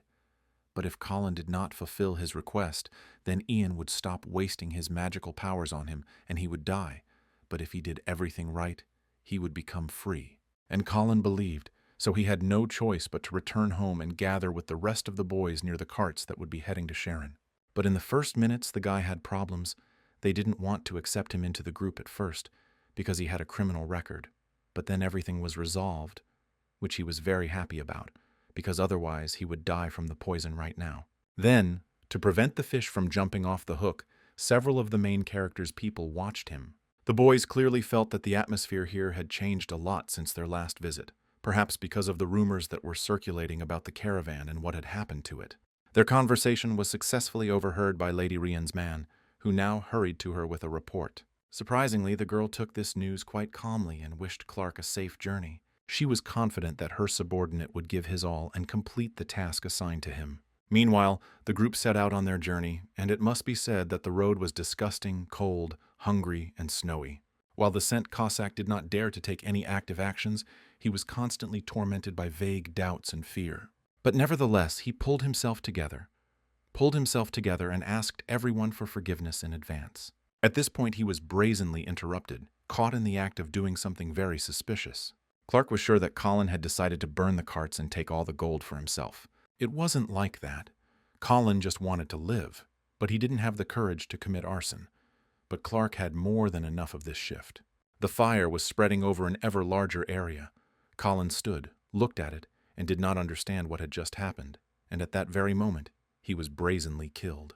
Meanwhile, other members of the group ran out of the cave to see what the noise was outside. For them, Clark made up a story about Colin setting fire to the cart of gold, and he resisted so strongly that the man had to kill him. Several of the main character's people watched the show unfold from the sidelines. They got the impression that this Clark was acting according to some scenario of his own, and this needed to be reported to the gentleman immediately. But Kyle was the first to learn about the incident that happened to the group.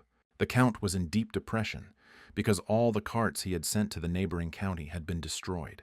The butler thought that Colin wanted to steal the gold coins that the group took on the road, but during this unsuccessful attempt they tried to detain him. The guy resisted, and eventually died. At that moment, it seemed like all the gods in this world were against Kyle, and his situation was almost insurmountable, and the winter would be the hardest of all the winters he could remember, since the mansion's supplies would soon run out as well. So if the county of Marilif cannot get food from Sharon and Haven, they will have to turn to the hated Viscount Brack. But the man really didn't want to do this. He didn't want to do it to the point of grinding his teeth, but he really wanted to get even and take out his anger on someone.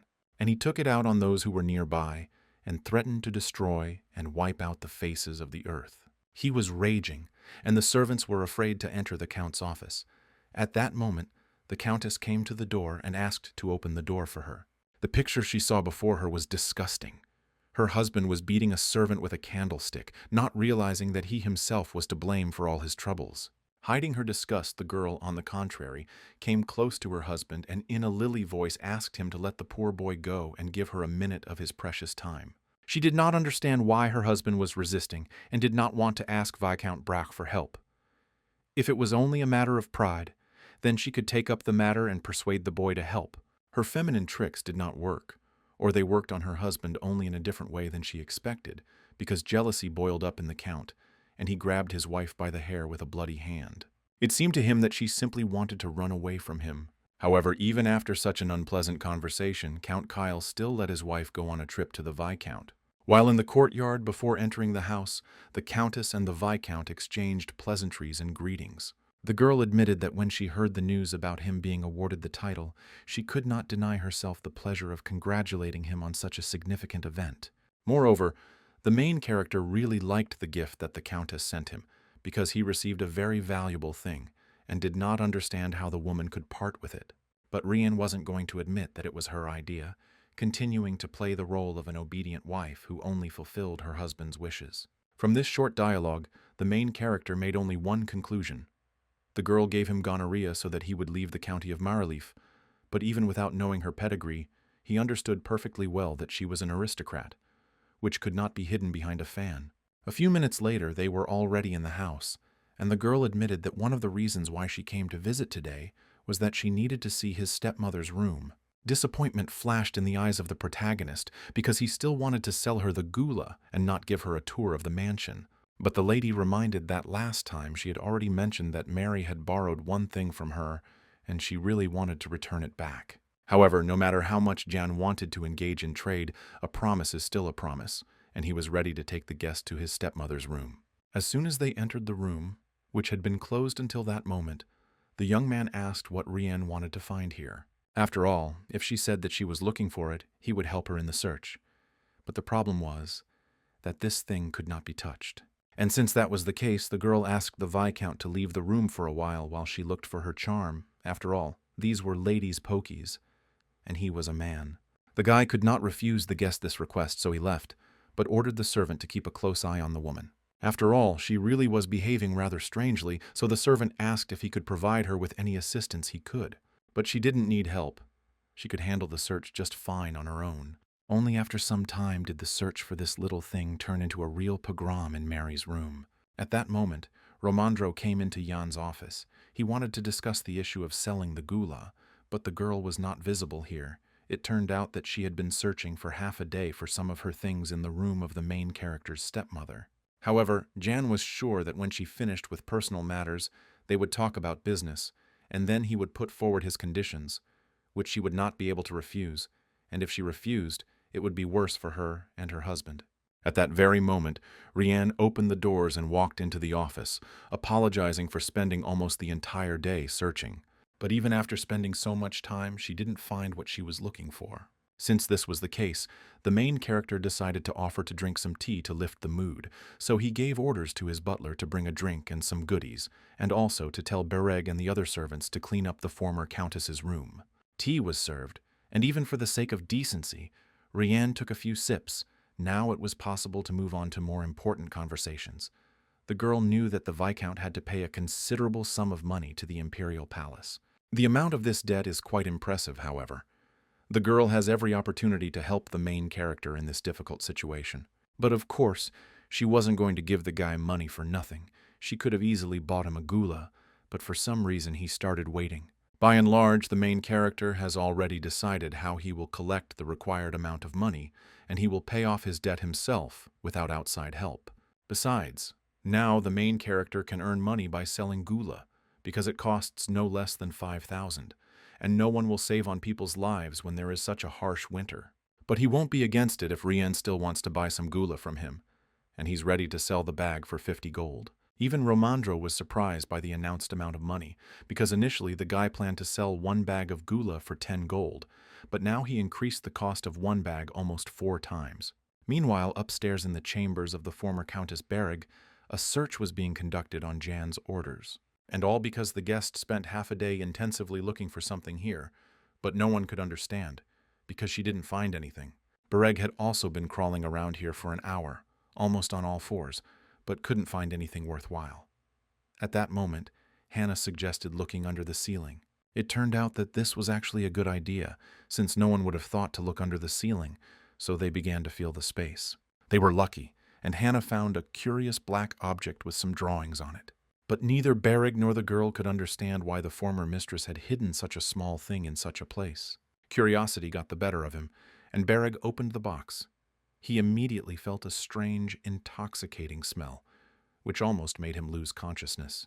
Although no, at first he tried to resist his worsening condition, his strength left him, and the guy fell, dropping the object from his hands. Meanwhile, in the living room, the Countess was pondering the offer of a price for one bag of gula. If you think about it logically, it was an inflated price, considering how productive this plant was. Yes, this plant was very productive, so in 2 months, the woman could solve all the problems in her county. Considering the fact that many people can die from hunger, and for any county the population size is of great importance, such a price is, in principle, a trifle. But no matter what the main character said, he did not see any interest in the eyes of his interlocutor, because her thoughts were always far away, wondering where her thing had gone. Nevertheless, he still tried to interest her and continue negotiations, even though he understood that he was wasting time. In addition, Rien admitted that the main decision will be made by her husband.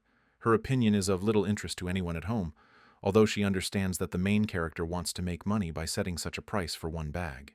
At that moment, Hannah burst into the office without knocking, because the situation was an emergency. The girl screamed, gesticulated with her hands, begging to run to Mary's chambers, since Bereg had found that very thing and now he was feeling bad. It was a powder box filled with white powder, and after the swordsman opened it and inhaled, he lost consciousness. Hearing this, the Countess jumped up and ran into her former friend's room. Jan didn't understand what had happened to her, why she had jumped up and run, and where her vaunted self-control was. But she still did not react to the young man's persuasion and words. Moreover, she pushed him away by force and ran forward. But when Rihanna pushed the protagonist, she also fell, and the hem of her dress rose up a little, revealing her leg and bruises. Jan did not comment on what he saw, but they all ran together to the room where Bereg was. The situation was not in her favor, so the woman was tied up. It's good that she wasn't sent to prison, but the conversation was going to be long, and the main character needed answers, and it would be better to tell her from the very beginning and not lie.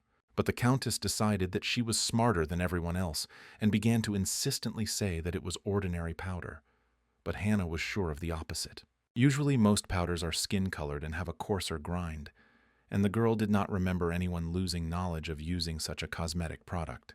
It was obvious that even after such a show, the Countess would not speak while there were strangers in the room, so Hannah took Romandro with her, leaving the woman and the gentleman alone.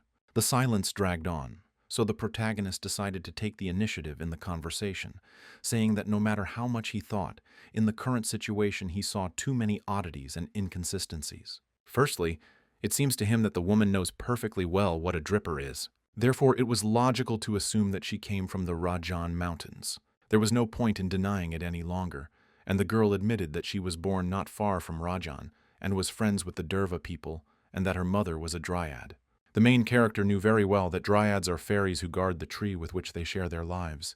They are capricious and cruel, and therefore, in order not to part with their loved ones, they swallow them alive. Meanwhile, the girl confessed that because of this feature, she could never understand her mother, so she cut down her tree and ran away. But it was an unsuccessful escape, as the girl was soon caught and sold into slavery, and then her future husband bought her. Rien is lucky that her husband doesn't know that she is a dryad by mistake, and perhaps for this reason, She wants to help the main character solve his problems, because then he will help her solve hers. It is clear that she does this for a reason. Her heart is already so full of hatred for her husband that she can no longer endure his abuse, both physical and moral. The problem is also that she is of low origin and cannot get a divorce, but she does not want to live like this for several more decades, and it would be unfair to lose all her pride after she cut down her mother's tree. So she needs to get her powder compact back and find a way to become free. At that moment, something clicked in Jan's head. He realized that most likely there was poison in the powder compact, but he was wrong. It was just a hallucinogen brought from Havan. True, its constant use can stop breathing for a while. But she sees for the first time that this happens after one breath, because neither she nor Mary had problems with it. Rien kept talking, admitting that she hated her husband's last name, hated him, and was generally no better than her mother. All she wants is to have freedom of choice, which is taken away from her. That's why she has the main character of the sentences. 5, enemy of my enemy, my friend. That's why she sees no reason to avoid cooperation with him. If the guy helps her more precisely, if he closes his eyes to some things, then she will help him pay off his debt to the palace and will continue to help him in any situation. Yan hardly believed what he heard after all. He had made inquiries and knew that Kyle had younger brothers, so the girl would not see her title, but she didn't care. The main thing was that she would be free. It sounded plausible, of course, but the guy doubted it. He didn't know what was best to do, and it was already evening outside, and it was high time for Rien to go home, but he still wouldn't let her go. And when I had already decided to accept her offer and send her home, I heard some noise and fuss from the corridor. Yes, it is impossible to think about anything like that, so Jan decided to check what is going on and rein in those who are preventing him from doing things. It turned out that Carl was trying to get through to Rien, but the main character's servants wouldn't let him through, so Jan decided to smooth things over and asked the guy to be a little quieter. He would see his mistress soon. But as soon as he saw that the woman's hands were tied, his face turned purple with anger, and he was ready to rush at Jan with his fists. But Ian was not the type to tolerate such treatment in his home, so he used magic on the guy. The noise and shouts began to affect Bereg, and little by little he began to come to his senses. But he couldn't fully wake up, and in the corridor, a drama was unfolding. Rien leaned over Clark, who was now unconscious.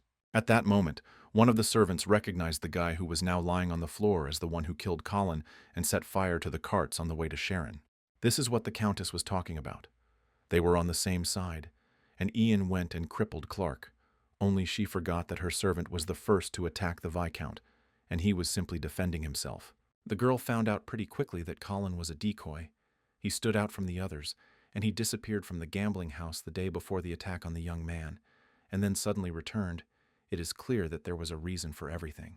The Count paid no attention to anything then or now, and Jan could not understand this either. It would have been strange to continue the conversation in the corridor, but the girl was sitting next to the man, so Jan ordered him to be taken to one of the rooms. Then they would continue the conversation in another place. It was hard not to notice that Rien was not indifferent to Clark. That's why she looked at him like that. And that's why she started this mess with the attempt on her husband. But she denied it, and Jan did not interrogate her. But he wanted to hear the details of her plan. So far, he saw only ghostly prospects before him, and a possible large number of problems if the Count found out what his wife had planned. So now we need to figure out how to transfer the gold from Marleaf here, without setting anyone up. Meanwhile, Kyle waited like a hawk for his wife to return, but she was in no hurry to get home. But the girl didn't run away and returned home and not empty-handed. It turned out that she was delayed for a reason, but because they could not agree on the price, she even had to sell Clark to get the gula. They could discuss the details of her trip at the table, where they would serve gula as a side dish. Kyle agreed, and now he looked at the dishes that stood in front of him, and did not understand whether all this really cost 15 gold. He was skeptical, but only until the moment the spoon with the dish hit his mouth. Everything was really delicious, but even now it was difficult for the man to admit it. Besides, he was burning with jealousy. He was interested in what his wife was talking about with the boy. But even after hearing the truth that she was trying to fix their relationship, he didn't believe her. But it didn't matter. The main thing was that she and John had a plan, and the first thing she had to do was make her husband buy a lot of gula. The girl also told her husband that no matter how hard she looked, she could not find the powder compact in Mary's chambers. The man was not interested in this, but he was interested in commanding the servants, so he ordered that the gula be served to them again in the morning. And when the servants left, He warned his wife that if she returned home even once more after sunset, he would break all her legs. But Lady Rian had no intention of doing anything of the sort, so her husband could sleep peacefully. Meanwhile, the main character's house began to have fun, as Clark was organizing concerts and demanding to be released, and in general, the Viscount is a terrible person since he offends his dear mistress. The guy was overcome with anxiety. He did not hear what Jan was telling him, and only begged him not to harm Lady Rian. It's already hard for her to live with the Count, and she also helps people in the mansion escape her husband's wrath, so she doesn't deserve punishment from the Viscount either. The girl did not tell the main character about this, but he reassured his prisoner, saying that his mistress had returned home. Clark is now acting as a guarantor that Rian will keep her word given to Ian a few minutes ago, so the guy better behave quietly and not interfere with doing great things. A few minutes earlier, Ian had escorted Lady Rian to her carriage and promised that his men would escort her home. The girl was confident in her decision, and there was no need to worry about her because she had been waiting for this opportunity for several winters, so a couple more days would not matter, after which she went home. This girl was delightful, but at the same time caused a vague alarm. Besides, Bereg was still sleeping, but in general, his life was not in danger. Nevertheless, he needed to be kept under close surveillance, since he had inhaled a hallucinogenic drug, and who knows what he might imagine. You need to be prepared for the fact that the shore will talk in its sleep, or even walk. It was the first time that Jan had been in such a situation, so he didn't know how to behave with his friend, who had already opened his eyes and was trying to figure out where he was. But he didn't remember anything, and besides, nothing hurt, only there were strange sensations in his body in general. He could tell reality from fiction, but it made him feel disgusting. True, he didn't recognize everyone. For example, he looked very intently at Ramondo, and then he mistook him for a cute little dog and tried to catch him to play with him. Another week passed in such fuss, and Count Morelov was ready to conclude a deal to purchase the gula. But if he thought that everything would be simple, he was wrong. Jan was ready to sell him the gula, but for each bag he wanted 50 gold coins, and not a coin less. If the Count agrees with the price, then the Viscount will forget and forgive all the insults to the man. But there was nothing to do. They wanted to eat every day, so Kyle and Rian came to visit Ian, who understood that today everything would be decided. The negotiations began with an exchange of pleasantries. But that was all, and Jan quickly moved on to the main part, realizing that the Count had come to buy some gula. Everything was exactly like this. The Count needed about 100 bags of gula, but he wanted to personally ask Jan why the price for one bag was so high. Instead of Jan, Ramondo intervened in the conversation. He explained that the gula would not spoil, so there was no point in rushing to sell it, and if the Count was not satisfied with something, he himself knew where the door was. Besides, they don't sell wild gula found in the forest, but rather the one they grow in a greenhouse, which is why the price is so high. Ian was not going to give in, as he understood that this was probably his first and last such large deal, because after today, Maralif would be able to provide himself with gula independently. So now he needs to either sell more gula or ask for a higher price for it. Based on this, and the Emperor's desire to restore the Bracklands, Jan has no right to lower the price. To allow Kyle to digest the information, Ian left him and went about his business. The man didn't want to give in, didn't want to spend so much money, but the situation in the county was really critical this year. Now, while there was no one in the room, the husband and wife could discuss the situation and how much money they could afford to spend on this purchase. In fact, the man wouldn't even pay 1 gold coin for the bag. Nevertheless, the Count agreed to pay 35 coins for one bag, but Rian understood that this was not enough, and began to persuade her husband to agree to buy the gula for 40 gold coins, because then they would not be able to buy the gula at all, because it would disappear in the snow. A few minutes later, Jan returned. He was sure that the client was already ready for an important step. Following the girl's signs, the main character realized that they were only willing to pay 35 coins. Now it was time to stage a performance of price bargaining. The challenge was accepted, and Jan finally lowered the price to 40 gold coins per bag. But Kyle will have to sign an agreement that he will never interfere with the economy of the land of Brack. The man did not take this seriously, believing that even if he signed this document, he could always turn the Viscount over to the authorities. Therefore, he agreed to sign the agreement. But the Viscount would not interfere with the economy of Maralif, and for one bag of gula, he would pay only 30 coins. The guy didn't agree to this. The Count drove him crazy, so he had to agree to 35 gold coins for one bag of gula. Then they began to discuss the agreement. Things were moving very slowly, so John suggested that Rian go and rest in the chambers. This time Kyle didn't even object. After all, it was about money, so he didn't want to be distracted from the documents. If so, then Ian was ready to see the lady off because he also needed a break. But as soon as Kyle heard this, he almost lost his temper and started acting like he was at home. However, he couldn't do anything because Romandro wasn't going to let him go. As the girl and the protagonist left the room, Ian thanked her for all the effort she had put into making this deal happen. Suddenly, Jan asked Rian if she had ever seen her husband's younger brother. Yes, Rian saw him a couple of times and didn't want to anymore, and Jan thought that if this man was gone, then there would be no one to claim the property. Suddenly, the girl confessed that she was cursed, because her mother always told her that the happy life of fairies depends only on themselves, and one must be careful with promises, because if a fairy breaks hers, then she will not see peace and happiness. But she couldn't get away with killing the forest keeper. Therefore, now the girl was worried that all suspicions would fall on her, and when at least someone found out about her involvement, she would be sold into slavery again. Jan would have liked to calm her down, but he couldn't, because he's not God and he can't foresee all possible developments. But he knows one thing for sure. If the girl didn't promise anything to her mother, then there is no curse, and if she thinks that there is one, then it's just a figment of her imagination. Therefore, she does not need to feel sorry for herself, but rather she needs to raise her head and move forward towards her destiny.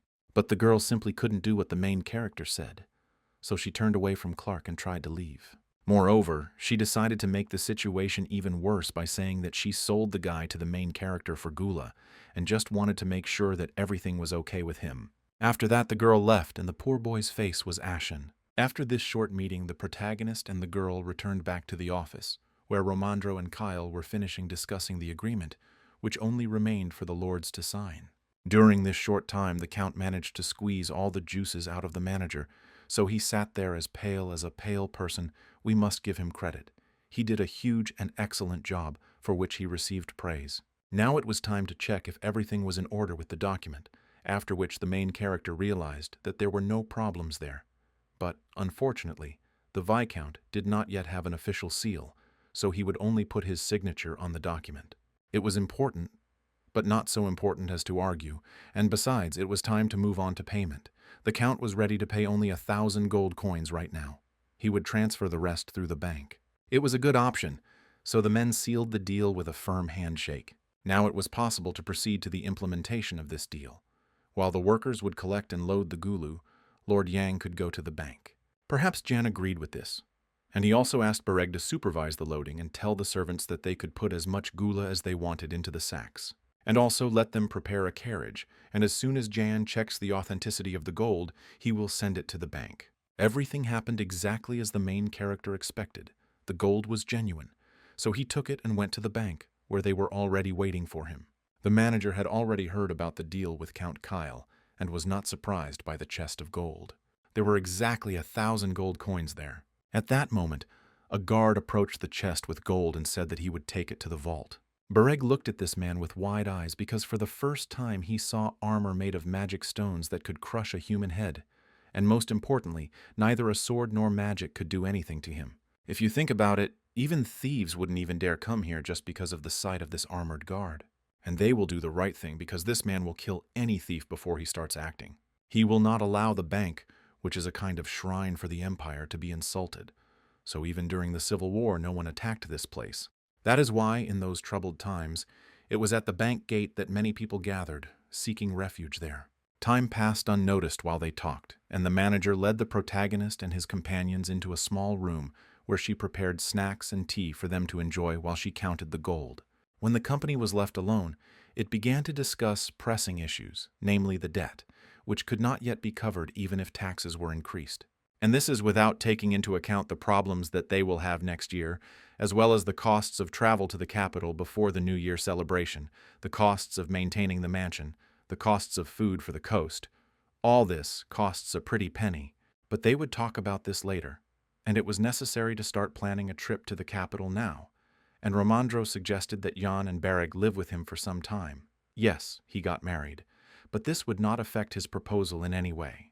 But then right now, they returned again to discussing the same old stuff, namely the debt, and Romandro suggested options for saving expenses, realizing that this would hardly give anything either. Because you need to understand perfectly well that now people are busy preparing for winter, but when spring comes, they will be overcome by one negative thought after another. They will begin to have a negative attitude towards the main character, since he will go to the capital and will begin to demand an increased tax rate from them. But overall, the man didn't have to worry about the main character, because he found a very effective way to make money.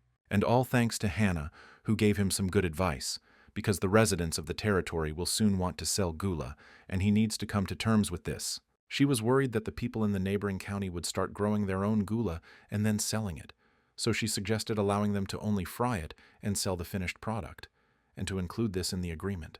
At that moment, the bank manager entered the room, having finished counting. Since the verification was almost complete, it was necessary to sign the certificate.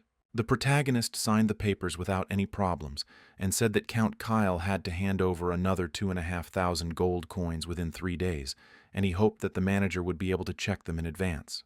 The woman was ready to fulfill any wish, but she was surprised that the Viscount was well versed in financial documentation, and this despite the fact that he came from the lower strata of society. Evening had come. The business at the bank was also finished, and the main character and his friends were getting ready to return home. But he had one more small task for Bereg, namely, the guy had to find out about the younger brother of Count Merrileaf, and as quickly as possible. Romandro also decided to hold off on going home for now, as he needed to stop by a couple of shops to buy gifts for his wife and future child. Suddenly, the main character stopped him and asked if there was any news about Mr. Molina. The man himself tried to find out about this recently, but he was told that he needed to wait a little longer. But he didn't understand why the main character remembered this man. Fast forward to a few weeks ago. It was a normal day at the Imperial Palace. Prince Marvel was doing paperwork. But someone decided to distract him from important state affairs at the most inopportune moment. Oddly enough, his younger brother came to visit him, and he looked damn pleased. The relationship between them was strained, so the first principal asked the second to do without foreplay and get straight to the point. Since this was Marev's wish, Gale also did not deny himself the pleasure, and asked his brother directly what he was going to do with Mr. Molin, but the first prince pretended not to understand what was being discussed. But Gale didn't believe his older brother one bit, and warned him that it would be better for his man to come to the capital with Ian for the New Year's holiday. After all, the ceremony of accepting Ian's title must happen soon, and after that he will definitely be transferred to the Ministry of Magic, and the older brother must understand perfectly well what this means. The first prince understood everything perfectly well, but there was no need to threaten him. It was unpleasant to see that Gale had succumbed so strongly to the influence of his mistress, and had even adopted her manner of behavior. Besides, Marev had never noticed such philanthropy in his younger brother, but now he too became interested in why he was so concerned about this Mr. Molin, although up until this moment he had been absolutely indifferent. Gale warned his brother that he would be better off forgetting about his sudden interest, since he had visited their father before coming here. Now this was already curious. After the forehead, the second prince took out a small bottle with some recently invented potion and showed it to his brother. And this something was called the Potion of Truth, and whoever drinks it will only tell the truth. It was with this potion that Gale went to his father and asked if it would be appropriate to use such magic during trials, and he gave the go-ahead. But this already created problems. Marev knew perfectly well that distinguishing a lie from the truth was not a problem. The problem was that this potion was made by the Ministry of Magic, although the idea was good. Therefore, there is a great risk of hearing a lie, and what the manufacturer put into the product, that is the potion, can suppress the will and not loosen the tongue. Thus we can conclude that the Ministry of Magic wants to subjugate the judicial power. Although at the same time Gale understood perfectly well that some ministers would protest against the truth potion, because such substances are both useful and dangerous at the same time. But at first there would be real chaos, but over time everyone would understand how excellent this invention was and would no longer resist its use. Having said all this, Gale was about to leave, but Marev stopped him, saying that he had no choice now, because whether someone killed Molina or not, his brother would still give the future supreme judge his nasty potion. But by and large, Gale didn't care about his older brother's feelings, and he hoped that he would still make the right choice and not refuse such a worthy person as Halet. Although on the other hand, perhaps the older brother never understood the value of people and considers them expendable, and all because everything was too easy for him from childhood. This was the last drop that the first principal could withstand. Emotions were overflowing. He slammed his fist on the table, scattered documents because the younger brother knows nothing about his life and has no right to say anything. But this outburst of anger did not make an impression on Gale. He did not care. He did everything he wanted and left with a calm soul. And Marev couldn't come to his senses for a long time after such a blow to the ribs, let alone a defeat. Although he was not in order, he had to somehow resolve the situation, so he ordered his assistant to quickly gather a council. Meanwhile, in the present day, the protagonist was returning home and thinking about what happened. From the information he had, it can be concluded that Mr. Mullen is still alive only because somehow Gale is blackmailing Marev.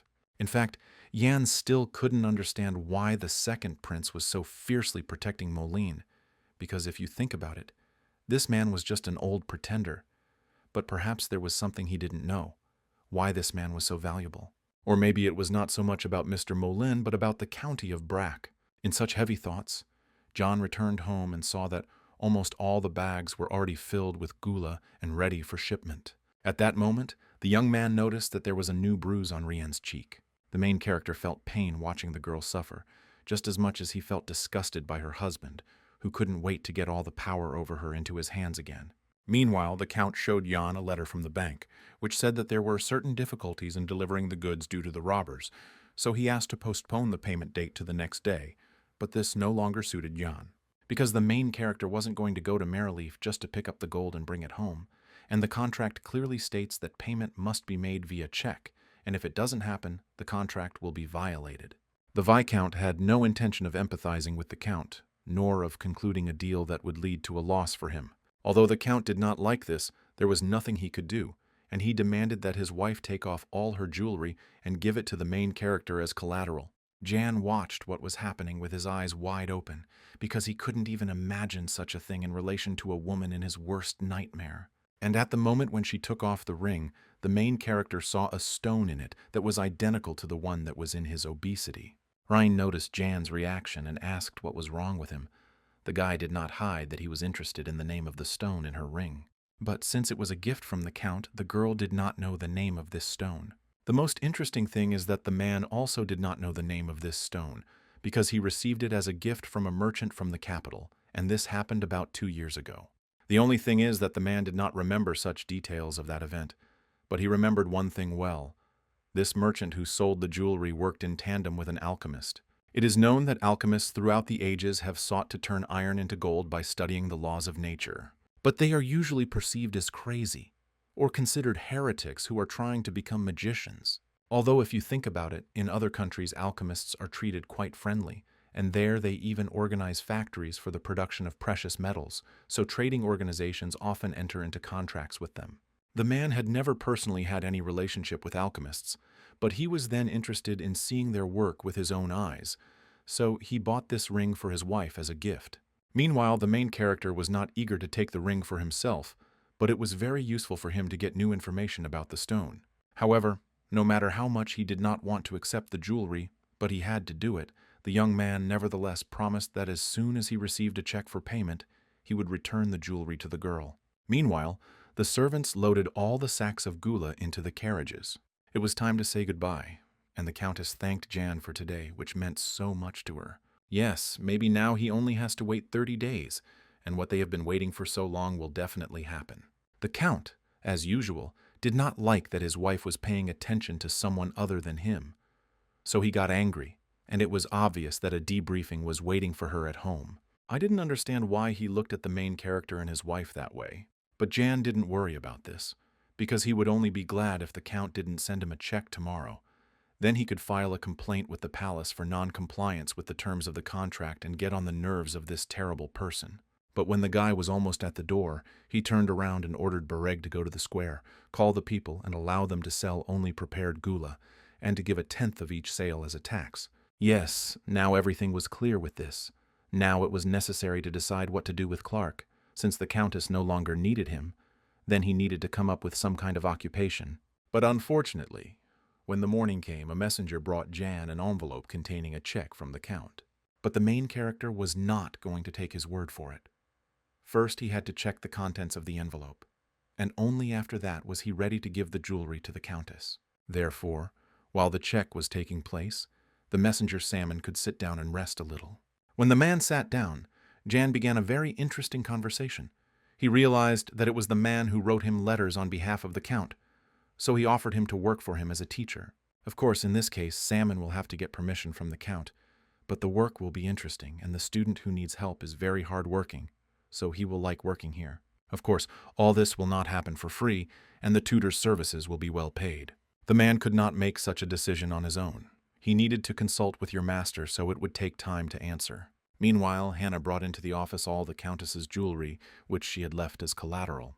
At this point, Salmon finished his business at the Brock estate and was about to go home, but the city streets were too busy, and he did not understand the reason. The man nevertheless returned home and laid all the jewelry in front of his mistress, but the Count was skeptical and asked his wife to check if everything was in place. But she didn't do this. She simply took her favorite ring and put it on her finger, and this movement seemed too suspicious to the Count, as did yesterday's conversation between the Viscount and his wife. It felt like they were clearly hiding something. Suddenly, Simon spoke up and said that on the way back home he learned that Sir John had told the inhabitants of the lands about the deal. At that moment, something clicked in the Count's head, and he realized that all this time the inhabitants of Brack had been selling gula to the inhabitants of Maralif, but they had been doing it secretly. But all this time they were selling ready-made gula. It can only be eaten, but it cannot be grown, so there are no problems with that. Besides, the people of Marleaf had no problems with food now, so there was no reason to be angry. But the Count was still furious. He was worried that everyone would start selling the gula at a lower price after his men dropped it off. It was clear that this should have been thought about from the very beginning when economic ties were discussed, but Jan managed to get everyone wrapped around his finger.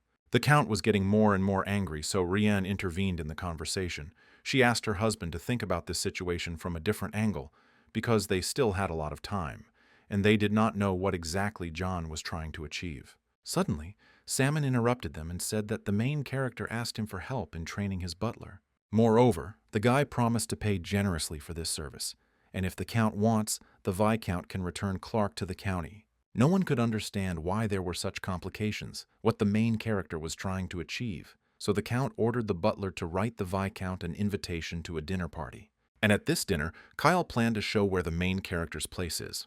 Meanwhile, in Brack County, Berrig looked in amazement at the chest full of gold, not believing that they had earned so much money in one day.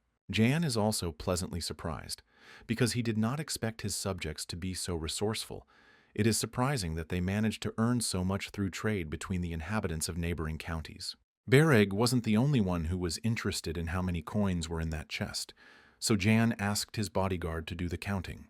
But if the guy can't handle it himself, he'll have to ask someone for help. For example, Clark, with whom the boy has become closely associated. But before he started counting the coins, Bereg looked at the main character and asked him if he would take him with him to the capital. Jan did not answer this question directly, saying that he might take it or he might not take it. It all depends on the desire of the bodyguard himself. But if Bereg decides to go with the main character to the capital, he can learn a lot there. For example, everyone knows that there are many shotbirds in the palace. Moreover, someone once told him that even the best warriors from the north could not compare with the captains of the Imperial Guard. At that moment, the boy realized that he almost told his friend about what would happen in the future, because the battle in the north of the Empire had not yet taken place when the descendants of Atan, known as the Blood Name, were defeated by the captain of the Imperial Guard. Bereg continued to count the moments, listening to his master, and then asked how many captains of the Imperial Guard there were, and Jan happily answered that there were usually 3. Besides, there are experienced people not only in the palace but throughout the capital, and the border is not called the border for nothing. The coast should remember this. They worked in complete silence for some time, after which the bodyguard broke the silence and said that he also wanted to go with the main character to the capital. After all, if he visits the capital, he will be able to rise 1 level higher than he is now. At this point, Jan thought that it would be nice if Berrig joined the Central Army. He would make an amazing knight. At that moment, Hannah entered the office and said that a message had arrived from Maralif. Jan assumed that the Count was going to quarrel with him, but this was not the case, because in his hands the guy now held an invitation to a dinner party. And this dinner party was to take place tonight, so the young man needed to tidy himself up to look presentable. Hannah was ready to offer her help in choosing an image, but she was curious whether the young man would wear his pendant to dinner. Yes, he was going to do it. When the girl heard it, she said that she would pick up something that would hide this thing from prying eyes. This was a necessary step, as the Count is a very jealous man and can make a mountain out of a molehill when he sees similar jewelry on the Viscount and his wife. Suddenly, a brilliant idea came to the main character's head. He was going to take not only Bereg with him to this dinner party in order to feed him, but also Clark, so Hannah had to prepare them for the event too. This was also done with a long-term goal in mind, as Clark was Madame Rian's only friend in the mansion, so it would be best for her safety to bring him back. So, after some time, everyone was gathered in the Count's mansion. The conversation didn't go well from the very beginning, because the Count didn't expect that someone like Bereg, who stuffed everything he saw on the table into his mouth, would be sitting at his table with him. But John wasn't embarrassed by this, noting that he trusted his bodyguard more than himself, so he asked him to love and favor him. Ian noticed that Kyle really liked the gula, and he was not mistaken. It is now his favorite food. Only there, not so long ago, rumors reached Rafa that the Viscount had allowed the residents of the territory to trade, which meant that the taste of this product would soon become known to everyone, including the common people. But this didn't bother the young man in the least, because good things need to be shared with others. In addition, the main character decided to make a gesture of goodwill and return Clark to the Count's mansion, since he initially did not know that this servant was so valuable here, but is now ready to repay the favor with a favor. But this did nothing to soften Kyle, because he could not understand why the Viscount alone made the decision to trade the gula. In general, Ian did not understand Kyle's complaints. He did not specifically intend to attract buyers from Mare Leaf. It was their personal choice, but if the Count's people wanted to buy a gula, he would not refuse them. Besides, they had made a deal, so Ian had every right to make the decisions he made without having to ask anyone's permission to do so. Yes, on the one hand, the Count agreed with the young man, but on the other hand, he did not understand why he made the decision to trade on his own. Jan tried to explain all the laws of economics that he was guided by when he made the decision, but his resistance was so drunk that he did not listen to his words. But he made his decision when he forbade everyone on the territory to trade not only his craft, but also 2 barred seeds of the goal. At this point, the man turned away and decided to go to his quarters to rest. Only the Countess, Bereg, and the main character remained at the table. The young man noticed that the girl had covered up her bruise with makeup, and she looked much calmer, apparently because she had used the same product that she had taken from his house. Besides, the girl was glad that the main character was returning Clark back to her just like that, and decided to give Ian a ring with a yellow stone, which he liked so much. But she was curious why the guy was so interested in the stone in her ring. It was simple. He already had one piece of jewelry with that very stone. The decoration was indeed quite unique and beautiful, so the girl wanted to look at it up close. But when she came closer and looked closely at the stone, she concluded that the stone in the pendant and in the ring was made by the same master, or rather the alchemist. At this moment they were being watched by one of the servants, who misinterpreted what was happening in the dining room. The dinner party was over, and the servants began to clean up the dining room, thinking that the guests had eaten too much, and now there was a lot of dishes to wash. At that moment he noticed that one of his subordinates looked too thoughtful. The guy did not reveal the reasons for his concern yet, but asked the head butler if the lady and the Viscount were really that close. But the man did not know what to answer. This answer did not satisfy the junior employee, since he had just seen their mistress in an inappropriately close proximity to the Viscount. This information had the effect of a bomb exploding. Everyone froze and did not know what to say or what to do next. And then everyone pounced on the guy, because the lady had taken the Count's wrath on herself so many times because of them, and now he was going to repay her like this. Therefore, the butler asked the boy to keep his mouth shut, because after all, he owed his life to the Countess. No, if they are not careful, then both they and the lady will be in trouble, so the Count must not find out about this under any circumstances. Only everything didn't happen as expected, and Kyle heard their entire conversation. Now the servants will no longer be able to hide the recent incident. Meanwhile, Rienne was returning to her room through the deserted corridor of the mansion. But her visions were interrupted by the butler, who gave her a message from her husband, who was waiting for her in his office. It turned out that the reason for such a hasty meeting was the Count's suspicions regarding his wife's inappropriate relationship with the Viscount. It was a collapse of everything, causing numbness in the body, panic, chills, because she did not want to be stuck in this disgusting mansion with such a disgusting husband for the rest of her days. At that moment, something clicked in her head. There was no longer any logic, no longer any arguments of reason, no longer anything but instinct that made her run forward. She needed a carriage. She needed to go to Jan urgently. Only he could help her. Only he could save her. But no one was going to let her leave the mansion, so one of the knights grabbed the frightened woman and was going to drag her to the master. But she still tried to break free, she cried, because no one had the right to touch her like that. No one had the right to betray her like that. But everyone valued their own skin more. At that moment, the Count appeared in the corridor, ordering everyone to go to their rooms so as not to interfere with his conversation with his wife. Meanwhile, while all hell was going on in the mansion, Clark was keeping watch outside. He looked at the sleepy windows of the house, and anxiety for his beloved woman arose in his soul. His soul string stretched to the limit, and he ran into the mansion trying to find her. But instead of a woman, he came across a frightened butler and a dispassionate knight who were guarding the entrance to the Count's office. At that moment they heard the girl's piercing scream.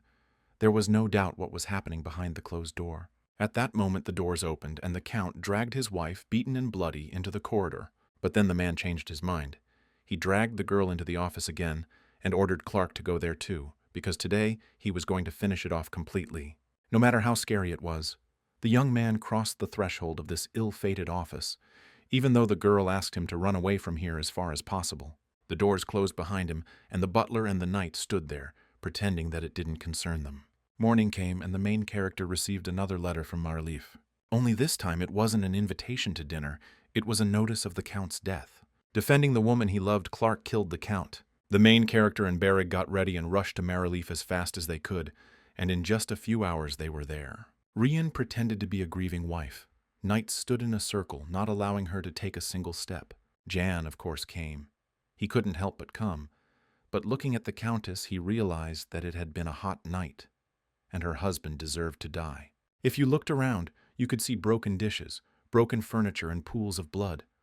All this spoke of a desperate struggle for life. By and large, Jan did not expect to see something like this, because the girl planned to use poison to kill her husband in order to avoid criminal liability, but fate had its own plans for this, and everything happened as it did. At that moment, one of the knights who was guarding the doors at the time approached the main character and introduced himself. His name was Punulu. This knight summoned the Count Viscount Brack to the estate in order to conduct a thorough investigation into the circumstances of his master's death and, if possible, punish the guilty. But the main character cannot be frightened by such speeches and looks. Meanwhile, the knight began his interrogation, asking what kind of relationship connects the protagonist and the lady. Ian was even a little taken aback, not understanding what he had just been asked about. So Rihanna explained to the guy that the knights believed that there was a great and bright love between them, which smoothly flowed into a horizontal plane. It sounded like complete nonsense, and besides, Ian needed to talk to Clark now, but Punulu refused to bring him, since the guy was in prison. Moreover, this man did not want to follow even the Countess's orders until the investigation was completed, which surprised the Viscount. He had to remind himself that these were unworthy people in front of him in order to keep his cool, but his patience was not made of rubber, so John ordered the knight to tell him what had happened in that damn room. But the girl spoke up. She believed that her husband had answered for his cruelty, and the knight, who was now boasting of his position, was incapable of anything, and stood, watched, and did nothing while their master was dying, and now believed that he had the right to be rude to the aristocrat who had come to visit them. This was more like the truth, and besides, the main character suggested that the girl fire such worthless knights and hire new ones. Punulu got angry, but as soon as he took a step towards Jan, Berrig covered his master with his body, pointing his sword at the enemy, warning him against rash actions. The point of the situation was that these guys could really push the fragile girl out of the mansion, so he ordered Berrig to get rid of the trash. But the guy misunderstood him and wanted to kill them. But it was necessary to call Romandro here in order to resolve everything peacefully and not wave a sword. The girl also kicked the servants out of the room and only asked the butler to bring tea. Only when everyone left did Rian give in to herself, and it turned out that she was going crazy, and that she could no longer withstand such wild tension. But now was not the time for tears and panic. The girl had to keep the Count's seal with her until Romandro arrived, because whoever owns the seal owns the mansion. But if suddenly the knights betray the Countess, then Jan will defend her and provide troops. This was all well and good, but the girl wanted to know what the guy would demand in return for his help. The problem was that he didn't know what he wanted. Maybe she would make some donation in his county. Nothing else came to mind. But it would be better if Jan's imagination worked. Nevertheless, the girl had to think for him, and she decided to give the guy a ring with a chemical stone. Jan was in no hurry to take the ring. Bereg did it instead. Moreover, the guy managed to put the ring on his finger and then noticed that it didn't want to come off because it was too small. The bodyguard tried in every way to pull the ring off his finger, but he couldn't do it, despite the fact that the main character warned him not to take other people's things, eat, drink, or open strange objects. But Bereg didn't listen, and now he needs to cut off his finger to remove the ring. But as soon as the guy heard this, he ran out of the room. Now the Countess and the Viscount were left alone in the room, and the girl asked him what would happen to Clark. The problem is that the main character had only one answer to this question. The guy was facing the death penalty because he killed an aristocrat, which was considered a particularly serious crime in the Empire. Unfortunately, in this situation, Jan could not help in any way, because he himself would soon have to leave for the capital. Besides, he did not understand how he could save from death a slave who killed an aristocrat. There had never been such precedents. But for her, this was not an argument, because Jan had already done the impossible once. He was his father's illegitimate son, who crossed the border, survived, and led the people. For him, nothing is impossible. At that moment, a smart thought dawned on the girl's mind. She must definitely become the mistress of these lands. But this idea was also crazy, because there was not a drop of Marilif blood in her, and this idea could only work if she carried the Count's child under her heart. But now that the Count is dead, she automatically becomes an outsider with no right to power. Therefore, the Earl's younger brother is the rightful heir and will oppose her getting anything. But if she wants to become lord of these lands, she needs to change the Marilif law on inheritance. At that moment it dawned on her that if she became a lord, she would never gain the freedom she longed for. Jan looked at this girl tenaciously and did not understand her experiences, but it would be very beneficial for him personally if she ruled these lands. After all, no one can know what will happen while he is in the capital, because if the younger brother of the deceased becomes the Count, or even one of the knights, then he may have certain problems, which he would not want. Therefore, there was another way out of the current situation. It was possible to simply capture Marilif, but this would give Gale a reason to act, but at the same time prove his value to Marev. The task was difficult, but first Jan needed to meet with the younger brother of the deceased Count. Now was just the perfect opportunity, because someone had to pass on the news of his older brother's death to the man, and Jan decided to do it himself and see who he would have to deal with. The young man found the right house very quickly, since it was impossible not to notice it. The inside of the house was as gloomy as the outside, and occult signs and amulets added color to the place.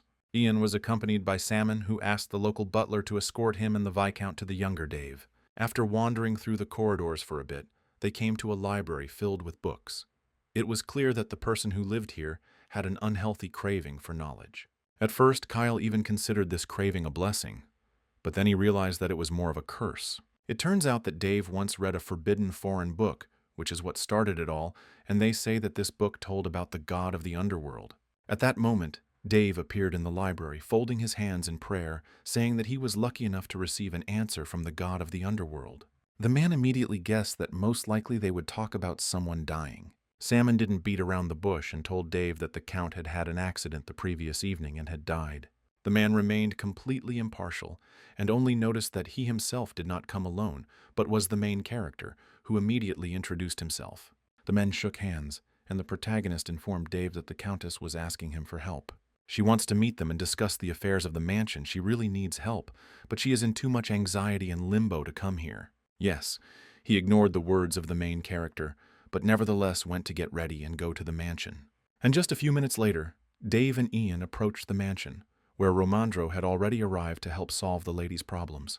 Indignation and they met but definitely didn't like each other. In principle, the situation in the mansion was quite depressing, and it gave off a sense of hopelessness, since Clark was the killer, which was not to their advantage. Plus, the knights were causing concern because they would most likely want to seize power in this territory. On top of that, the Count's younger brother Dave believes in the god of the underworld and does not inspire confidence. Bereg had never heard of the god of the underworld, so he was interested to know what it was and what it was eaten with. It turned out that it was a new religion that arose among common people abroad. Initially, the official church considered the offshoot of the religion to be heresy, but over time it became much more influential than anyone could have imagined. Besides, if Romandro remembered correctly, this religion was one of the most aggressive and repulsive with which people do not want to deal, sane people do not want to deal. Therefore, the best option would be if Rian became the lord of these lands, because if a heretic comes to power, it is unknown how things might end in the future. Therefore, it was necessary to come up with an effective and fast way to make the girl the mistress of this mansion, and Berg had such a way because he could have simply killed everyone. But this could not be done, since they did not have enough power for such actions, so everything had to be done quietly, quickly, but without bloodshed. It was time to begin the most important conversation with the Countess, who was sitting in the same chair and in the same pose as in the morning. But the girl reacted positively to Romandro's arrival, reporting that Dave was already pretending to cry next to his brother's body. This was even to the man's advantage, because this way he could convey a message to Rien from Jan, in which he asked the girl to find and hide the seal of Maralif. Romandro could also send a report to the capital about the appointment of a new lord, and then everything depends on luck, but neither he nor John will be able to help her, since they themselves will be in the capital. Then she too will have to keep it to herself, if she wants to keep power in these lands in her hands. The seal was already in her hands, and the girl realized that she had no other way. Since she is firm in her intentions, she needs to remember the next step.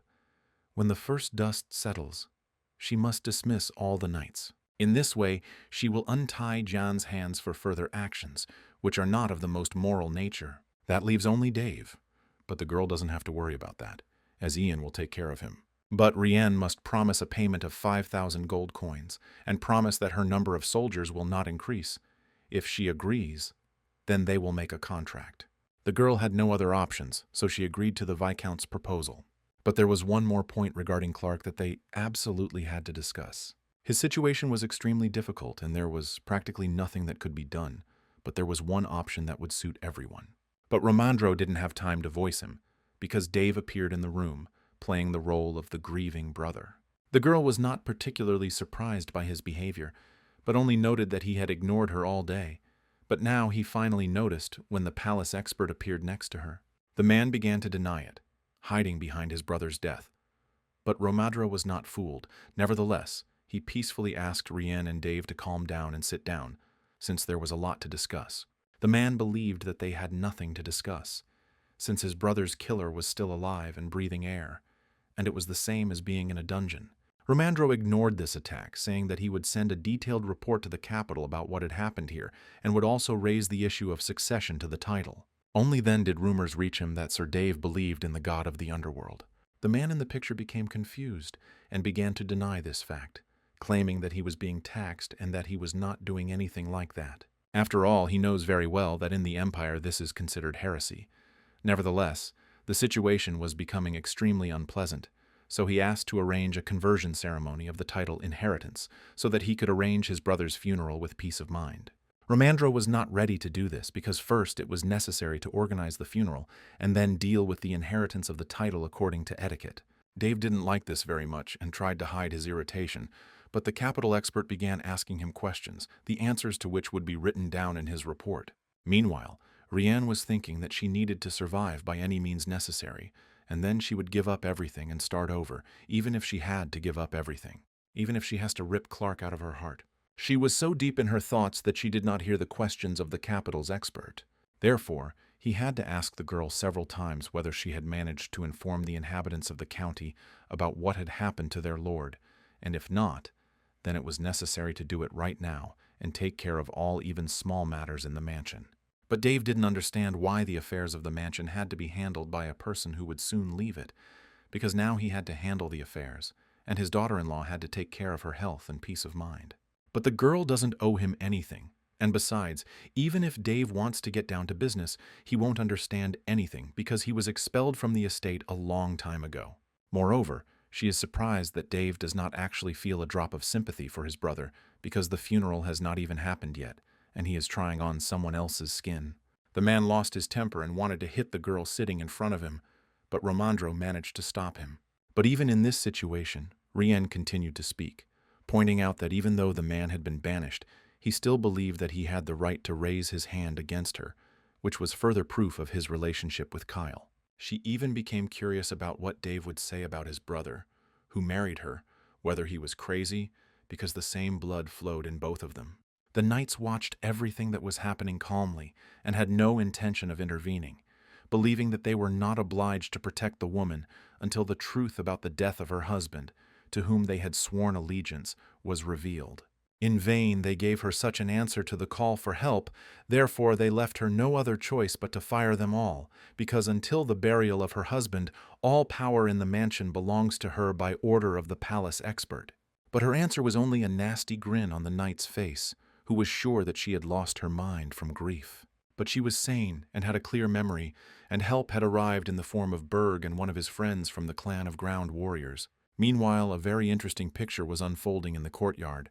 The knight stood and stared in shock at Berg, who was holding the corpse of his comrade, saying that he himself offered to kill himself, so he killed him, and now he can move on. Following Berg, John appeared, who was glad to see Rian in full health as far as possible. The knight was almost gnashing his teeth because he had hoped that the Viscount would not interfere in the current situation, but everything went to hell. Moreover, all these knights actually insulted the protagonist very much when he rushed here at the very moment he learned of Kyle's death, and the Count's knights tried to accuse him of an indecent relationship with Madame Rienne. It touched the most delicate strings of his soul, because for the first time in his life, someone dared to insult him in such a way, so now each of them will die. Meanwhile, Mr. Dave was hiding behind one of the knights and shouting that people were proving their innocence in other ways, that this was outrageous. But he picked the wrong guy. Jan had completely different plans, and he believed that in order to prove his innocence, he first had to survive by any means necessary. And in order for offensive thoughts to disappear from a person's head, he must be deprived of this head. Therefore, the main character gave his personal bodyguard the right to deal with everyone who dared to insult him at his own discretion. After this, Jan went into the office, and Berg remained to administer justice in his own way with a bloody fire. Meanwhile, another scandal broke out in the office. Dave accused the Countess and the Viscount of all mortal sins, tried to hit her again, and all because barbarians came to his house because of her fault. Such behavior was unworthy of an aristocrat, however. Jan still asked the man in a good manner to calm down, but he did not hear him. Since this did not work, the main character asked his counterpart if he could cope with what would happen in this room when the doors opened and Berg entered, who was given the order to kill everyone who insulted women in him. Now this had already worked, so Dave became quiet and began to pray to his dear God for it all to end soon. Meanwhile, 2 of the 3 knights had already been dealt with, leaving only one who was outside the mansion, so Jan was going to send people to search for him and capture him, or arrange for him to disappear. In this simple way, this part was finished. Now the main character was ready to begin discussing the proposal that he had prepared for Dave.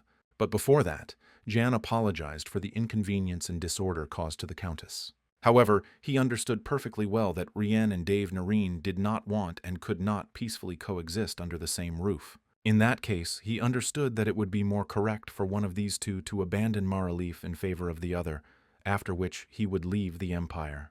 Personally, the protagonist hoped that this someone would be Mr. Dave. Such statements and behavior enraged him again, but this lasted exactly until the moment when the doors opened and the head of one of the warriors appeared in the opening with a colorful view of the bloody corridor. Since the dead Count's brother was not particularly brave, he was shocked by what he saw and immediately lost the desire to be indignant. Jan continued, saying that it would be wonderful if there was no one left with the surname Maraleaf on these lands.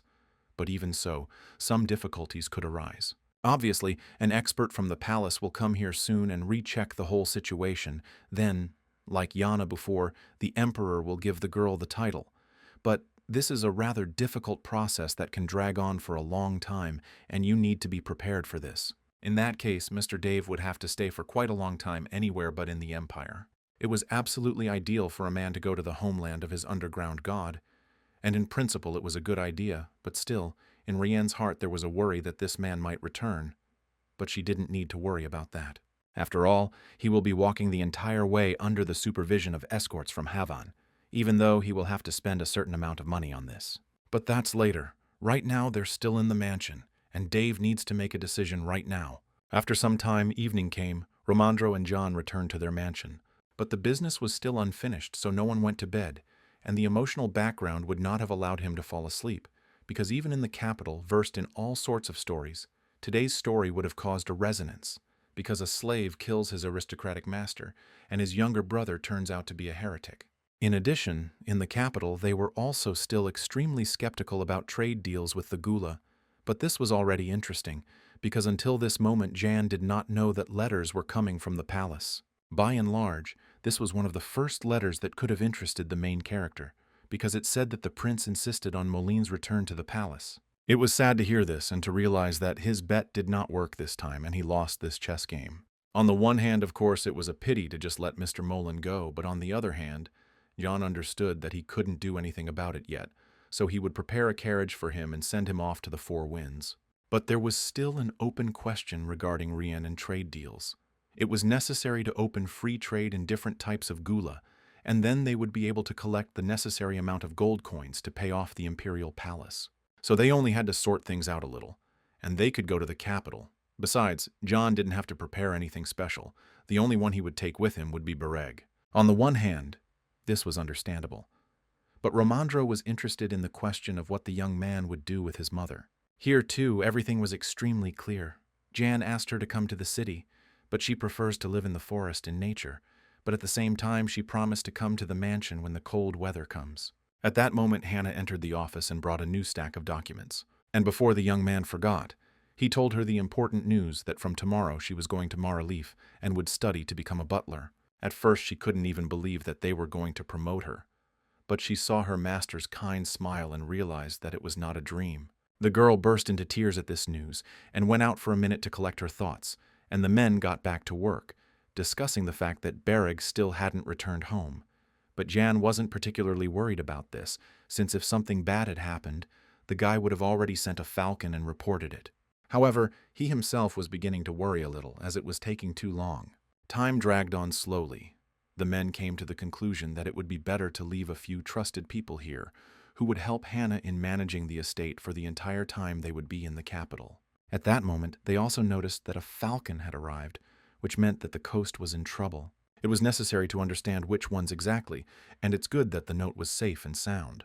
The message was short, but even from it, it was clear that things had not gone as planned, and Bereg had fallen into a trap. The letter also spoke of a warrior named Maine, and therefore of that very mine. There was nothing to do, and Jan had to urgently go to his people to check on the situation. But there the main character didn't need a greeting. He immediately got down to business, asking what happened to the swordsman. Monet said that there had been an emergency in the mine, and the young man had fought the knights as best he could, but something had clearly gone wrong. But the warrior had no words to describe everything that happened there. Therefore, in order to understand everything, it was necessary to go inside and see everything with your own eyes. For some time now, Jan had been walking towards his goal, and now he was there. And there a rather interesting sight opened up. Bereg and the warrior from the clan of land warriors were alive, but they were doing something incomprehensible. Moreover, at their feet lay a man chained in crystal, and Bereg tried to cut the stone with his sword, but nothing worked.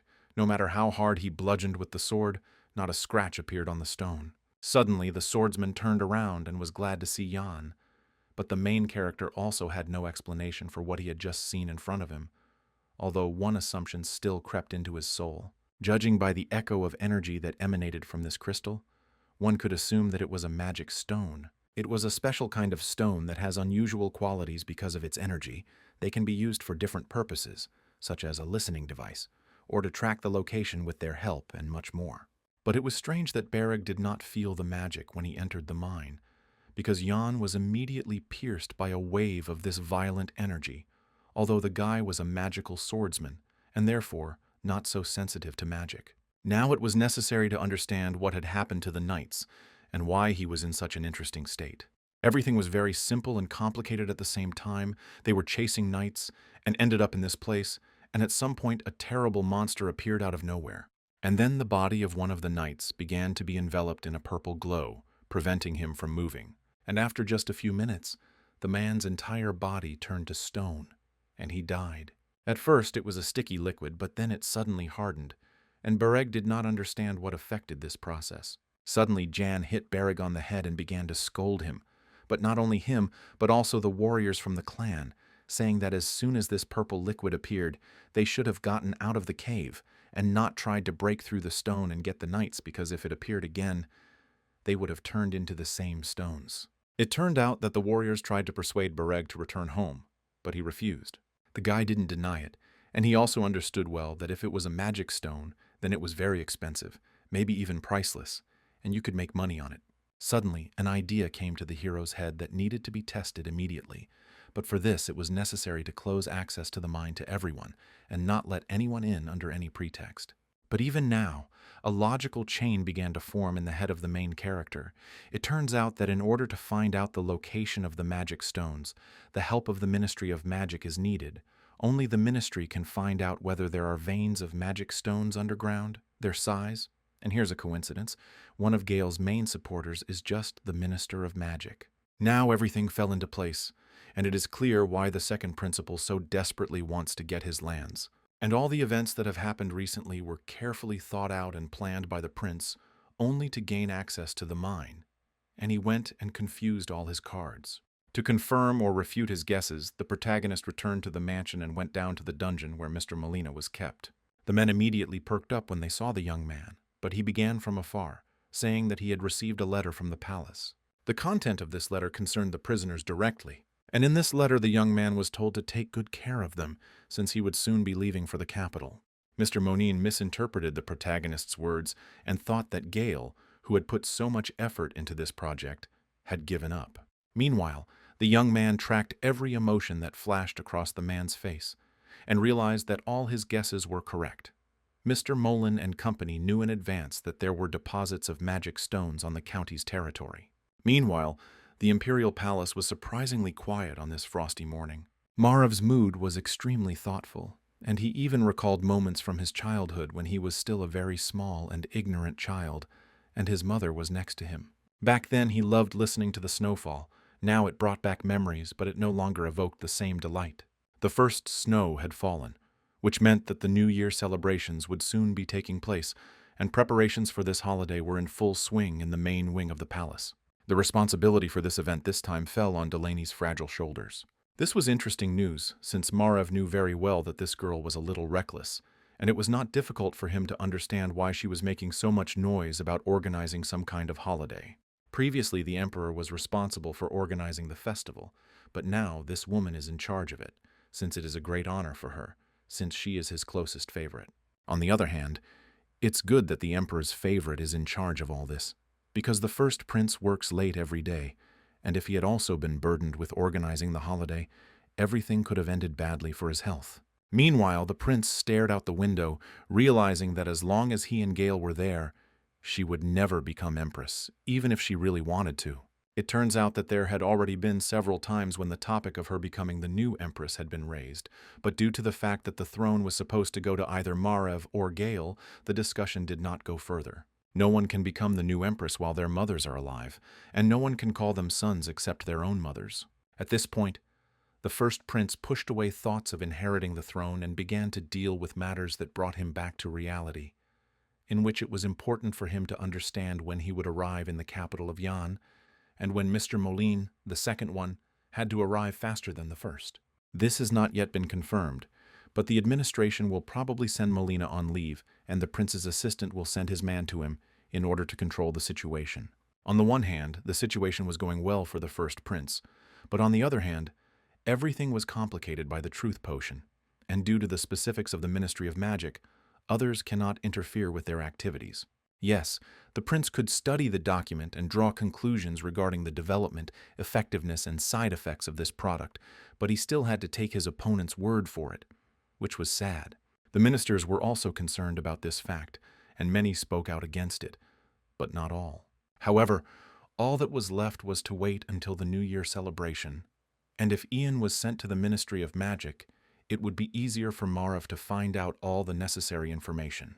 For now, all that was left was to wait and remember that everything had been different before, that just a few years ago everyone believed that the Ministry of Magic would inherit divine power and would maintain neutrality. But something had gone wrong. Namely, everything changed when Wesley became the Minister of Magic, and it was then that the balance was upset by her efforts. But what happened happened and it can't be changed yet. So Merev decided to study another report on the comparison of the truth potion with similar substances. Indeed, this information was quite interesting, since the potion was based on the highest quality Ruron magic stone, which the Empire did not have the resources to study. But somehow, the report stated that the Ministry of Magic had received 15 kilograms of the stone for their research. On the one hand, it was a lot, but on the other hand, it was catastrophically little, considering that other magic stones are mined in hundreds of kilograms. Only this mineral is different from all the others, and scientists could already say this for sure, although they only began their research last year.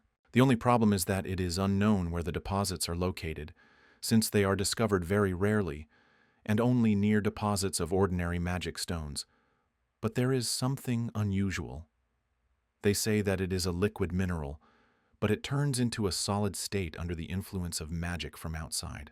The only problem is that if a person touches it, disaster can happen, but so far no deposits have been discovered that are large enough to engulf a human body. Moreover, the larger the bubbles in the stone, the more susceptible the stone is to magic, but it is still unclear what the magicians do with this stone and what they want to achieve. After all, when the Ruron hardens, it is impossible to scratch or break it.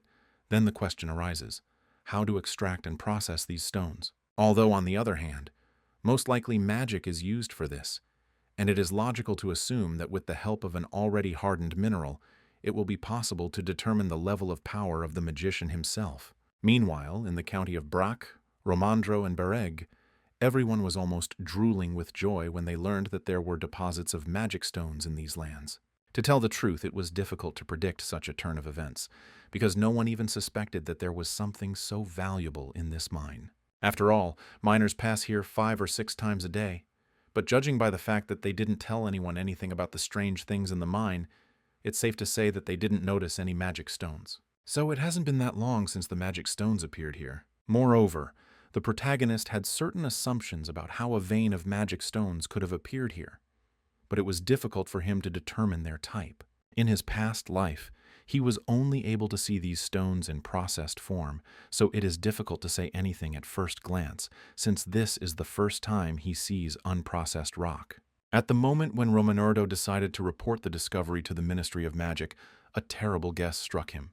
He realized that Prince Gale only wanted to take over this territory because he already knew about these magical stones. And if we now inform the Ministry of Magic that they know about these stones, the situation will get worse.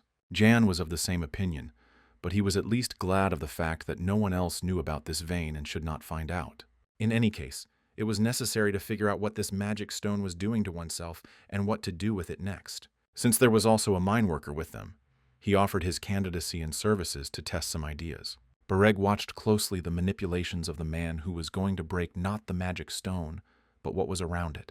The guy didn't believe that the worker would get anything out of it, and imagine his surprise when he did it, and the purple liquid appeared again. Surprisingly, this liquid began to spread, and the guy suddenly came to his senses and yelled that last time it all started with exactly this. Meanwhile, this purple thing slowly crawled towards the swordsman, and he, as if spellbound, watched what was happening.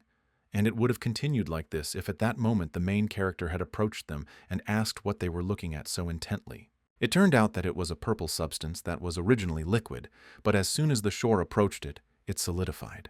But the most interesting thing was that this substance did not react to the miner in any way, but became solid when the coast approached it. It was really curious, and Ian assumed that all magic stones always react to magic. Their principle of operation is based on a reaction to external magical force, and just like for playing a recording, a special solution is needed. But in order to understand and have a complete picture of what happened, the main character once again asked Bereg to retell in the smallest details the pursuit of the night. Initially, as soon as the guy found it, he thought that the guy fell into some sticky liquid, but then, when he tried to get out of it, what happened was that he turned into stone. At that moment, Yang realized that most likely what happened to the knight and the liquid was a natural reaction of the mineral to the swordsman's magic. Thus, these magic stones hardened under the influence of magic, and therefore this magic stone was called Ruron. As soon as he realized this, he ordered everyone to move as far away from the stone as possible. Now that Jan knew what he was dealing with, he decided to try to split the rock. In order to do this, the main character did not need tools, like other explosives. He only needed to use his magic, which he did. And just a moment later, the block split into smaller pieces. Of course, it wouldn't have done that after such an explosion. After this little bit of advice and noise, John felt a little strange. He remembered sending a very weak stream of magic at the stone to see what would happen, but the reaction was massive. So now he couldn't understand why the stones had become so susceptible to magic. Meanwhile, Romandro began to collect all the stones, as he understood that even the smallest one would be worth a huge fortune. So it was necessary to collect everything possible, without missing anything. While Bereg was organizing a broom and other equipment for himself, the protagonist turned to the miner and ordered him to stop using this mine for the time being while he was away. But the man doesn't need to worry, because the main character will pay him the same salary as now, and he will also solve the issue of paying salaries to other miners, so there will be no need to worry about money. But the man's main task is to keep everything he just saw in this mine a strict secret. It was impossible not to understand such an order, so the mine was closed. From that day on, the mine was closed to everyone, and only Jan and his trusted servants were engaged in the extraction of magic stones. So far, 10 boxes have been obtained and delivered to the mansion, but they were all very heavy. Jan studied the documents related to the magic stones, and also found out that the mine was still being managed by the person who was with them on the first day. The shore had to convey a message to him so that the man would separate the stone chips from the earth, as they contained magic. Also, Bereg will have to go to the forest today and complete one task. He will have to convey to the main character's mother the information that he is leaving for an indefinite period of time, and she can move to the city if she wants, or go with him to the capital. Moreover, this may be the last time they communicate, since the main character's chances of returning to the estate are extremely small. Now the young man was going to go to Marleaf to settle some business there. To tell the truth, Jan was already quite tired, but the work just didn't end. He understood that he still needed to review a lot of documents, so that everything here would work without interruptions in his absence. But he no longer had enough strength for this, nor enough time in the day. He had already forgotten the last time he had a full rest. He had no time even to eat, and the carriage was already ready, and it was time for him to get out and go to Rien. Therefore, the guy did not linger in the office and went to the exit. But Bereg could not look at him like that, so he detained Hannah, who was also supposed to go with the main character to Marleaf in order to undergo training as a butler. He asked the girl to look after Ian while she was there, as he looked too tired and was holding on with only his last bit of strength. In truth, not only had he been sleeping poorly, but he had also been undernourished lately, so it was no surprise that his physical condition was not the best. At that moment, Hannah realized that, as a real butler, she now had to take full care of her master's health. So she ran to the kitchen and asked the cook to urgently prepare something tasty for the road. She also gave orders for the cook to prepare pork, duck, and beef every day because their master looks tired, as if he is completely exhausted, so he needs to be fed healthy food. After this, the girl ran away, and the servants are servants, so they gossip. So a rumor spread throughout the city that the main character had fallen ill and would soon die. The main character was riding in a carriage, not understanding why his ears were burning and itching, and whether the shore was discussing him with someone again. But the young man had no time to think about it, and Romandro also said that he had sorted out other questions regarding the correspondence, but he still had not received an answer regarding how to organize Count Kyle's funeral. Thus, one could conclude that someone really wants no one to know about this event. And it reminded me of a situation from the past when someone very carefully hid the question of the Count's marriage to a half-dryad. The conversation ended thereafter, and the men rode in silence, but as soon as they arrived at Marleaf, they heard the inhabitants of the city talking about how a slave had killed his master, but they could not imagine what could have prompted him to do such a thing. Someone heard that the Count often beat his wife, and his servant stood up for the woman, and that's what happened. Others said that there was a romantic relationship between the Count's wife and the slave, so it is not surprising that everything turned out this way. And with each day there were more and more such rumors, but Rianne did not listen to them. She spent almost all her days in her bed, in her room. Moreover, she refused to eat, and for several days there was not even a drop of poppy seed in her mouth. The butler could not convince her to eat, and he did not consider her behavior strange, but he saw how unhappy the woman was. It's all strange. She achieved what she wanted so much. Her husband is now dead. No one will beat her anymore. But she felt bad, just like when she cut down her mother's tree and ran away in an unknown direction. However, no matter how bad she felt, she had to get up and do some work, since Mr. Yang was supposed to arrive soon. In addition, she needed to resolve another issue before the main character arrived, namely to agree on the caravan transporting not only Dave, but also Lark. Meanwhile, in the darkness, Dave prayed intensely to the god of the underworld. The atmosphere in the mansion as a whole was oppressive, not only because of the death of the Count, not only because of the prayers of the heretic, but also because of the changed state of the Countess. She was no longer that kind and smiling girl. Now, she didn't smile at all, but she wanted to look at the man who was the only one who came to her aid in the darkest moment of her life. And so she slowly descended into the dungeon. A couple more confident steps and only the bars separated the two people who stood opposite each other, in complete silence, without saying a word, only looking into each other's eyes. And it was louder than any words, but the moment was lost. And Rian told the young man that in a few days he and Dave were going to a distant country. It was a difficult decision for her, but it was the best option, and if the Imperial Palace decided to investigate in the future, they would need proof that her late husband's younger brother had gotten from point A to point B safely. And again there was a painful silence that hit her nerves, and the girl could not restrain herself and gave free rein to her real emotions. She asked Clark to first accompany Dave to another state, and then return to her. She was crying, and Carl caught himself thinking that for the first time, he saw the girl's true feelings, which she tried so hard to hide, and he couldn't take his eyes off her face. He didn't say a word, just smiled and bowed his head before her, acknowledging her power over his life, body, destiny, and soul. After some time, Jan arrived at the mansion, and before his arrival the Countess managed to change her clothes and tidy herself up. They gathered in the office, and the girl first of all gave the main character a certificate for 5,000 gold coins for the support and help he had previously given her. She also assured that the size of her army had also been reduced by half, and that she and her people were continuing to implement the previously agreed-upon agreements. The protagonist really liked this decisive attitude, however. He wanted to look at the estimate, which was located on the back of the certificate, to have a complete picture of what was happening. The young man noticed one very interesting detail, and he was curious if the assistants hadn't said anything about this girl. But there was no need to worry about it, since there would be no problem with managing the territory. But if the young man was embarrassed by the fact that she had sold some territories, then she assured him that she had paid this amount from her own savings. This was not what John had in mind, but he was used to paying his bills, so Romandro prepared a letter of recommendation to the capital, which he offered to let Rian read. This text could be read like a novel for bored aristocrats, and this despite the fact that there was not a drop of lies in it. No things that needed to be hidden. Everything was clear, understandable, and to the point.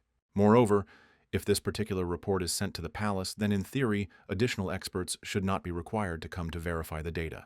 If so, the girl confidently put her stamp on it. The woman liked working with documents. It was simple and fast, so she did not understand why her husband spent the whole day on paperwork. After all, what a harmful and ineffective old man he was. Yes, she was definitely unlucky with her husband, but fate gave her wonderful neighbors and friends who do not abandon her in difficult times. Meanwhile, the paperwork was finished and the main character was about to leave, but at the end he asked where Dave was now. It turned out he was in the old outbuilding, and soon it would be time for him to hit the road. The girl has already hired the caravan, paid for the services of the trading guild. It will include 5 workers and 2 representatives of the guild, and she is also going to send Clark with them. All workers except Clark will return home after making sure Dave has left for Havana. It must be admitted that the plan was not bad, and everything was organized well, but Romandro asked the girl to double-check everything, because not only she was at risk, but also he, and most importantly, Jan. But the girl was sure that there was no reason to worry. It was not for nothing that she had spent a lot of time selecting very talented and smart people to carry out this task. She made it clear to everyone that they had to keep a close eye on Dave so that he wouldn't even think about running away. But finally, so that the main character would not have any questions about this, the girl suggested visiting Dave and making sure that everything was going according to plan. Certainly, everything went according to plan. The man, as usual, screamed, resisted, and insulted everyone around him when they tried to put him in the carriage. He was sure that he would find a way to deal with the people who had taken his inheritance from him and were now standing and watching his humiliation. Only instead of fear in his eyes, he received in response an obscene gesture from the Countess, which made it clear that she was not afraid of him and would live much better than he did, and very much hoped that in the future their paths would not cross again. Oh, this had an effect on the man. He began to shout even louder and to assure her that one day God would punish her for her intolerable character and the insult she had inflicted on his pride and honor. And suddenly, in the courtyard, where servants were running around, packing things, time seemed to stop, and Clark saw his mistress again. She too felt his presence, and turning around met his gaze. It was a short moment, a moment when their souls spoke, and a second later they again became strangers and cold to each other. The farewell was short, and just a few minutes later the carriage was taking away the only person who was infinitely devoted to the girl. The business was finished, so it was time to go into the house and have a little snack. Suddenly, Jan looked at the city and saw dozens of black flags raised. The city was mourning. Against his will he thought about whether there was something similar in the empire when his real body died in the distant future. Unfortunately, this did not happen because he was an escaped traitor emperor. Nevertheless, Jan decided to wait a little while, self-flagellation and analysis of what had been and what could be, but what could not be delayed was the solution to the issues with the Count's funeral, and he asked Rihanna about this. She didn't give a clear answer, and the main character returned home with nothing, although during this trip he began to feel strange. And by the way, he wasn't the only one who felt this way. Romandro's vision began to double, and he felt very hot. It is clear that during dinner before leaving the man drank too much, which is why he was seeing all sorts of things. A little more time passed, and the carriage arrived at the Viscount's mansion, where it was possible to rest a little. But as soon as the guy crossed the threshold of his own house, the servants pounced on him, as they were very worried about his well-being, and almost carried him further in their arms. The young man barely managed to escape, not understanding what was happening in his house. And besides, the entire hall was littered with gifts. Somehow it turned out that the residents of the area knew that the young man was dying, so they sent such a huge number of different gifts to cheer him up. It was a pleasant turn of events, although in reality the main character had no intention of dying, and he thought that since the winter was harsh, there was no point in counting on something like that. Nevertheless, it was very nice to receive all these gifts, and the guy was going to look at each of them, but already in his room. But this had to be postponed for later, since a guest arrived at the mansion. It turned out that the main character's mother decided to visit his house. In a soft pink dress with frills, she looked very fragile and unearthly, like an angel who had descended from heaven to earth. She did not hide her joy, so she ran down the steps and hugged her child tightly. She missed him madly, and now she was glad to see that he was okay. The woman was incredibly proud of John, because he not only became the lord of these lands, but had already managed to help people avoid starvation, so each of them loves and supports him very much. Looking at Philia, the main character once again realized that Durga Brak was a real scumbag, since he was able to offend such a pure and naive creature. But when the tender embrace stopped, the protagonist solemnly introduced his mother to Romandro, after which he added that the woman had lived in the mountains most of the time, and had come here with the onset of winter, since it had become too cold to live in the forest. For a while, Romandro came to his senses, trying to understand how John could have such a beautiful mother, and the fact that until that moment he knew nothing about her. But then the man pulled himself together and introduced himself. The woman began to cry and shook the man's hand, realizing that although she could not do anything for her son, she would always be proud of him, no matter what happened. At that moment, Bellamy burst into the house. He urgently needed to talk to Ian, but as soon as he appeared on the threshold of the house, he froze in place, seeing the mother of the main character, mistaking her for his older sister, whom the guy hid from everyone. The only problem was that Philia was his mother, not his sister. There was a ringing silence in the hall. Everyone was silent, and it's not surprising because the clan of ground warriors believed that Jan's mother was dead, and oh miracle, there was a mistake, and the woman was resurrected and stands here alive and well. How Bellamy would react to this shocking news, Ian did not know, because his friend still had not uttered a single word, looking intently at Philia. Yang was the first to give in, saying that he had a good reason for hiding his mother, but he did not intend to explain the details in front of her, so if the warrior wanted to hear them, they should go to his office. Only at that moment something went wrong, and Philia, for the first time in her life, decided to stand up for her son, covering him with herself, saying that it was her initiative. It was she who made him hide her from everyone. But the most interesting thing was that Bellamy knew perfectly well that the main character's mother was alive, so he was not angry with him. After all, there were various rumors circulating around the city that Bellamy had collected, for example, about the illegitimate son of the Earl who had returned from the great desert with a clan of ground warriors, and he had also heard the story that his mother had disappeared before the peace treaty signing ceremony. Therefore, the young man made the only correct conclusion that John had calculated everything in advance, and the woman's disappearance was part of his long-term plans. Kakanthir also knew this information, because there was nothing that the young man knew that his leader did not know. In truth, the young man hoped that he would have the honor of meeting the protagonist's mother before he left the estate and went to the capital, and his wish came true. Moreover, it was obvious that the young warrior liked Philia very much. He even blushed embarrassedly when she thanked him for helping her child. To hide his embarrassment at least a little, the young man turned away, saying that the lady had no reason to speak to him so politely. At this point, Jan wanted to end the conversation and spend some time with her mother, but Bellamy stopped him, saying that he wanted to give the young man one piece of advice. Today, he was watching the stars, and several dozen small celestial fireflies fell to the ground. But if they often fall quickly, then these seem to float across the sky and descend down. So he asked his friend to be very careful on the way to the capital. He had some kind of bad feeling. After all, the stars symbolize people who illuminate the world, just like Yang. It was sound advice for which the young man thanked his friend. But Yan wasn't going to be an ordinary star. He was going to become the son of the Empire. The warrior expected nothing less from the main character, so he said that the boy would become a very important person for his clan, and in general for the peoples of the Great Desert.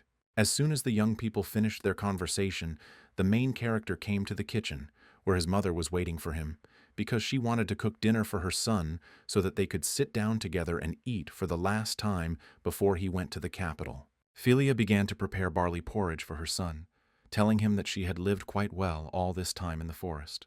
Moreover, during the time she spent in the forest, she never felt truly lonely for a single day, especially when she met so many interesting and important people. She even developed a girlish interest in the young man they had just met in the corridor, and she was very curious about who he was. Yan did not hide the identity of his friend, but said that he was one of the best warriors of the Land Clan, and he would also help him for some time in managing these lands.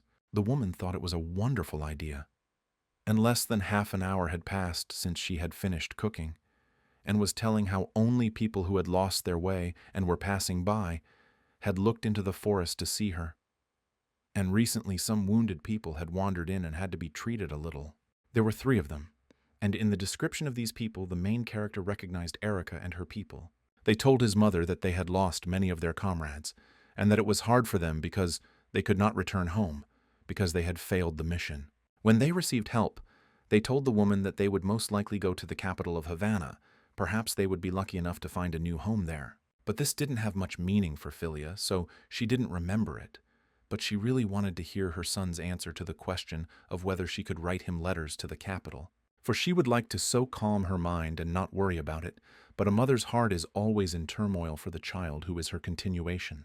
Hearing this, the main character could not refuse her, so he allowed her to send letters. Only on one condition.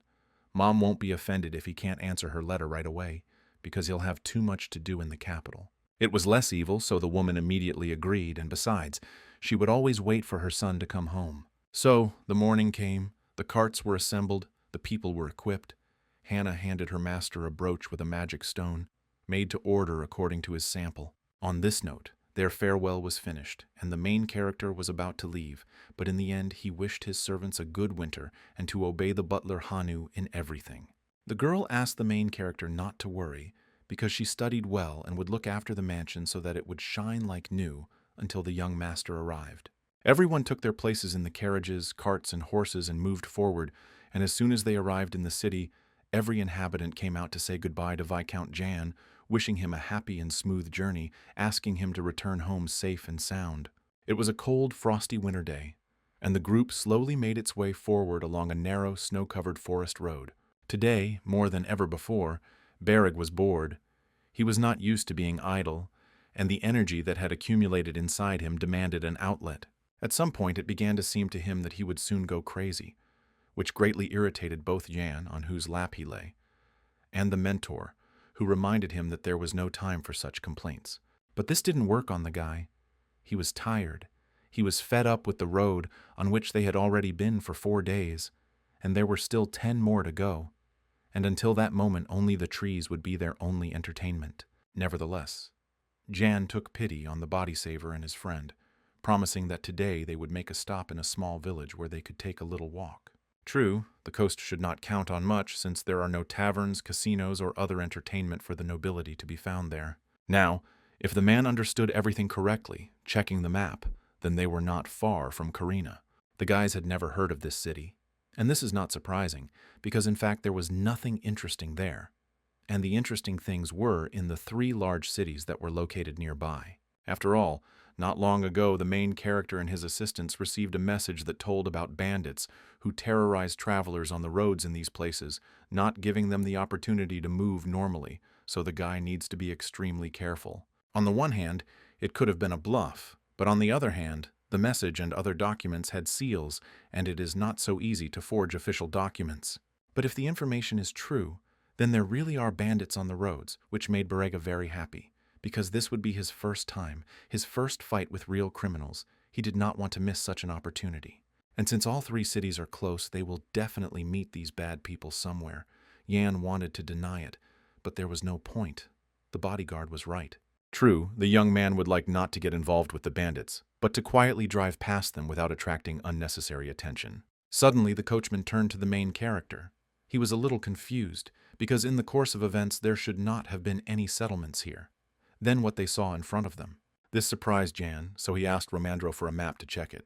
But be that as it may, they really did arrive at some village, only it looked abandoned.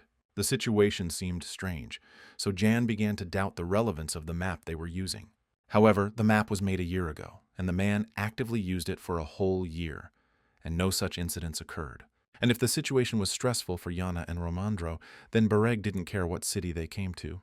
The main thing was that they could relax and walk here. True, the main character forbade him to act rashly, since this settlement was not on the map drawn up in the Imperial Palace, which means that it is private property, and one must be extremely careful. However, both the horses and the people were tired, which meant they needed to rest a bit and then set off again. While Jan, the coachman, and Romandro were discussing business, Bareg decided to look for some adventure on his ass. But as soon as he moved a little away from the others, he noticed movement in the bushes and demanded that whoever was hiding there come out in good health. And this someone came out, however, it was not a bandit and not even a person but a cute animal. The little white dog looked at the big man with puzzlement, curiosity, and a bit of surprise. The guy couldn't resist and stroked the dog, when suddenly he heard a voice. It even seemed to him that he was going crazy, but no, the dog really could talk like a person. Meanwhile, everyone else had already rested and was ready to continue their journey. At that moment, Bareg ran up to them, carrying the dog in his arms and demanding that Jan look at it carefully. The animal was shaking, and the guy was beaming with joy, screaming madly that it could talk. It was too much, even for a mage, but the bodyguard didn't understand why magic was okay and a talking dog wasn't. Only now the animal was silent, so an oppressive silence hung between the guys. The silence was first broken by Jan, who demanded that Bareg let the dog go and not waste his energy in vain. But he did not calm down, and since the dog no longer wanted to talk, he could eat it. In vain did he threaten the animal, for which he received a painful bite, and the dog proudly walked away in an unknown direction. But then she turned around abruptly and said that she was very disappointed in them, because she thought they were decent people, which they were not. After which she ran away, and the guys and the man remained standing there with their mouths open in surprise. It was time to go, this time for sure, but the main character could not comprehend what had just happened and how such a thing was even possible. There were many assumptions in John's head, but he didn't know which of them could be correct. At that moment the guy felt uneasy. He felt someone's presence, as if someone was watching them closely, although no one was visible. It was all extremely strange and unpleasant. After some time, the group found a place to spend the night, but Romandro noticed that something was wrong with the shore. Jan supported his friend.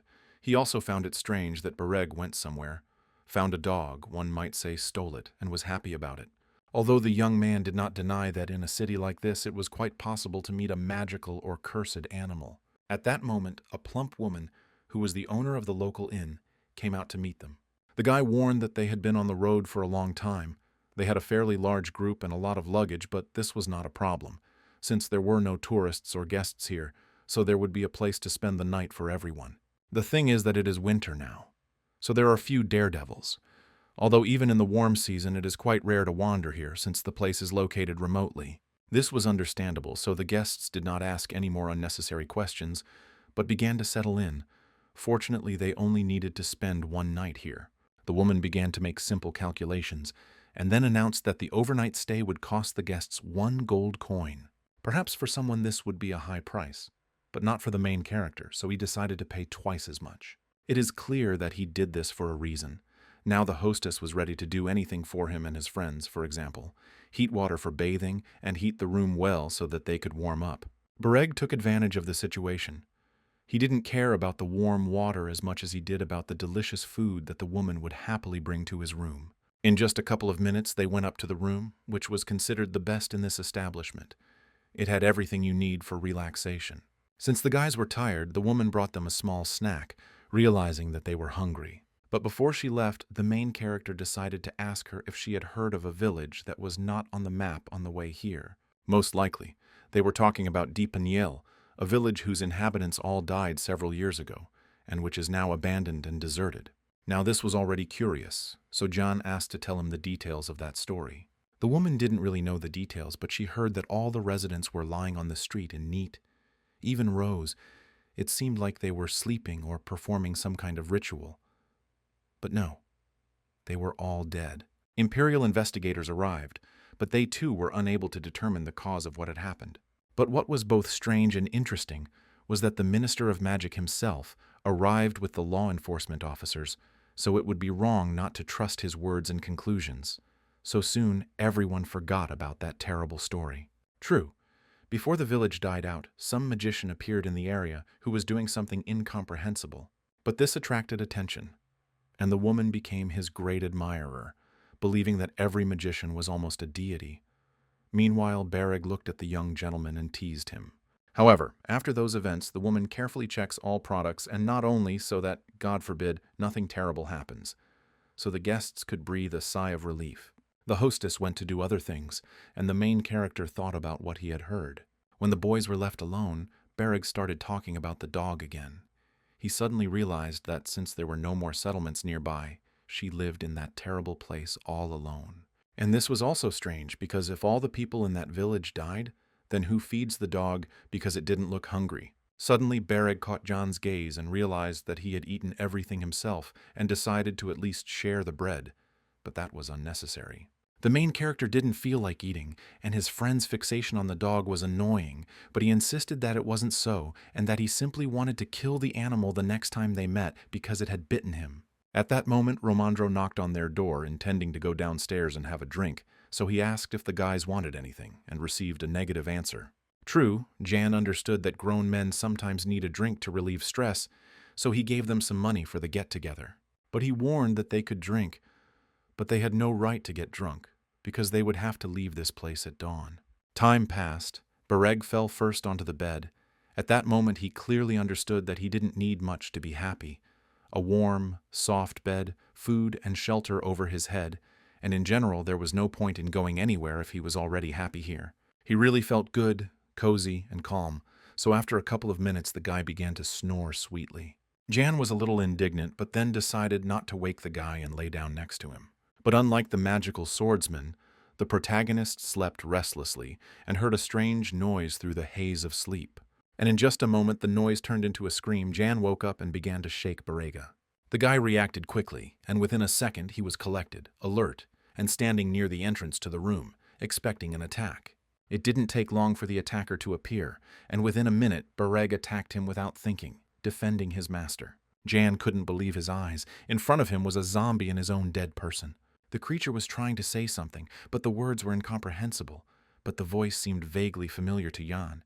He had heard it somewhere before. At that moment, another person entered the room.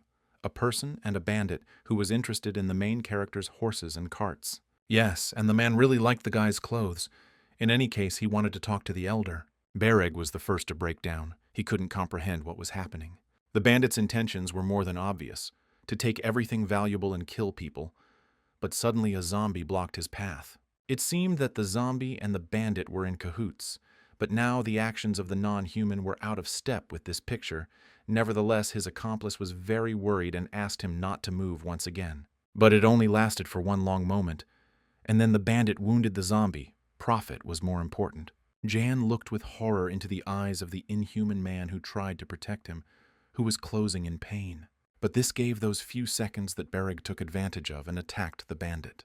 Against the blows of a magical swordsman, an ordinary highwayman didn't have much of a chance of winning.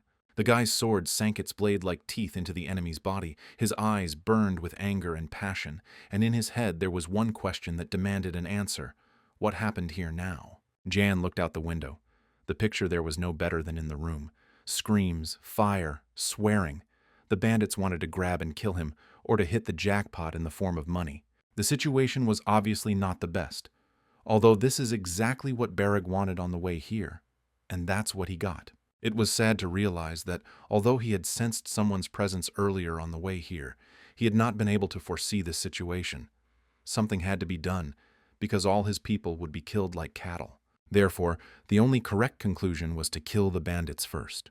To do this, the main character was not going to be greedy and transferred part of his magical powers to his sword, although he asked to leave a few alive, since he had several questions for them. Meanwhile, the bandits below were raging, robbing, killing, and intimidating the unfortunate women. But they didn't yet understand that their song was sung, because the first of them had already received a precise blow from the magic swordsman. Now the bad guys did not understand what had happened and who had harmed their comrade, not expecting to see a teenager, who, without a shadow of regret, finished off the man with one kick. It was a kind of statement, like, "Attack me, even if you all come together, I will still be the winner." While Bereg was dealing with the bandits upstairs in his room, Jan was studying the zombies. This was the second time the protagonist had to encounter something like this. By and large, necromancy was not in vogue in the Empire. It was more often used by magicians in the western regions, where war was commonplace. In that case, it's interesting whether the bandits knew about the zombie or accidentally stumbled upon it and used it for their own purposes, while all this was unclear. Besides, the zombie's voice and the puppy's voice were the same. Could it really be the same creature? Going down, the main character noticed that Bereg was enjoying the fight. The main thing was that he remembered that he needed to leave a few bandits alive. At this moment, the Battle of the Coast ended, and the main character's servant came to them, informing them that they had unexpected problems.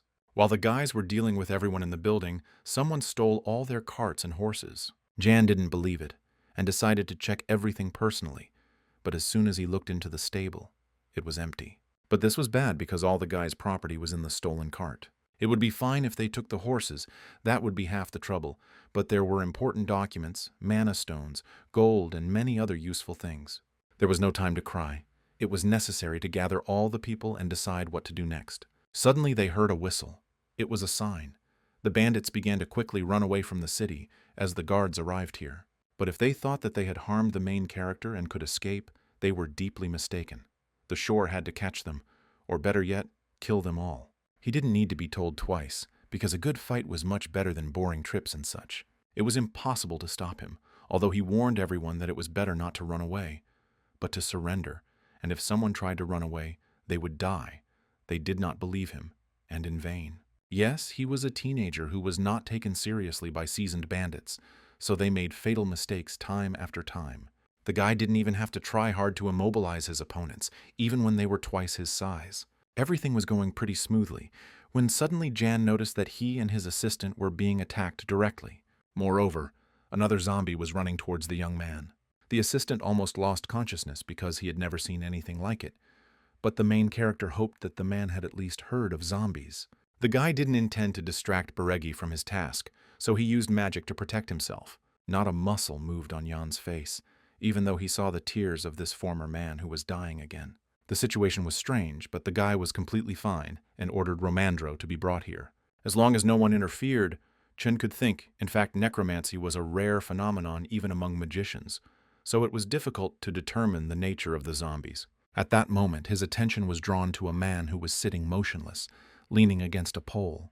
But when Jan approached him, he saw hair in his bag, which gave rise to very bad thoughts. Moreover, the same strands lay on the ground, creating a path to the zombie's body. It is necessary to think about what this means. But then, now the morning has come, the harvest is over, people are crying, not knowing how to live on. Thoughts like these were swirling around in Bereg's head.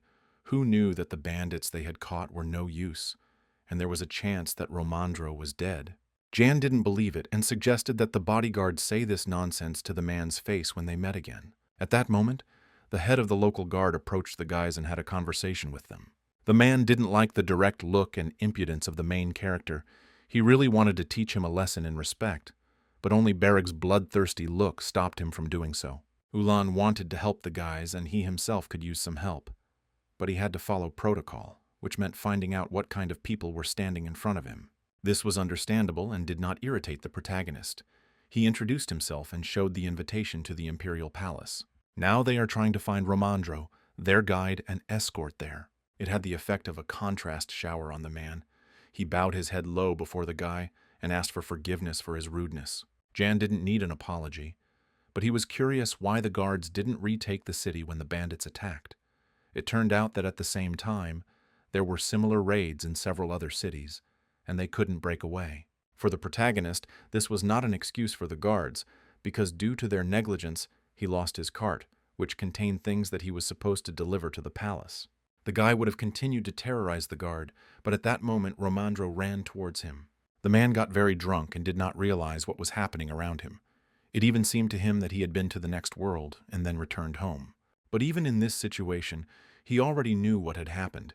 It was not pleasant that they had lost the cart, but it was possible to try to intercept the bandits and take back what was theirs. There was no point in staying here, so before setting off, Jan ordered Ulu to send Meyer to him.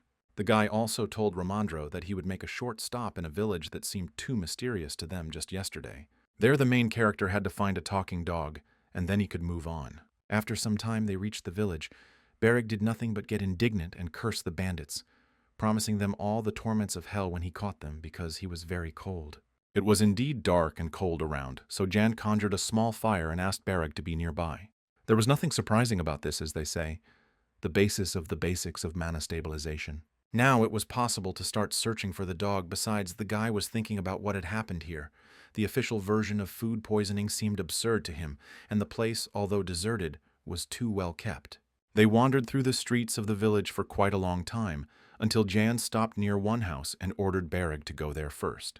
He was not against it, and was used to following the orders of the young master, but he did not understand why he had to go to this particular house. Everything was simple.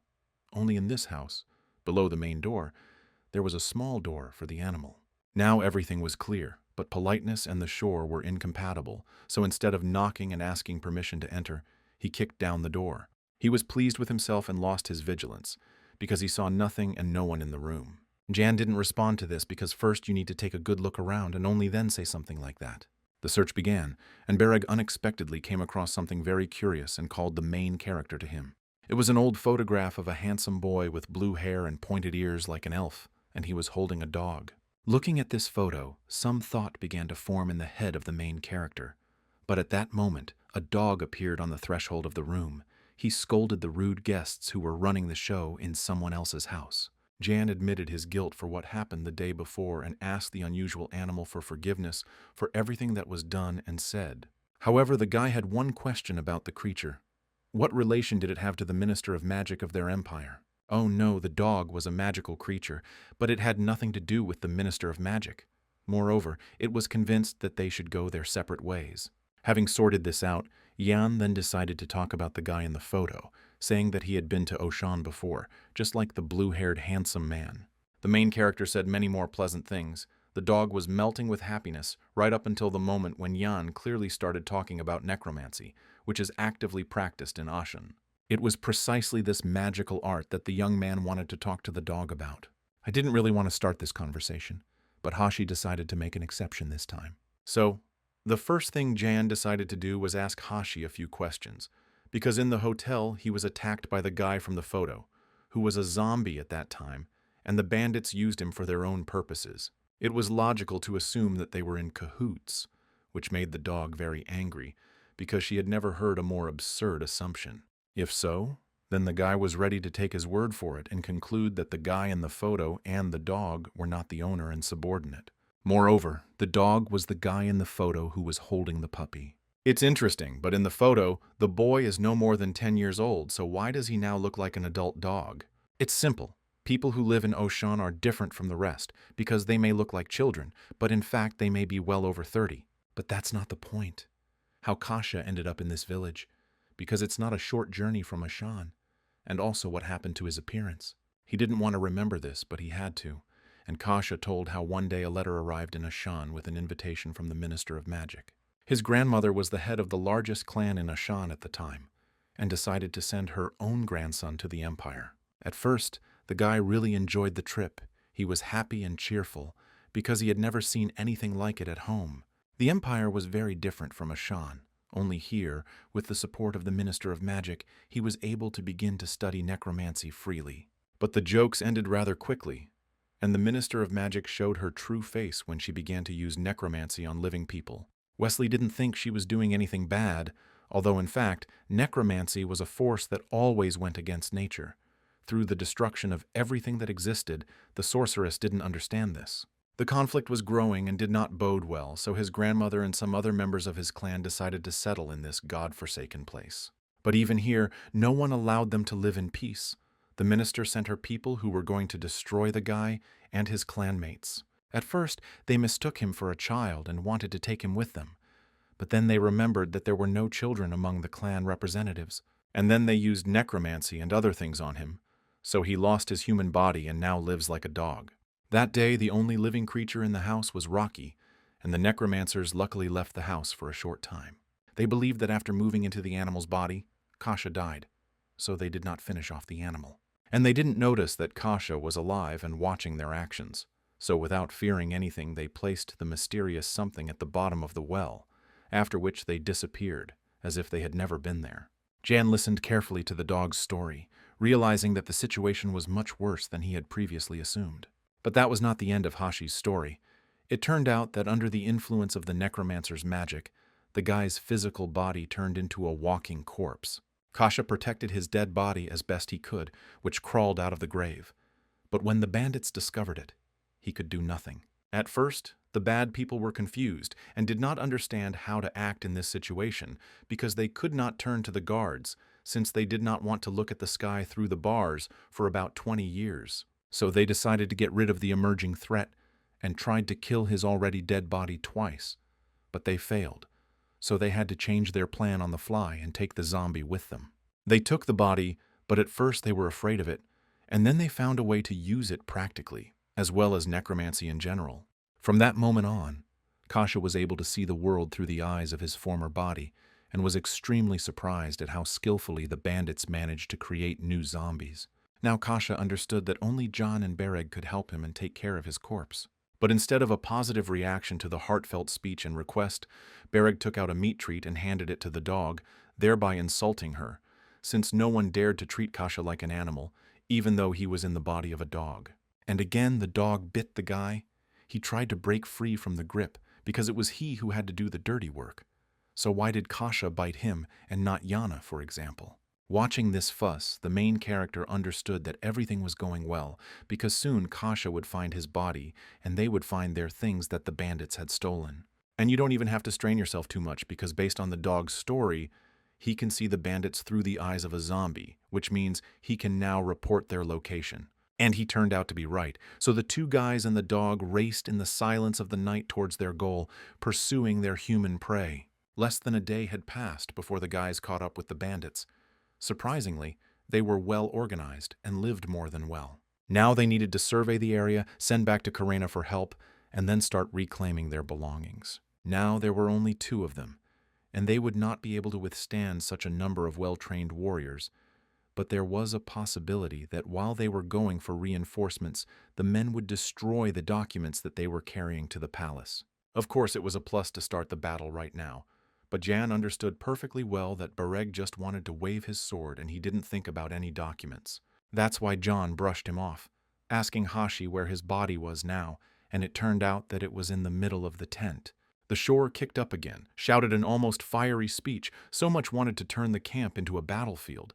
But the main character asked him to shut up and not make noise. However, it was time to act. It was difficult to keep him in place. Nevertheless, John asked to kill the bandits, but leave their leader alive, since he had several questions for him on the merits. Bereg understood the order and began to carry it out, appearing like a ghost of the night before his enemies. No one could really make out his face or understand who was in front of them, suggesting that perhaps it was someone from the last city they robbed. It seemed to them an unwise decision to attack their camp alone. What the daredevil was counting on is unclear, but at that very moment the speaker lost his head. Seeing that Bareg was just a teenager, the bandits decided that he was an idiot who couldn't think with his head, and that it would be easy to eliminate him, just like drinking water. The naive man, Bareg was faster than lightning, so the man's axe was nothing to him. He dodged and found himself face to face with his opponent, and a few minutes later, the man fell dead. And Bareg decided to clarify the situation, telling the bandits that if any of them thought about escaping now, they would be signing their own death warrant. Ian watched carefully what was happening below.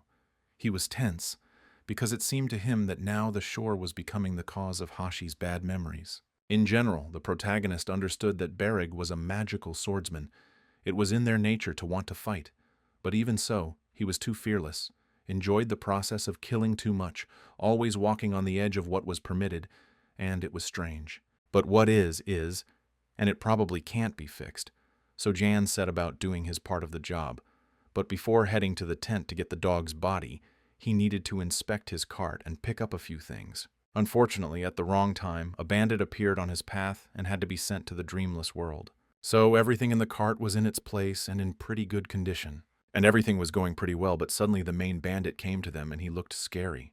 Kasha was scared, but how could you not be scared when someone so scary and huge stretches out his paws and hands to you so small? And these big paws raised the dog to the eye level of the man, who was outraged by the stupidity of his subordinates who let the animal into the camp. And it would have been good if the man had only been looking at Kasha, but he tore his gaze away from the white wool and saw John standing next to his cart. But he never turned his thoughts into words, since Bareg was heading towards them, and he was burning with obvious excitement and a thirst for continuing the fight, this time with a stronger opponent. Only a fool would not have sensed his thirst for blood, and he didn't hide it while looking for the boss. But the man still didn't understand the situation he found himself in, and even tried to scream and prove that the guys were in cahoots, and how dare they sneak into his camp. And this would have continued for a long time, but Bareg did not have much patience, so he attacked the leader. But the man did not move from his place. He still understood that the enemy was faster than him, so he took out his sword and, blocking the guy's blow, broke his blade. But he was wrong to think that something like this could cool the ardor of the uninvited guest. Even without a sword, Bareg was a deadly weapon, so he deftly turned and kicked his opponent in the jaw. And this blow was no worse than if the leader had been stabbed with a sword several times in a row. In general, both opponents intuitively understood each other's feelings, because in some ways they were even similar. For example, in the understanding that the greatest satisfaction in a fight comes not when you deal with a bunch of weak opponents, but when your blows reach the strongest. Yes, the bandit understood this, and now his target was the shore. And now the guy is tasting his own blood from his broken lip. Her taste tears off the last breaks, and Bareg grabs the leader by the clothes, intending to knock out his eye, and in his head the understanding beats like a frightened butterfly. This man is crazy. And only Jan's voice pulls the guy out of the haze of madness. He needs this man alive, and he hasn't yet learned how to have heart-to-heart conversations with corpses. Hoping that Bareg would have enough patience, Jan went to look for Kasha, and found him sitting opposite his former physical body. Only now did the dog understand what death really looked like. Jan didn't answer. He understood that there was no guarantee that when they destroyed this body, Hashi's soul would linger in this world for even one more day. The dog didn't have an answer either, but he knew for sure that the body had to be destroyed before one of the bad guys took control of it again. It was not an easy decision, but the only correct one, which John respected and was ready to help implement. It only took him a couple of seconds to destroy the body with magic, and now it was falling apart. But it was probably better than what it was, because it was hard to imagine what it was like to die, but live, and when you are used in the dark, against your will. Meanwhile, Bareg finished beating up his opponent and dragged him by the legs into the nearest tent. And then his gaze fell on the enemy's sword, which was sticking out forlornly from the ground. And since its owner was practically dead, the item could have been taken for himself. But as soon as Bareg took the sword, he realized that this was not an ordinary item, but something much more interesting. But Bareg couldn't understand what exactly, and Jan wasn't any better. He assumed that it might be a matter of the beautiful color scheme, or perhaps the magical stones that were in the sword, but he didn't have a precise answer. But even without understanding what exactly attracted the guy to the sword, he wanted to take it for himself anyway. His sword was broken, and he had nothing to fight with, and this one suits him perfectly. Ian didn't mind, but the bodyguard would have to pay for the item once they returned to the city. Wait, that's not what Bereg wanted. He only wants the sword. But paying for a trophy is too much. And besides, he likes not only the color of the blade, but also the way his body moves when it's in his hand. At that moment, the main character realized that his friend had found what every warrior subconsciously sought, a weapon that was destined for him by fate itself. But the boss of the bandits interrupted the guy's conversation, for which he received another beating from Bereg, who was ready to kill him. But it was time for the gentleman to talk to him.